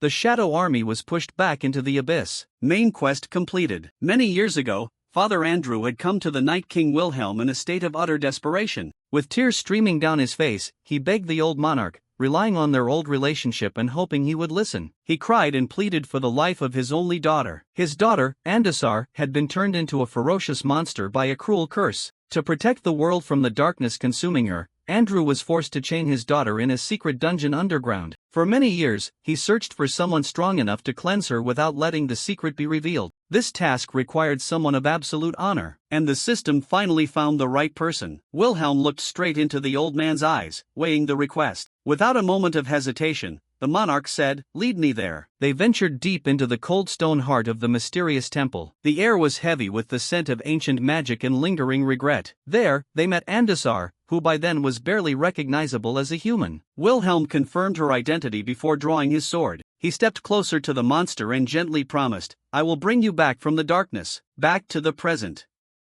Randolph had successfully prevented the summoning of the Abyss hybrid. With just 1 second to spare, the Shadow Army was pushed back into the abyss, and the dimensional gate collapsed completely. Father Andrew was utterly astonished and asked with a tremor, How can you use Wilhelm's legendary swordsmanship?" Randolph just smiled calmly and replied, "Because I am the successor to his legacy." The old priest was stunned. He had once been saved by the master in the past, and now he had been saved by the disciple once again. But the immense joy and emotion were too much for his frail body to bear. Fresh blood sprayed from his mouth, and his body began to collapse. Randolph immediately tossed all his weapons aside and rushed to the old man's side. Andrew was in critical condition, his life force rapidly fading. He explained that using up the rest of his holy power had caused his suppressed illness to flare up, and Randolph realized the old man was at death's door, needing a miracle. He decided to bet everything on a risky move he had never tried before. Andrew groaned, reminding him, "I still owe a great debt of gratitude to your master." Randolph mentioned the amnesty that Andrew had once granted to Wilhelm. The priest was terrified. That item could not be transferred to anyone else. A massive pillar of light erupted as Randolph officially granted amnesty for the old man's sins. Amnesty is an extremely precious item. A high-ranking priest can only grant it 3 times in their lifetime. It is a divine favor that erases all sins except for the most severe ones. In the game world, players often used it to wipe their records clean after causing trouble. It has no physical form, but acts as a pure karmic debt. The priest must gamble their soul and honor for the amnesty to take effect. Randolph had bet that the ancient contract with the Dragon Dramat operated on a similar principle. He clearly remembered using his willpower to force the dragon to honor the deal. At that moment, Dramat was terrified, not understanding how a human could know the secret of the binding curse. Currently, Andrew could feel the holy power flowing back into his veins. Randolph breathed a sigh of relief. It was a move entirely based on chance, but it had succeeded perfectly. Andrew remained silent, unable to fathom where this youth got such terrifying power. He asked Randolph in a panic how he had obtained the divine amnesty, immediately assuming it was stolen and begging Randolph to repent before the goddess. Randolph realized he was in a difficult spot. He couldn't explain that he was the true owner of it. He remained silent, knowing that if he revealed his true identity as Wilhelm, it would cause much bigger trouble. Before he could think of a cover story, the sound of thundering horse hooves echoed from afar. He almost decided to knock the old man out to end the conversation, but Isabella appeared just in time. A smirk appeared on his lips. Her appearance was perfectly timed. He told the priest, "We will continue this conversation later," and turned to leave. Andrew tried to stop him, but Randolph just waved his hand. Consider this a grace bestowed from heaven. The system updated the main quest leaderboard. Unsurprisingly, Randolph remained firmly in first place. As the invasion ended, the Dryads prepared to return to the forest using teleportation scrolls. Their leader stopped to thank Hunyong, reminding him that they would always stand by his side as friends, even though the city was practically their enemy. The elves left with their heads held high. As soon as they vanished, the survivors immediately began the work of rebuilding the ruined city. Randolph decided to hire high-level alchemists to repair the warp gates, using Sir Hudson's bottomless pocket to cover everything. Since there were no other priests left to treat the wounded, Randolph turned to another strategy, buying a large quantity of recovery potions to save lives. Naturally, it was all charged to Hudson's account. Meanwhile, Andrew had stabilized, but needed several days of rest to recover his strength. Mark Weiser nearly went insane seeing his fortune spent on charity. He questioned why Randolph was playing Robin Hood with his family's money. Han Young immediately cut him off. A stable city is the only way to save your daughter, Serengeti. She had fallen into a deep coma under the Demon King's curse and her condition was worsening. To shut him up, Randolph tossed the highest-grade elixir to Mark Weiser. This was a treasure that even the great temples only saw a few times a year. Hudson's eyes widened in shock. At this moment, he finally realized, as I thought, you are a player, aren't you? You bought this from the Golden Rule Shop, right? The protagonist was slightly surprised that he guessed, and the rich uncle immediately admitted, that's right. Thanks to you, I've also completed the 4th main quest. When I saw the main quest leaderboard just update, I realized if my speculation was correct, your name must be Randolph. And Randolph is the one famous everywhere as a Pangenia player, including Night King Wilhelm and the legendary player who disappeared a while ago, rumored to be a ghost. Randolph felt slightly awkward at the compliment, but apologized for hiding his identity. Hudson nodded, admitting that revealing one's true identity in this world was practically suicide. He looked at the bottle of elixir in his hand, not knowing how to address Randolph. Randolph told him to keep it simple. If you've been calling me Saint all this time, just continue. Hudson was extremely grateful, but worried about the massive amount of Golden Rule time Randolph had spent to buy this treasure.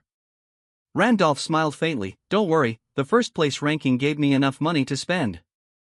The fact that the city had a low total combat power happened to make my personal contribution points skyrocket. He opened the system interface to check his current status in the shop. He currently owned over 140 hours of Golden Rule time, a staggering number.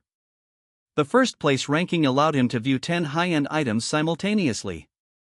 To Randolph, the Golden Rule Shop was the most important tool for surviving the challenges ahead. He was astonished to see the very materials he had used in his previous life to craft unique weapons while he was still Wilhelm. Among them was the Tooth of the White King, a monster so terrifying that even Wilhelm had nearly lost his life when encountering it. Randolph realized that when a character dies, their equipment doesn't disappear but is registered in the Golden Rule Shop. This made Golden Rule time much more important than he had initially thought. He needed to hoard as much as possible to possess the best items. He turned to Hudson and announced that he would immediately depart for the next mission, entrusting Serengeti's safety to him. Hudson worriedly said that Mark Weiser had promised to hand Serengeti over to the Duke to repay his debts. Even worse, Maxim, one of the 8 heroes of the continent, was siding with the Duke to ensure the deal succeeded. Maxim was a famous mercenary captain, but to Randolph, Maxim was just a coward, the first to turn and run in the pivotal battle near the demon world. He realized his path would intersect with the 8 heroes sooner than expected, and he was ready for that confrontation. He told Hudson, you just need to stall as long as possible, just mentioning the name Randolph is enough to create some breathing room. He promised to return as soon as possible, reminding Mark Weiser not to let his daughter be taken while he was away. Hudson was clearly under immense pressure, but Randolph reminded him, even Serengeti believes you are someone she can rely on. He left the defense of the city to Hudson, giving him one final encouraging look.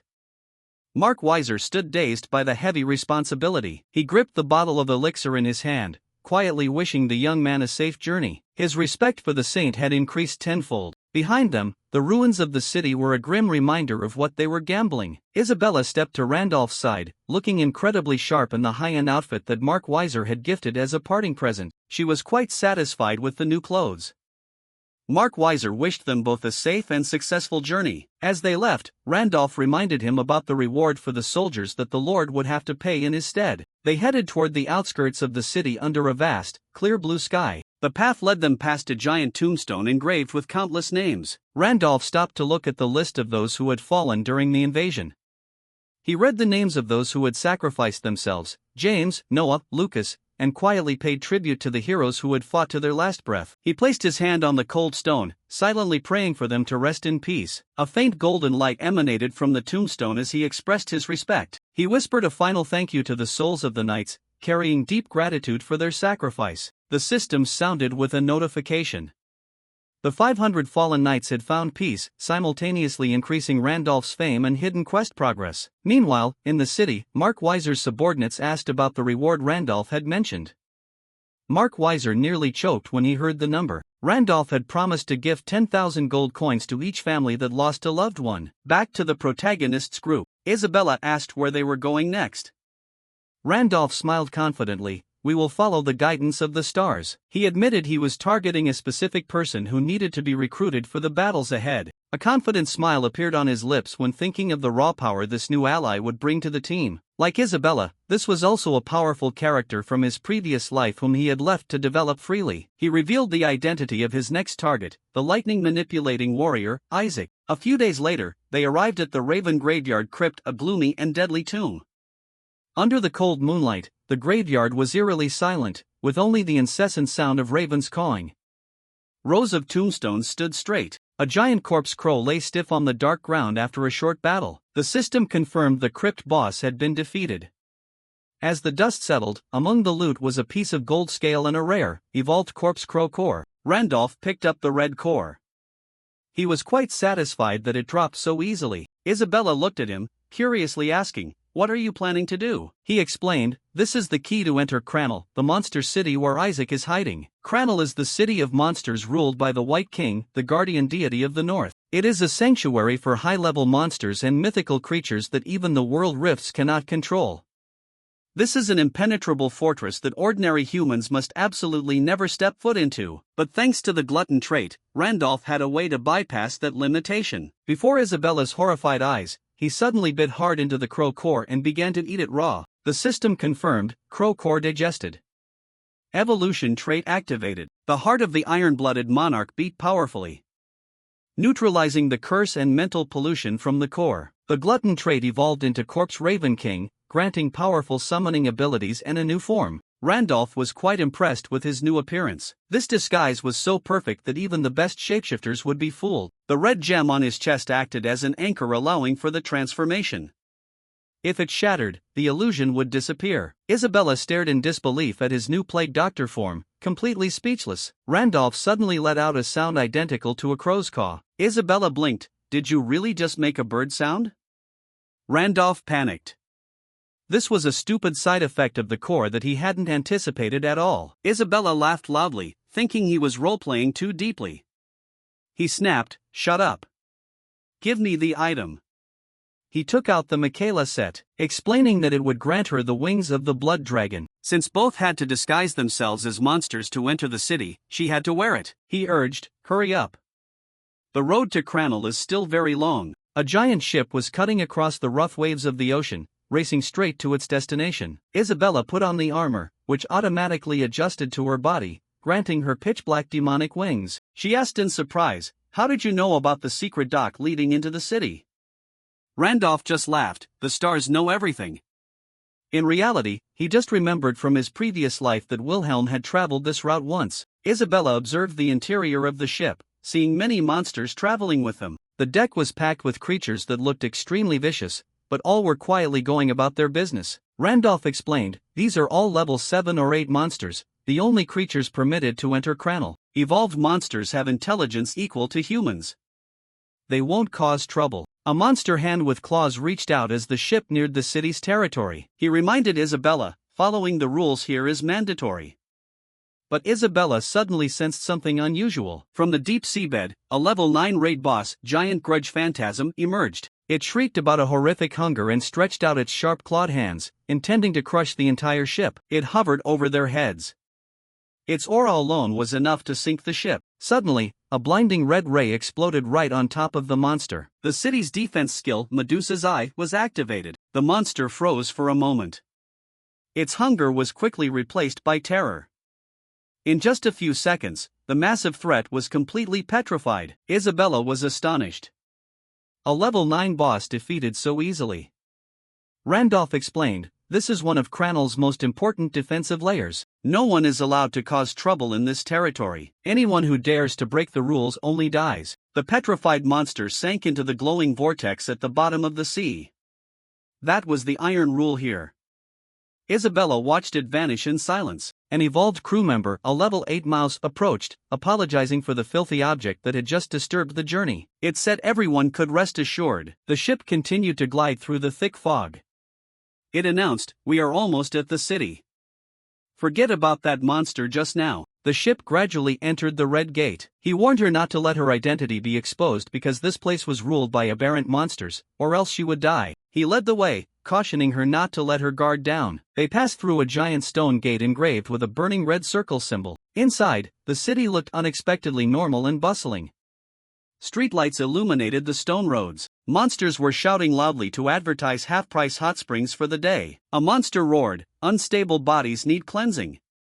Come to our hot spring." Randolph and Isabella stood frozen in place. Isabella stared wide-eyed. This is definitely not the monster city I imagined. While Randolph was screaming internally, he couldn't believe what he was seeing. He clearly remembered from his previous life, when Wilhelm came here a year ago.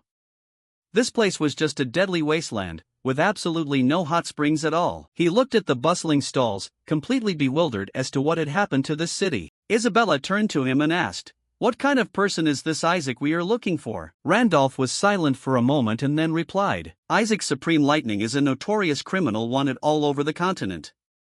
He specializes in extorting everyone from nobles to priests of the goddess church, the type of person who steals from allies while pretending to be a mercenary. But his greatest crime is destroying a mining city. He activated a monster warp gate, causing the entire city to freeze and die slowly." Randolph concluded coldly, "He is in unprecedented danger."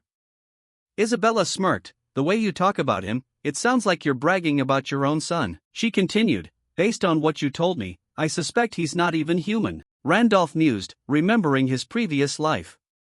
He felt responsible for having let the game world collapse without doing anything. Now he realized this was never just a game. He had to fix his mistakes. He told Isabella, "Isaac is someone we must have for the bigger goal." Isabella nodded, "I understand, but I also have a warning." She looked at him seriously, "If Isaac dares to threaten you in the slightest, I won't hesitate to kill him without mercy." Randolph flashed a sharp smile, "Good thing I have you by my side." As they continued walking, Isabella asked, "What does Isaac look like?" Randolph began to describe. "He has a very distinctive lightning-shaped scar on his forehead, platinum blonde hair that stands out, and he also has blood dragon wings just like yours." Suddenly, he spotted a winged figure in the distance. He exclaimed in surprise when he saw the man kicking a cactus-shaped skeleton monster. The man turned around. It turned out to be a high-energy salesman. He waved a flyer and shouted loudly, "My hot spring is the cheapest and best in the city. Don't go anywhere else. You must stop by first." Isabella and Randolph stood frozen. Isabella turned to look at Randolph with extreme suspicion, repeating the description of the most dangerous person in history that he had just mentioned. But Supreme Lightning Isaac seemed not to care about his reputation at all. He just wanted customers. He screamed like a maniac, waving the hot spring flyer as if his life depended on it. "Nobody is allowed to leave until you bathe in my hot spring." Isaac frowned, his voice full of annoyance. "Why are you two standing there looking at me?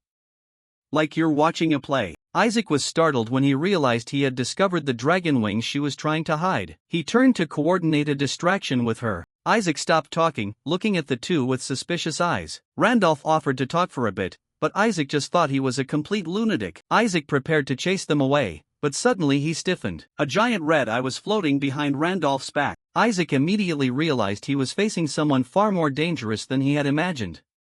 Randolph leaned in close and whispered a name that made Isaac's blood run cold, Lightning Severing Hunter. Amidst the thick, foggy street, the air suddenly became deadly. Isaac panicked, grabbing Randolph's arm, his voice trembling. How do you know that name?" Randolph calmly replied, "Stop the act. I know exactly what kind of situation we are both in." Ordinary monsters were fooled by Isabella's disguise. But Isaac had a special reason to see through it. It turned out Randolph had used the exact same tactics to sneak into this city. Beneath his ordinary cloak, Isaac was wearing the complete legendary Michaela set along with speed-boosting rings, all hidden by invisibility potions. But that was completely meaningless because Randolph's great sage skill could see through all disguises. Randolph whispered, "I see everything you're wearing. Now choose. Cooperate or die." The air was taut as a bowstring. Suddenly, Isaac burst into loud laughter. He did a 180-degree turn, laughing heartily and shaking Isabella's hand like an old friend. Isabella tried to play along, but Randolph teased her for the strange C sound when greeting. He suggested, "We should find somewhere else to talk seriously." As they left, Randolph noticed a flyer lying on the ground. The hot spring sounded like an ideal place to talk. They arrived at a nearby classic-style inn. Isaac kicked the door open, shouting for the innkeeper while dragging a cactus-shaped monster inside. Inside, a surly goblin sat behind the counter. Randolph stepped forward and requested 2 rooms. The goblin innkeeper immediately cursed Isaac for his poor service. Isaac couldn't care less and told him to charge everything to the monster he brought along. The poor monster cried out in panic, claiming this was blatant robbery. It turned to Randolph, begging the hero to save it and screaming for justice, but everyone ignored its cries. Randolph told Isabella, "Keep going. Don't look at it." They left the monster behind, its wails echoing down the hallway. The inn was quite clean and decorated with hanging banners. The hot spring area was spacious and filled with steam. The system announced that the spring water had properties that helped stabilize the body. Isaac asked in surprise, "I don't remember this place having a hot spring." Randolph replied, "I'm not clear on the details either. I just know these springs erupted recently." He looked down at the water, wondering if this was a sign of a larger event. Isaac cut him off, getting straight to the point. "Why did you go to such lengths to find me?" Randolph smiled, "The stars guide my path." Isaac smirked, "Stars again?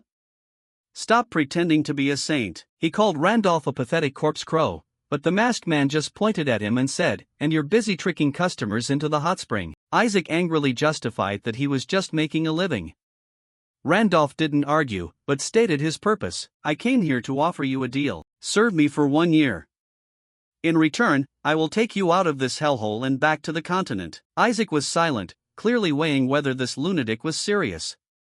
He smirked, telling Randolph to stop talking nonsense and get lost. But Randolph continued, "Do you intend to run from your past for the rest of your life?" He mentioned the mining city that Isaac had destroyed. Isaac's face immediately went cold. Randolph began to recount the story that Isaac was trying to forget. In his previous life, Randolph used the Isaac character to become the server's most notorious troll. He accumulated so much bad reputation that he couldn't set foot in most cities, forcing him to hide in a small village. There, he met the village chief, a typical low-level villain specializing in embezzlement and bribery to maintain power. Isaac thought this was the ideal place to hide, so he took a job as his dirty henchman. He found it funny that a high-level player like himself had to play the role of a lackey for a mediocre criminal. At first, it was just small jobs and dirty errands. But gradually, Isaac realized the chief was far more ambitious and ruthless than he had thought. Beneath the veneer, he was a true monster, ready to shed blood to climb higher. Thanks to Isaac doing the heavy lifting, the chief went from a nobody to a major force. He eventually became a true devil after signing the mining contract. They stood in the shadows of the mine they had just seized. The chief thanked Isaac, but Isaac began to wonder what he was getting into. The guy kept laughing, bragging that a bumpkin like him had finally stepped onto the big stage. He promised to make Isaac wealthy and powerful enough to make kings envious. Isaac thought it was just a joke, intending to rob him clean and leave when he got bored. But the chief said, "We've only just begun." He looked at the workers with a twisted smile, enjoying his new position. Deep in the mountain, people were tortured to exhaustion. They looked pathetic, their strength drained by relentless labor. Isaac looked at the massive scale of the mine. Realizing everything had gone too far, the chief nonchalantly explained that he had kidnapped the entire population from neighboring cities to fill the mine. He admitted the cost of bribing the royal guards was huge, but considered it a smart investment. He had calculated the massive profits that would be reaped. In the crowd, a young boy was trying to breathe in the thick dust. The child was clearly very sick, coughing violently on the dirty floor. The chief stepped forward, looking down at the shivering boy. The child's bare feet were covered in mud. He placed his hand on the boy's head with a monstrous smile and asked, "Do you have a cold?" He sighed, regretting that a sick child was no longer useful for labor. He raised his hand to grab the hilt of his sword. He said in a cold voice, "What a pity." He nonchalantly suggested, "We can make the slaves have more children to replace those who die." Isaac looked at him in horror, finally realizing he was serving a true monster. The chief was still dreaming bigger, talking about buying the whole kingdom with his new wealth. He laughed loudly and thanked Isaac for everything, completely unaware of the killing intent radiating from the hunter. Isaac thought frantically. He realized he had made a huge mistake and couldn't let this nightmare continue. He decided right then that he would be the one to destroy it all. Back to the hot spring. Randolph said, after that, you dealt with the chief and tried to reform the city, but it was all in vain. The kingdom holding that mining city was rotten to the core. A second, third, and fourth wave of crime appeared to exploit it until it was exhausted. That's why they triggered a monster wave and wiped that city off the map completely. Many were swept into the wave and died, and many lost their homes. But because of that, you broke that endless cycle of crime. Even if you weren't there, the city would have fallen into the hands of another villain. That's why I'm telling you not to lock yourself in here anymore. Isaac clenched his fists underwater, his voice cold. Don't pretend to understand everything. But Randolph continued to push. Hiding in a place like this is not a way to atone. When Isaac asked who he was to judge him, Randolph dropped the bomb. My goal is to kill the Demon King. He challenged, stop hiding. Do something truly useful for this world? He explained, I am building a team of comrades who are both strong and loyal, who will never betray me. Isaac remained skeptical. Why would a stranger like you trust me? Randolph smiled behind his mask. I know more about you than you think, perhaps even more than you do yourself. Isaac scratched his head in confusion, completely unable to understand this guy's confidence. He thought the idea of a corpse crow killing the Demon King was just a terrible joke. Randolph laughed behind his mask and suggested, let's settle this with a bet. He said, in Cranel, normal social rules don't apply. Only strength determines your status. I will prove to you that I am not an ordinary crow. Isaac looked at him, wondering what crazy plan this guy was plotting. The scene shifted to a mysterious, majestic tower looming in the dark city sky. Randolph declared, I will prove my worth by taking a secret from the deepest level of this tower. A system notification appeared. Quest started. Seize the secret and prove your status. So what exactly is arcana in this world? It's not just a fancy word to make things look better. It's a concrete manifestation of power and status. Imagine the sparkling effects you usually see in games when a character levels up or activates a special skill. That is the light that says, that's right, I'm a big deal, like how items in Pangea start glowing blue or red when upgraded enough. Here, these characteristic visual effects are officially called arcana. Most are purely decorative. While some rare versions can provide small advantages or support abilities, the majority have no real effect. Unless you are a guild leader or a city lord, then arcana becomes a symbol of power. To normal people, they are just ornaments. To humans, arcana doesn't mean much. But to monsters, everything is completely different. To them, this is everything. In the demon world, arcana is like a lion's mane. It directly represents the species' rank and the monster's leadership capability. The higher the arcana, the higher the monster's status in the hierarchy system. That's the difference between a common soldier and a terrifying raid boss. The strongest monsters usually possess the best arcana, thereby consolidating their absolute dominance. Although arcana itself doesn't make you stronger, possessing a high-level arcana is living proof that you are already very strong. And if you want to find the highest level arcana on the ground, there is only one place, the Arcana Hall in Cranel. Countless monsters risk their lives every day to climb the tower to prove their worth to the world. The higher you climb, the better the arcana you receive.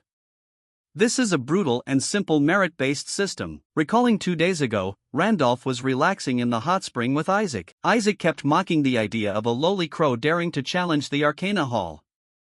Isaac was certain that Randolph would be torn apart within 30 minutes of entering. He almost laughed in Randolph's face. Randolph just calmly endured it, which made Isaac boast even more. He even offered a bet.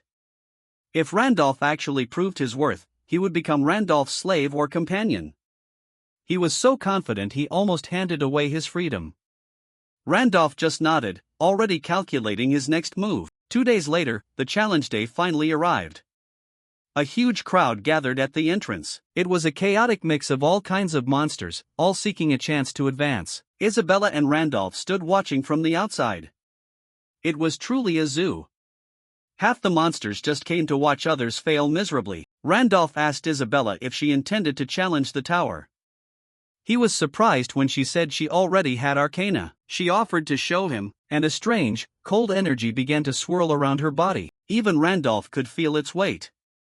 A brilliant blue aura erupted from Isabella, shaped in a way that made the blood in Randolph's body freeze. It was a presence he recognized immediately, Gorman Ganderscales. Randolph couldn't believe his eyes. This was one of the 32 legendary stars in Arcana with an insane value. Isabella explained that she received it after a dream about a giant snake coiling around her. To her, it was just a beautiful effect without any special abilities. Randolph realized the truth. The Desert Queen didn't keep Isabella for kindness. She knew Isabella was the key to finding this Goringander star. Arcana is basically a map leading to power that no one had ever found. This is one of the most coveted treasures in the world. Randolph finally understood that she was a predator who recognized the value Isabella possessed. The queen would never let go of such a trophy. Keeping Isabella by her side as a princess was just a way to keep the star within reach. Randolph's mind was reeling. His history with the Desert Queen was clearly not over, and Isabella was at the center of it all. Isabella noticed he had suddenly gone silent and asked if anything was wrong. Randolph just gave a faint smile and brushed it off. He told her to focus on what was right in front of them. No need to worry about the queen. As the gates were about to open, a small, rat-like host stepped out, announcing that the Arcana Hall was about to open. He told everyone to prepare their gear. The participants started crowding toward the entrance. Randolph observed the preparation with a sharp, focused gaze. He told Isabella that he would go inside. She promised to wait for him, her expression serious as she watched him walk toward the gate. The crowd surged forward as the heavy doors finally slowly opened, revealing the foggy path inside. Giant monster silhouettes emerged from the darkness, leaving even the bravest participants frozen in awe. Randolph stopped to sense the terrifying shift in pressure. He wasn't the only expert appearing today. A high-level monster with a scarred body and a terrifying aura stood tall at the door. A true vampire had arrived. Next, a mature leviathan drifted into view, its giant scaly head casting a long shadow over the crowd. And to top it off, the Minotaur King himself appeared, overshadowing everyone. It seemed like every disaster-level monster in the region had shown up for the show. Randolph narrowed his eyes, observing the chaos. He knew today wouldn't be an ordinary stroll. Something big was happening. The rat host stepped up, speaking to the crowd with a toothy grin. He was excited because there was currently a vacancy in the 5 great warriors and hoped one of these monsters was strong enough to fill it. He reminded everyone that even the White King was monitoring the results very closely. Everyone was looking forward to the next pillar of Cranel emerging from this challenge. It was precisely that vacancy that brought all these high-level monsters out. They were all craving the top spot. Currently, there were only 4 legendary warriors, including Medusa. Each one was a nightmare that even the top 30 players struggled to deal with. Randolph felt skeptical. If they already had 4 powerhouses, why were they so desperate to find a 5th? Something was wrong. Suddenly, a giant reptilian monster stood tall in front of him, growling at him to move out of the way. This creature was extremely arrogant, looking down on everything it deemed inferior. The lizard looked at Randolph with contempt, asking if a lowly crow was really going to challenge the hall. The surrounding crowd went silent, curiously watching. They had seen many weaklings try and fail before. The lizard monster burst into mocking laughter that echoed throughout the entrance. It thought the whole idea was a complete joke. It told Randolph to get lost and go to the second-hand shop to buy cheap arcana instead of throwing his life away here. It almost begged the kid to go home before getting hurt. The monster leaned down, its red eyes full of arrogance. It said Randolph clearly didn't understand the level of danger he was stepping into. In its eyes, Randolph looked slightly stronger than an average bird, but was still just a lowly species. Rank was everything in this world. It roared that this place wasn't a spot for trash like goblins or crows to loiter. It was clarifying who deserved to enter the tower and who didn't. The lizard claimed it understood the desire to escape an inferior fate, but emphasized that species limits were absolute. It tried to crush Randolph's spirit before the doors even opened. The tower gate finally swung wide, revealing a mysterious swirling teleportation gate. The rat official officially declared the hall open. A 5-second countdown to entry appeared. Randolph didn't even bother to look back at the lizard, just muttering that this guy talked too much. He called the lizard monster a worm, leaving the arrogant creature completely stunned. Randolph had nerves of steel. When the countdown hit 1, he stepped into the light. He carefully memorized the lizard's face. When he stepped into the world inside, everything became blurry in the moment of transition. Randolph found himself standing on a rocky ledge under a bright, vast sky. This was a completely separate space, just as he had predicted. He looked around, realizing nothing had changed since his last visit in his previous life. He truly regretted not being able to kill that worm right there. He clearly remembered this was the only place Wilhelm had failed to receive the top reward. It was the first time someone had challenged this place, so there was absolutely no information. But this time, everything was completely different. He wasn't just a challenger. He was an expert who knew exactly what would happen. A mob of skeletons began to crawl out of the ground. Randolph didn't flinch. He had memorized every strategy. He remembered the 2 harsh conditions required to completely clear this place. You couldn't just rely on brute force. You had to trick the system. The first trick was to enter at the lowest level possible. It sounds counterintuitive, but it's the key to the whole puzzle. The monsters inside would perfectly match your level. If you enter at level 100, you will fight level 100 monsters. But as the level increases, their attack patterns become more complex and immune to fast damage.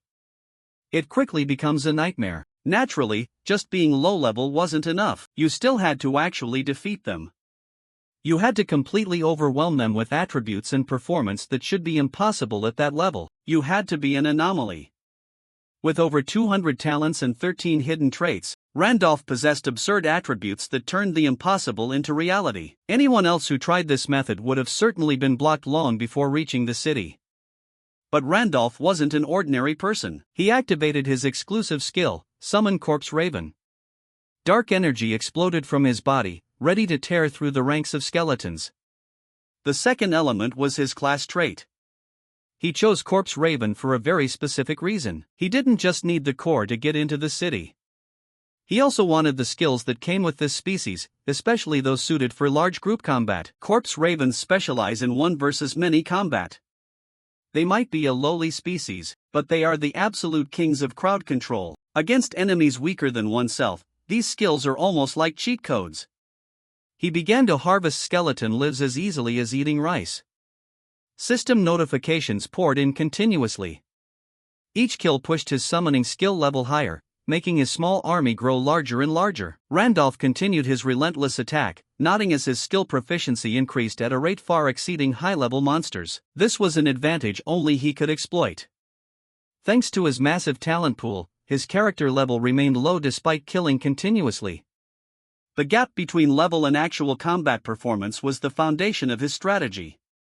A pillar of dark energy exploded, instantly vaporizing an entire row of skeletons. Randolph knew he was the only one with the knowledge and power to conquer the tower's peak. The skeletons shattered like glass under the weight of his power. This wasn't just clearing.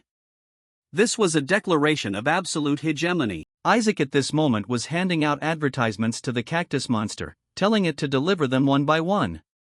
It questioned why it was a customer but was still made to do this work. He clearly didn't understand what it meant. Isaac only focused on promoting the hot spring. The scene shifted to a certain high tower. One of the 4 great generals, Gungi, was resting here. Right then, a voice suddenly rang out from outside. "Hey Gungi, I heard the light in the hall has lit up." Hearing that, Gungi opened his eyes and calmly said, "Surely it's fast. I hope this time someone worthy of joining the ranks of the 4 great generals appears, because I don't want to taste that humiliation even once more." 2 years ago, the 4 great generals, the Pillars of Cranel, failed miserably at the hands of a person named Wilhelm. He didn't even bother to finish us off, but deliberately let us live as bait for the White King. The humiliation of that time, no matter how much time passes, I cannot forget. Thinking of that, Gungi said in a serious voice, "When the light on the 2nd floor lights up, notify me. Even if they don't reach the level of the 5 great generals, if anyone is strong enough to climb to the 2nd floor or higher, I will personally come to welcome them." But the person outside replied with a confused look, "The problem is, it seems the light from the lower floors has lit up continuously all the way to the 4th floor." The Minotaur King's eyes widened in genuine surprise. Someone had reached the 4th floor. Someone was challenging the same floor as the White King in a much shorter amount of time. He stood up and ordered the immediate summoning of the 5 great warriors. They needed to gather at the Arcana Hall to witness this anomaly. Inside the tower, Randolph stepped onto a floor covered in the blood of countless fallen monsters. He stood amidst the ruins as his Summon Corpse Raven skill reached maximum level. It instantly evolved into a higher tier version. The system window confirmed he had cleared the 4th floor. It offered a reward, Progenitor Giant Arcana, and warned that refusing would lead to a harder challenge. Randolph didn't hesitate for even a second. Looking through the slit of his mask, he simply refused the reward. A swirling portal opened to take him to the 5th floor. The tower announced the next challenge would be adjusted based on his racial stats. The system began measuring his unique racial traits. It calculated points in Void, Giant, Druid, Celestial, and Corpse Raven. With a total of 55 racial points, Randolph satisfied the final hidden condition. Repetition for emphasis, the system began measuring his unique racial traits.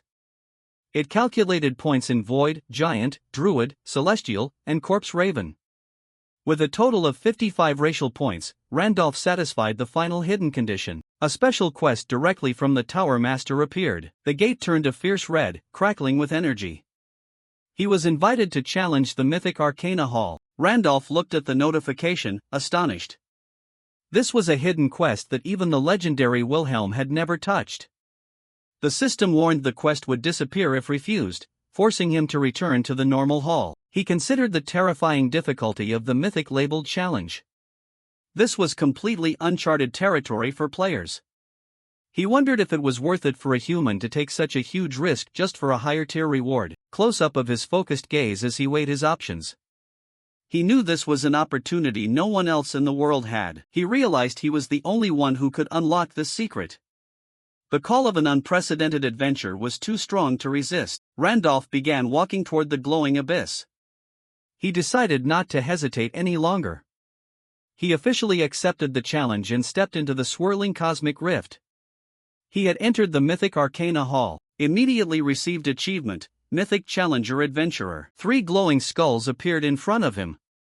A skeletal soldier awoke as his opponent. It randomly received the challenger's racial stats, copying his druid and giant traits. Randolph watched the monster intently. He realized the tower was using his own power against him. A brilliant light exploded from the skeleton's core as it prepared to attack. The monster unleashed the druid's light spirit arrow. Dozens of beams of light flashed and rained down throughout the space. Repetition for emphasis, dozens of beams of light flashed and rained down throughout the space. Randolph tracked the attacks, his red eyes darting quickly across the sky as the rays of light rushed toward him. Terrifying explosions of light tore through the ground as he narrowly dodged the barrage. The entire area was leveled. His boots slid across the scorched ground amidst the rain of bombs while looking for a gap. A giant skeletal hand crawled up from the ground. The enemy had activated the giant's grip skill. Randolph looked down as the giant skeletal fingers began to tighten around his position. The hand slammed shut with a deafening collision, crushing the ground where he had just been standing. Randolph leaped high into the air.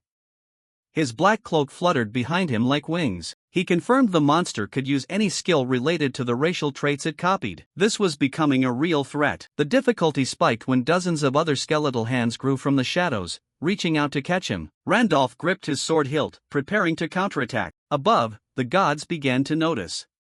The constellations of the Temple of 100 Stars suddenly took interest in the ongoing quest. Randolph hovered in midair, a lonely figure amidst celestial light and reaching skeletal hands. All the constellations had begun to watch his challenge. Randolph looked up, feeling the heavy gaze from the Temple of 100 Stars. He realized he had become the center of attention for the constellations. The gods must have been fascinated by the hidden quest he had triggered. He wondered if they were just curious or intentionally watching to see him fail. Whatever their intention, he knew he was being watched by the highest entities in the world. A giant pillar of light exploded from his position, shaking the foundation of the tower's space. Power surged through the air as he prepared his final decisive blow against the mythical guardian. He activated Star Pierce, a Tier 2 skill that filled his body with star energy. For the next 76 seconds, his attributes were enhanced as the energy of the stars flowed through his body. Initially, he wanted to leisurely explore the mechanics of this new monster, but with the gods watching like an audience, he decided to end the fight immediately. The ground beneath the 3-headed skeleton boss collapsed as Randolph prepared for his final all-out attack. He didn't want to give the constellations any reason to curse him for dragging out the fight. Randolph stood small before the massive mythological skeleton, but the system notification was clear. Every god in the temple was casting their gaze down upon him. Outside the Arcana Hall, the local monsters were in a state of utter shock. They couldn't believe what was happening inside the Holy Tower. The massive tower peak suddenly erupted with a blinding light. The crowd below was in chaos, wondering exactly what kind of monster had achieved such a terrifying feat. A horned warrior leaned against a pillar, arms crossed, observing the tower top. He knew the entity above was a being not to be underestimated. The Minotaur King looked up, his expression grim. He remarked that the creature inside was surely vicious enough to exceed the limits of any known species. Beside him, a massive earth dragon with blue eyes was also watching the tower. Both of them could feel an overwhelming, terrifying aura rising. Isabella and her teammates stood among the crowd, looking at the brightly lit windows of the hall. His eyes widened in shock as he realized the truth. It seemed that the weak-looking crow had actually reached the 5th floor, a place where even the legendary White King hadn't touched. The crowd suddenly panicked, pushing and shoving each other. Someone shouted for everyone to clear the way. As the atmosphere became suffocating, the 5 great warriors arrived on the scene to see the record breaker. The Minotaur King led the way, his aura overshadowing all the common monsters. The massive earth dragon remarked that it had been a long time since such a group had gathered like this. The Serpent King, his silver hair visible beneath his hood, corrected the detail. Not that long, it's been exactly 2 years and 87 days since our last meeting. Medusa stood silently, the snakes on her head writhing while she kept her blindfolded gaze fixed toward the tower. The earth dragon turned and asked the others what they thought was inside the tower right now. Gungi stood firm, looking toward the gate. He knew there was a monster challenging a floor previously considered untouchable. The Serpent King didn't believe anyone stronger than the White King or the human Wilhelm existed in this world. However, the possibility of a new anomaly appearing, someone on par with those 2 legends, was hard to ignore. If such an entity truly emerged, the absolute rules of Cranel could become completely meaningless. He concluded that they would have to welcome this new entity, whether they liked it or not, as either a powerful ally or a dangerous enemy. The gate in front of the tower began to swirl with powerful energy, attracting the gaze of every warrior present. A voice echoed from within the light, arrogantly asking if everyone was waiting for him. The lizard monster stepped out of the gate with a booming, triumphant laugh, fully believing he was the hero everyone had gathered to admire. Isabella and her group looked on with confused expressions, sweating at the lizard's grand entrance. The 5 great warriors didn't even bother to blink. They immediately ignored him, muttering that he was clearly not the exception they were waiting for. Unaware he was being overlooked, the lizard continued to brag about obtaining a legendary great arcana. The Minotaur King just wore a bewildered expression, wondering what other species was still inside. The gate remained active, shimmering with blue light as it prepared to release the true champion of the hall. A massive fog dragon appeared, boasting that its arcana surely deserved the title of Great Warrior. Meanwhile, Randolph just looked on, unimpressed. Just then, the protagonist's voice rang out from behind, "Hey, you earthworm." The comment caused the giant serpent to immediately turn and roar, "What did you just say? Do you dare call me an earthworm?" To make things more interesting, he began counting down from 3. The dragon's eyes flashed with the realization that this was the crow from before, but the countdown hit 3 before it could react. A system notification echoed throughout the space.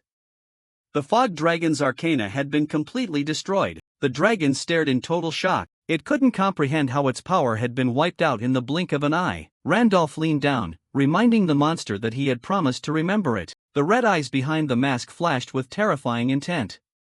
The eternal Randolph attribute appeared, and it was unbelievably broken. This was an eternal arcana that blocked all interference and existed permanently. The craziest part was the side effect. It could permanently destroy any lower-grade arcana, completely erasing the enemy's power. Rewards began pouring in, including hundreds of gold scales and a massive score. The constellations were going wild over this achievement. A giant leveling up board filled the screen. Randolph was reaching heights most creatures in this world only dared to dream of. The scene shifted to a majestic, peaceful waterfall in another area of the kingdom. At the foot of the falls, the White King Cranel's giant tiger lord was cultivating in silence. He suddenly caught a strange scent on the wind. He muttered that he smelled a noble aura he had never encountered before. That was enough to pique the curiosity of a lord who had seen it all. The White King looked straight ahead with his glowing, amber tiger eyes. The scene shifted inside the tower. Randolph was standing on the dragon's corpse. He had officially cleared the 5th floor, an achievement that set a new precedent.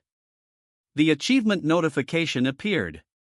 The challenger had become a legend in his own right. Skeletal hands rose from the ground as if to acknowledge his new legend. His fame surged by 500 points. The system promised that his name would be carved permanently into the Arcana Tower. The results of the hidden quest were calculated, granting him a perfect score. Now he had to choose a reward from a massive list of 100 items. The list was packed with legendary treasures from various constellations. From battle spears to weapon blueprints, it had everything. Randolph scanned the list, but he couldn't recognize what most of these things actually were. He decided not to choose immediately. The details of the Eternal Randolph Arcana appeared again. The ability to permanently erase an opponent's core power was on a completely different level. Even Randolph thought this was insane. He wasn't just stronger. He could strip away the very essence of his enemies. He looked at his hands, feeling the invisible, colorless flow of his new power. It was intangible, but its weight was undeniable. He clenched his fist as the power stabilized. He was done here. It was time to see how the outside world would react. Randolph decided to head out. Back in reality, the dragon was still behind him, perhaps not yet recovered from the shock of its loss. The dragon let out a final cry of pain and despair. It couldn't believe its arcana, its very status, was gone. The nearby spectators froze in shock. To them, this was absolutely impossible. They were in complete denial, unable to accept that an ordinary crow could rob a legendary beast of its status. The dragon roared a final death threat at Randolph. Even without its power, it tried to muster some authority. Randolph just looked back at the beast with a cold, bored gaze. He had finished this fight in his head long ago. He mocked the dragon, saying that at least there was one creature here that knew how to think. He watched the massive monster coil up, preparing to counterattack. Suddenly, the Medusa's eye skill activated, covering the entire scene in a massive red light. The Minotaur King stepped forward, his giant frame obscuring everything. He declared that he would not tolerate any disorder in Cranel. He asserted that this was the law of the land set by the White King himself. Whoever dared to resist would immediately become his enemy. The Minotaur King glared at Randolph, asking a direct question. He wanted to know if Randolph was an enemy or an ally. Randolph didn't flinch, replying that it entirely depended on how the Minotaur King chose to behave. The Minotaur King gritted his teeth at the newcomer's arrogance, but he also realized that Randolph possessed a status not to be trifled with. He changed his tone, saying they wanted to report a new high-level existence to the White King. He officially invited Randolph to come along. Randolph calmly accepted the invitation. He had no reason to create unnecessary enemies. He set a clear condition. His teammates had to come with him. He pointed toward his teammates, insisting he wouldn't go alone. The group waited outside. The blonde teammate looked quite tense. The White King's massive white fortress appeared through the mist, exuding a majesty worthy of its master. They stepped into a dark stone hallway, their shadows stretching out on the cold stone floor. Isaac muttered to himself, wondering why he had gotten into this mess. Randolph just reminded him that they couldn't break their word anymore, pointing to the agreed-upon deal. If Randolph's status was real, he would be an ally, a slave, or whatever Randolph wanted. The blonde man was clearly regretting that gamble. Randolph asked him straight up if he wanted to be a subordinate or a slave. The choice was simple. He quickly chose to be a subordinate. Isabella whispered to Randolph, asking if meeting the White King face-to-face was really necessary. Randolph was resolute. He said there was no reason to refuse the invitation when he wanted to ask the king one thing. A giant hand pushed open the heavy stone doors. The Minotaur King led them inside, announcing that they had arrived. Randolph and his team followed closely into the cathedral's interior. Randolph stepped onto the polished stone floor, each step cautious as they approached the center of the room. The Minotaur King's group stopped and greeted the White King formally. He sat high on a massive stone dais, looking down like a true god. The king observed Randolph, nodding that he looked fragile, but admitted he was certainly interesting. He was curious about the crow that had conquered the tower peak. Randolph raised his head to look at the giant tiger lord. Randolph bluntly criticized the king for being quite rude during their first meeting. Isabella and Isaac were horrified by his lack of restraint. The White King's eyes narrowed. He seemed genuinely surprised by the comment. Usually, no one dared to speak to him like that. He repeated Randolph's words in a dangerous tone. Polite, you say. The air in the room suddenly turned suffocating. The king released a terrifying wave of pressure, his eyes flashing a fierce red. He asked why he should care about politeness in front of someone like Randolph. Randolph clenched his fist as the pressure bore down. He knew that without his hidden trait, this pressure alone would have been enough to stop his heart immediately. In this world, monsters could level up like players. They accumulated experience through killing, and the higher they climbed, the more terrifying they became. The biggest difference was that monsters had no level caps. If they lived long enough, they could grow forever. They were hard to level up because they were always risking their lives, but those who succeeded were extremely powerful beings.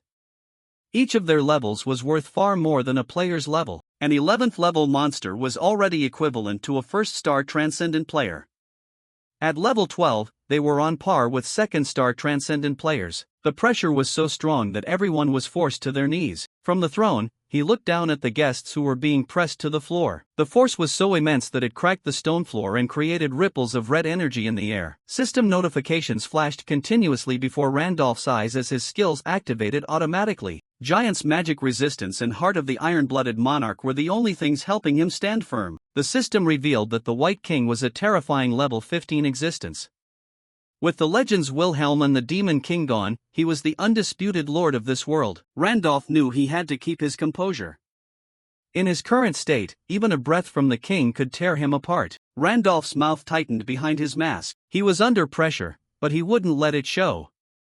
He stood firm and retorted, asking if basic etiquette didn't require respecting guests. Isaac couldn't believe his ears.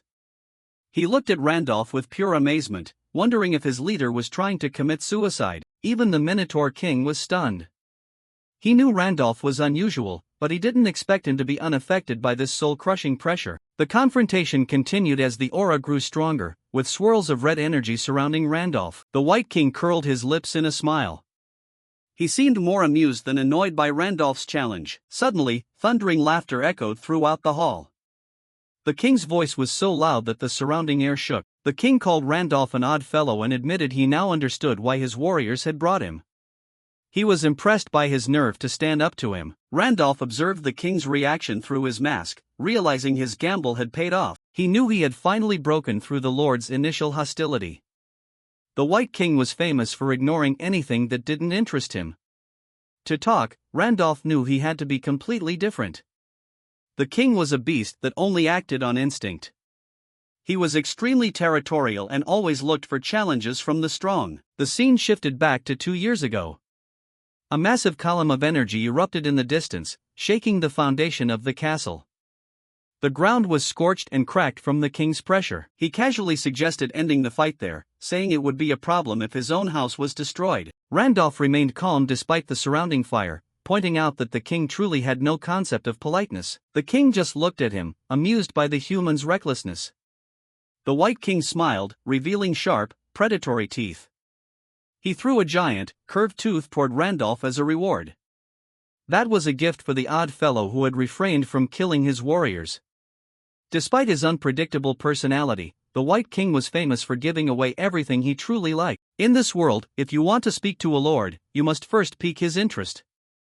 He looked down at Randolph with newfound respect, finally asking the name of the strange crow. Randolph stood firm, nodding that being called odd was the highest compliment this beast could give. "I am Randolph," he replied. The king repeated the name, savoring the sound of it. He admitted he couldn't see through the true form of Randolph's arcana, but he could feel its terrifying weight. It was completely different from anything he had ever encountered. He remembered seeing Randolph through Medusa's eyes when he destroyed Amuga's arcana. He wondered if the Arcana Tower had granted him the power to completely wipe out such forces. The White King felt his own arcana trembling, a feeling he had never known before. He realized that arcana was a mark of species rank. The fact that Randolph possessed an unknown power meant his species rank was higher than even the king's. That was a realization that humbled the Lord of Cranel. While a higher rank didn't always mean greater raw power, clearing the final mythological challenge proved Randolph was no ordinary existence. The king glared at him, his instincts on high alert. The desire to engage in battle with this high-level entity was almost uncontrollable. Randolph saw sweat on the king's face. The lord was losing control of his urge to fight. One wrong word could lead to disaster. He warned the king not to act rashly, reminding him that if they fought, Cranel would be wiped off the map. The king restrained himself, admitting he couldn't destroy his own territory. He asked if the Arcana Tower had been cleared, but Randolph casually claimed it wasn't anything special. When asked what happened on the hidden floor, Randolph cheekily asked if the king expected him to tell him for free. The king accepted, asking what Randolph wanted. He was willing to pay for information.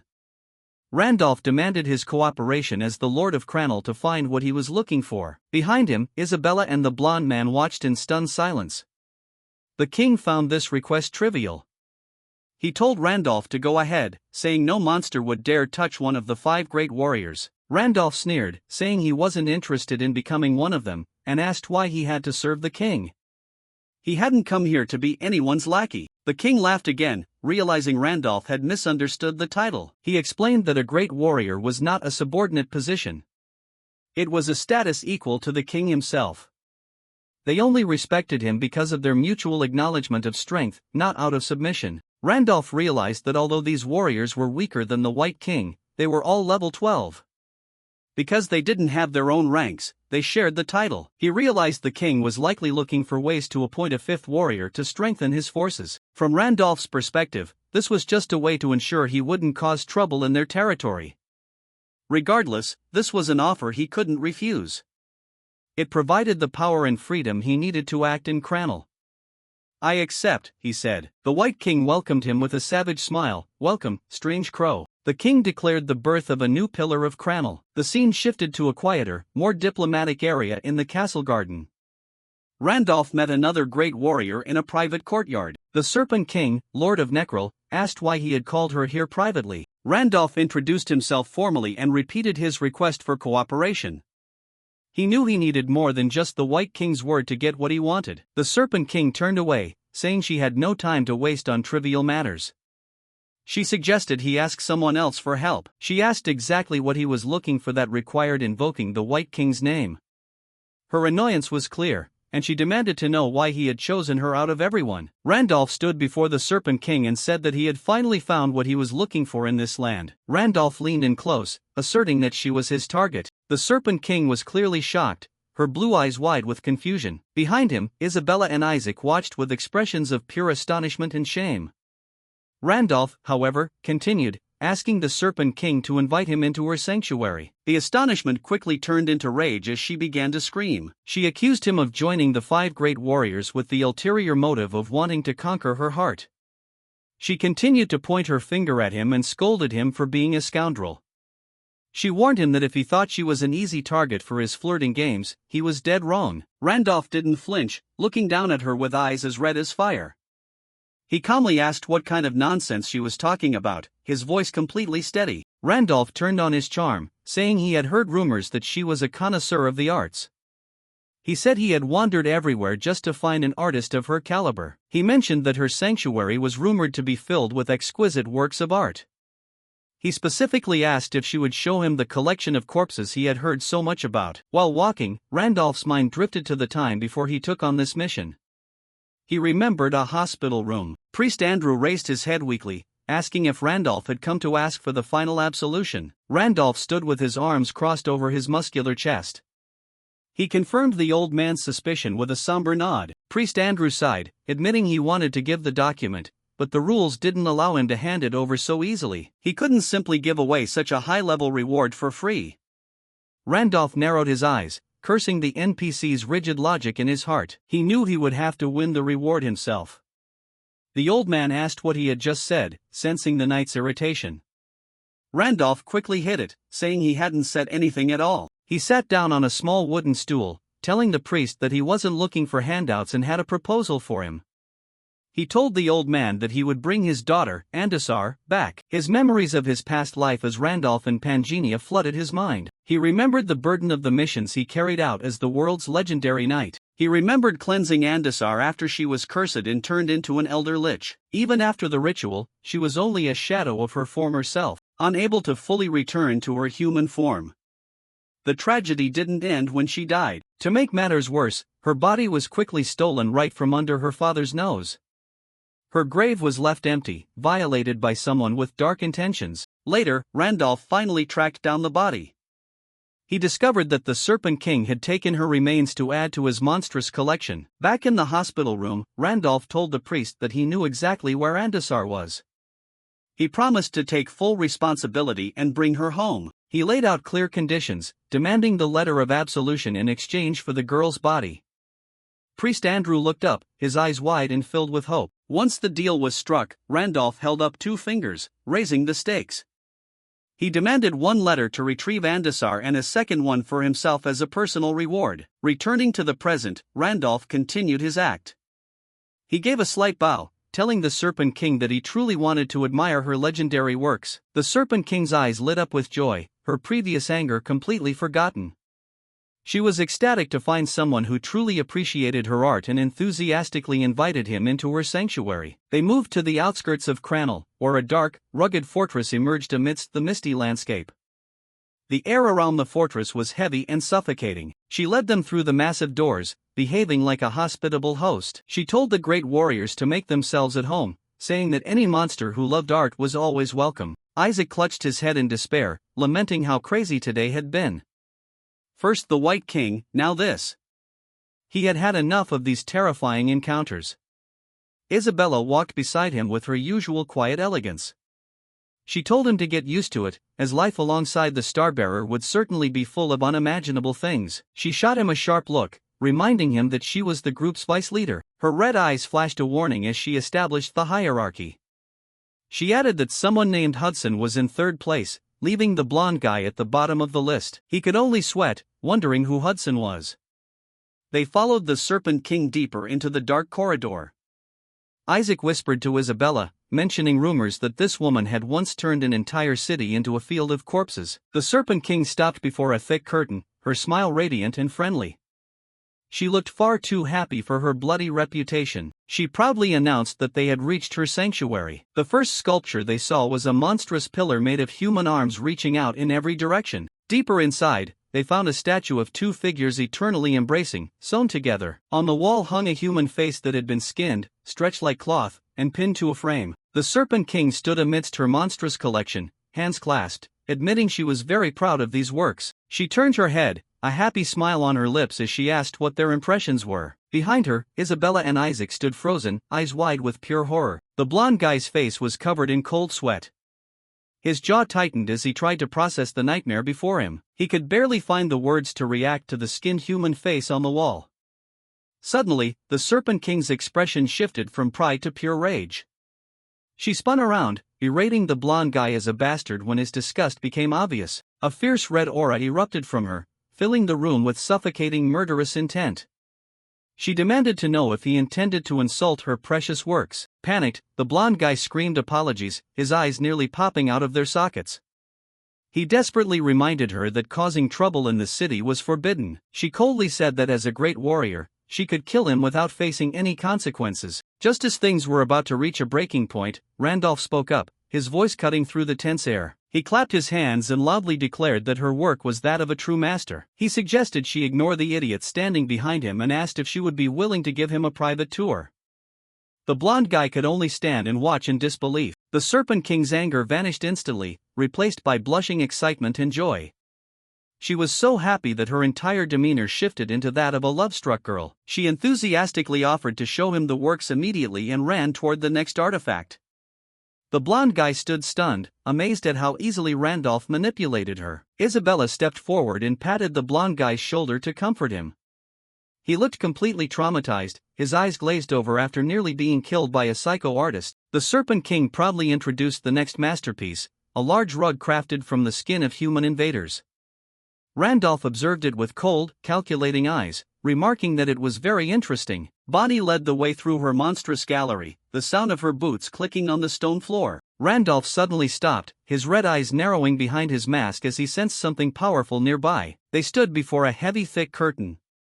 Bonnie admitted that this piece was still unfinished. With a quick motion, she reached out and pulled the fabric to one side. The curtain revealed a headless corpse wearing a formal red vest and black pants. Randolph looked through the mask's lens, recognizing Andasar's body. Bonnie immediately explained that although it was rare, she had not yet been able to stabilize this material. Dark energy swirled out from the headless form as it remained trapped in a state of madness. Bonnie reached toward the body, but a dark aura pushed her hand away. A sudden burst of purple energy from the body forced them both to take a step back. Bonnie looked frustrated, declaring that this material was useless if it couldn't be tamed. Randolph calmly turned to her, asking if she would mind if he took the body. A cunning smile spread across Bonnie's face as she challenged him to handle what she could not. Randolph stepped forward without hesitation, his hand reaching into the swirling dark mist. His palm began to emit a pale golden light as he touched the cold fabric. Andisar's soul fluctuated between her past human form and the lich monster she had become. The process of transitioning from monster back to human left behind a massive amount of karma. This weight manifested as a terrifying oppression index,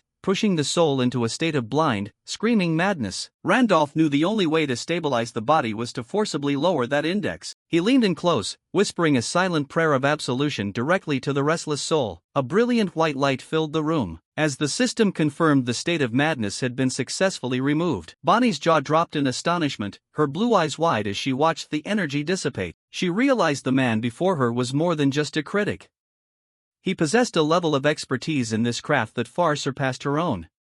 For the first time, she saw another artist walking the dark path she had previously traveled alone. The Serpent King stood alone, reflecting on the long, weary years without a companion. She looked at her monstrous creations, realizing that even the best critics could not truly understand her pain. Her isolation was a burden that no praise or recognition could erase. The fear of being the only one of her kind in this world always haunted her. She looked up at the masked man, seeing a glimmer of hope in his cold, bird-like presence. She had finally found someone who could truly share her dark world. A blue system window appeared, confirming that a portion of Andisar's body had been officially collected. Bonnie was still overwhelmed with emotion, while Randolph just stood there, wondering why she was so moved. A month had passed since the monster invasion began and the first-dimensional warriors appeared on Earth. In that short time, an online community became the most vital source of survival data for the entire world, becoming a beacon with billions of visits each month. A young man sat in front of his desk, typing furiously, while elite warriors shared detailed guides with the public on every smartphone. The community's latest updates became a lifeline for those facing the unknown. Things reached the point where nations officially recommended this website as an official resource for their citizens. For a world drowning in fear, the information here wasn't just data. It was their only hope. At the center of it all was the mysterious owner of the site, a figure spoken of with almost religious reverence. Known only as Master, he had built the largest and strongest faction of all the players. The narrator explained how the community's master used his growing influence to negotiate with the world's most powerful corporations and politicians. Global television stations reported on the Interdimensional Community app as the new standard for government safety guidelines. Inside a high-security meeting room, the atmosphere was heavy as elite players gathered to discuss the shifting world order. The War God Master sat cross-legged, exuding an aura of absolute dominance over the meeting. The one called Lightning Emperor or Dark Star remained silent with an unreadable expression. The nine-tailed fox, also known as the Black Demon, observed everything with quiet focus. Bonnie, the Corpse Queen, sat among the heroes, her hands clenched while listening. Lucifer adjusted his posture, his eyes sharp as the discussion turned to the character named Randolph. Maxim leaned forward, his face partially obscured as he weighed the potential threat from this new player. Adjusting his glasses, Maxim decided that while they might eventually have to deal with him, now was not the time. First, they all had to prepare for the real invasion that was about to erupt. The previous waves were just probes from another dimension. When the actual spatial rift opened, the full-scale Great Invasion would officially begin. At that time, the world would realize that neither the police nor the military could protect them. And this world could only rely on the only saviors available, us, the players. At that point, the ones they would have to obey would no longer be corporations or governments, but us, the players. Soon, the world order would change completely. According to the status board, Pangenia's current collapse rate had reached 9.1%, and the first spatial rift's progress was 0.9%. When the collapse rate hit 10%, the first wall would fall. Back in the sanctuary, Bonnie was in a state of shock, frantically asking Randolph what kind of magic he had used to cleanse the body. Randolph thought to himself that unlike humans, monsters were usually ignorant of the state of madness stemming from their own karma. As monsters accumulated malicious behavior, their reputation usually only increased. Randolph told her that while asking about an artist's technique was taboo, he would consider it positively. He shifted his attention back to Andisar's stabilized body, preparing to take it as per the original agreement. While inspecting the headless corpse, Randolph wondered where its head had gone. He asked Bonnie where the head was, knowing that an artist as careful as her wouldn't just throw away valuable material. Bonnie sighed, admitting that the head had been lost before she discovered the body. She explained that she had tracked its energy down to the Cranel basement but couldn't get in. Randolph felt intrigued that even one of Cranel's powerful pillars couldn't break into that area. That was due to the presence of the Star Guardians, making the basement an off-limits area for everyone. An immortal covenant prevented the White King and his allies from entering the Guardians' territory. Randolph asked why the Guardians, who usually stayed in their own territory, appeared here. Bonnie mentioned that the special hot spring in the area was related to the presence of the stars. She described a shimmering rainbow palace curtain that prevented anyone from approaching the star. The Star Guardians couldn't get close, so they just stayed in the area. The White King's annoyance was clear, but his hands were tied by existing diplomatic agreements. Bonnie advised Randolph to give up on retrieving the head, as breaking in would mean breaking the covenant. Randolph looked at her with a calm, distant expression, saying the problem was much simpler than she thought. He declared he would personally destroy the uninvited guests, then stepped into the shadows, preparing to leave. He told Bonnie to inform the White King that he would handle the intruders himself. A day later, at the entrance to the Cranel basement, dense fog covered the barren rocky terrain. The giant serpent Dramat and the fire phoenix appeared in the distance, guarding the path ahead. The Crystal Star Guardian, a massive entity made of sharp stone and light, stood firm before the visitors. Standing on the head of the giant Dramat, Randolph was accompanied by Isabella and Isaac as they prepared to face the Guardian. The massive Crystal Star Guardian leaned down to look at Dramat, demanding to know if the snake was truly behind the bold declaration just made. Standing on Dramat's head, Randolph watched as the Guardian warned them they would pay a heavy price if that statement were a lie. A few hours earlier, the humid air of the hot spring in the center of Cranel filled the room. Dramat in his snake form looked up at Randolph in his human form, surprised by the ability that allowed a human to transform perfectly into a monster.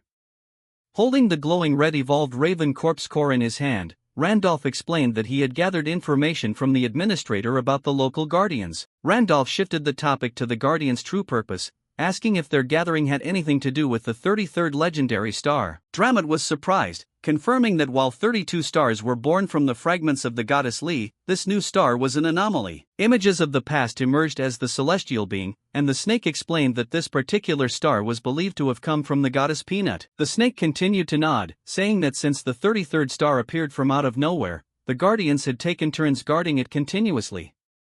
Randolph's gaze remained steady as Dramat spoke of Pina, the younger goddess among the twins, whose essence was believed to have formed this star. Ancient maps illustrated the formation of the world, where the remaining lands were lifted into the sky by the goddess Pina's power. The diagram showed the division between the surface world and the demon world, with the abyss having eroded the continent's primitive foundations. Hearing the history, Randolph asked if Pina turning into a star was a certain sign that she had died. Dramat admitted the Guardians gathered to find answers, but they were blocked by a powerful unique Great Arcana curtain. Randolph made a shocking proposal.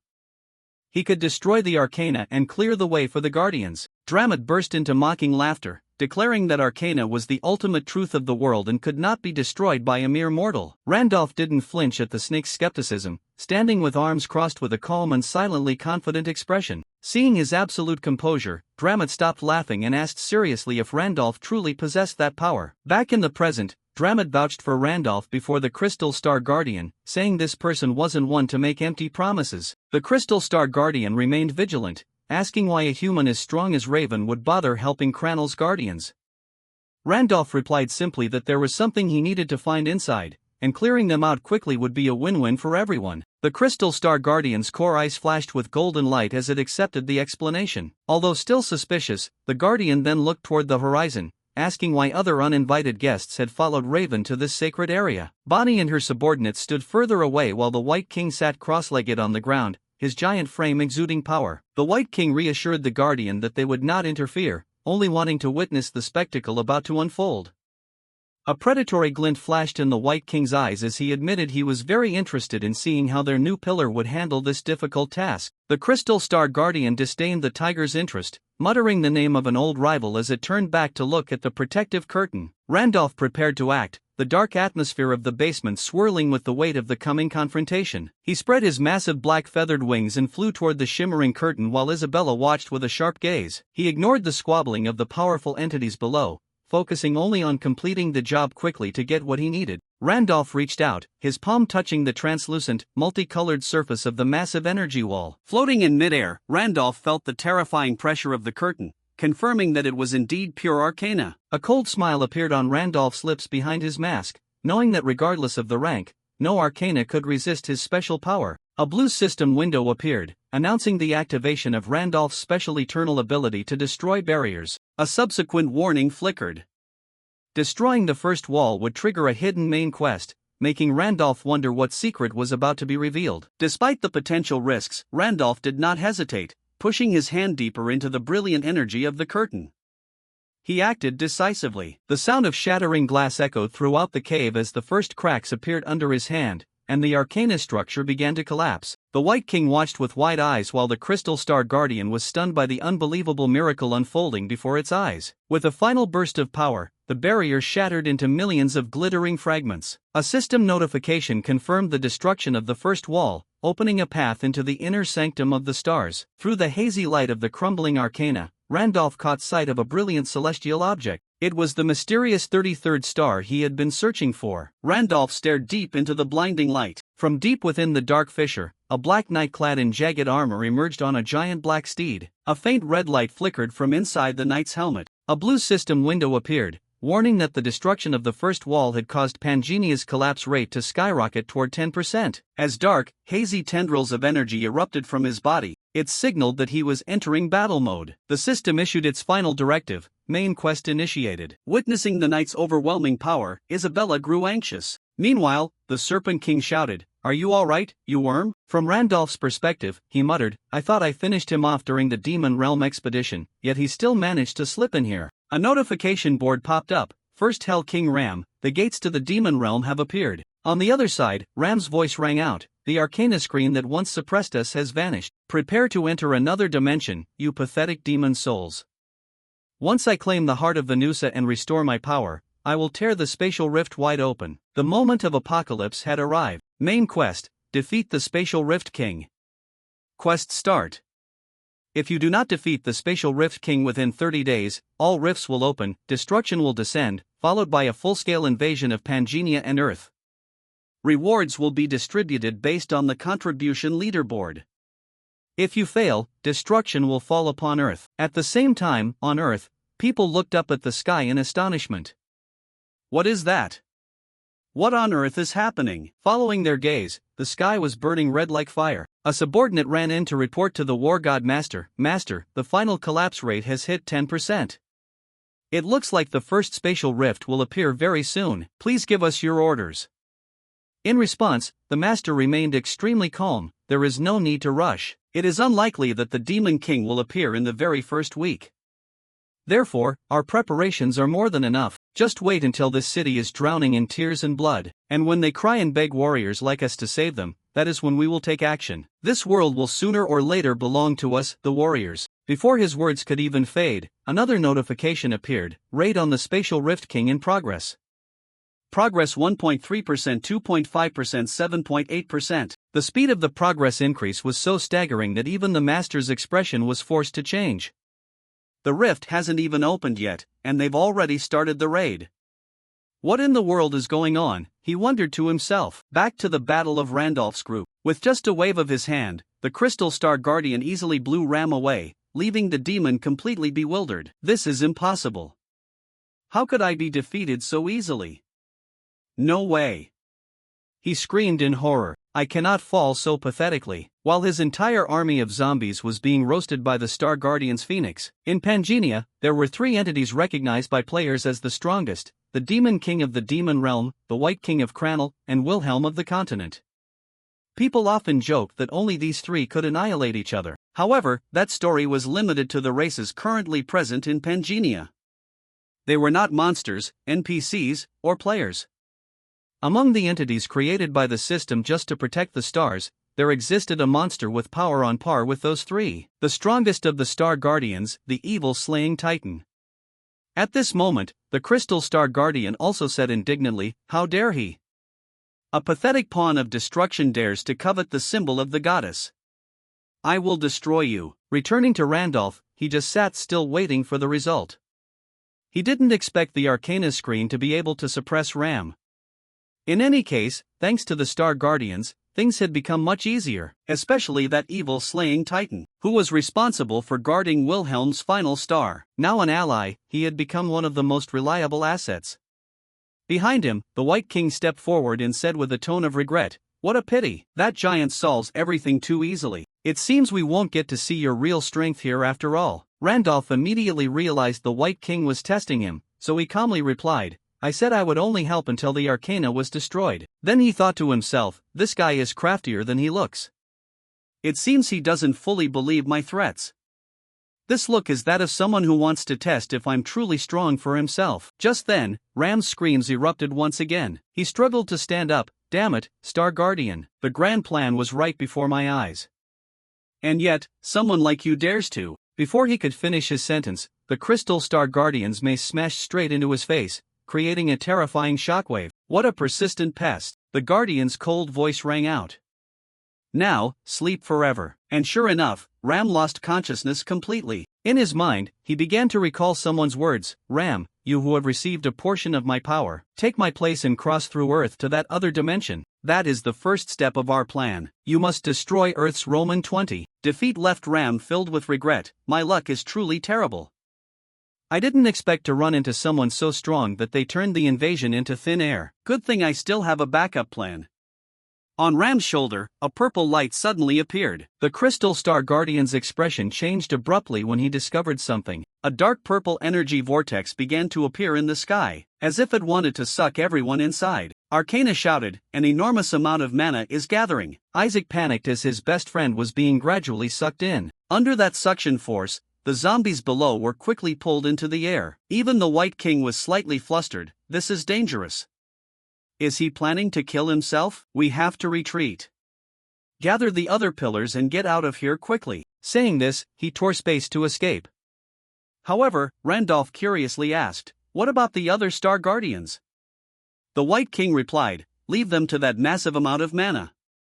It will absorb everything and collapse this entire space." The White King's words immediately confirmed the danger level of the energy vortex.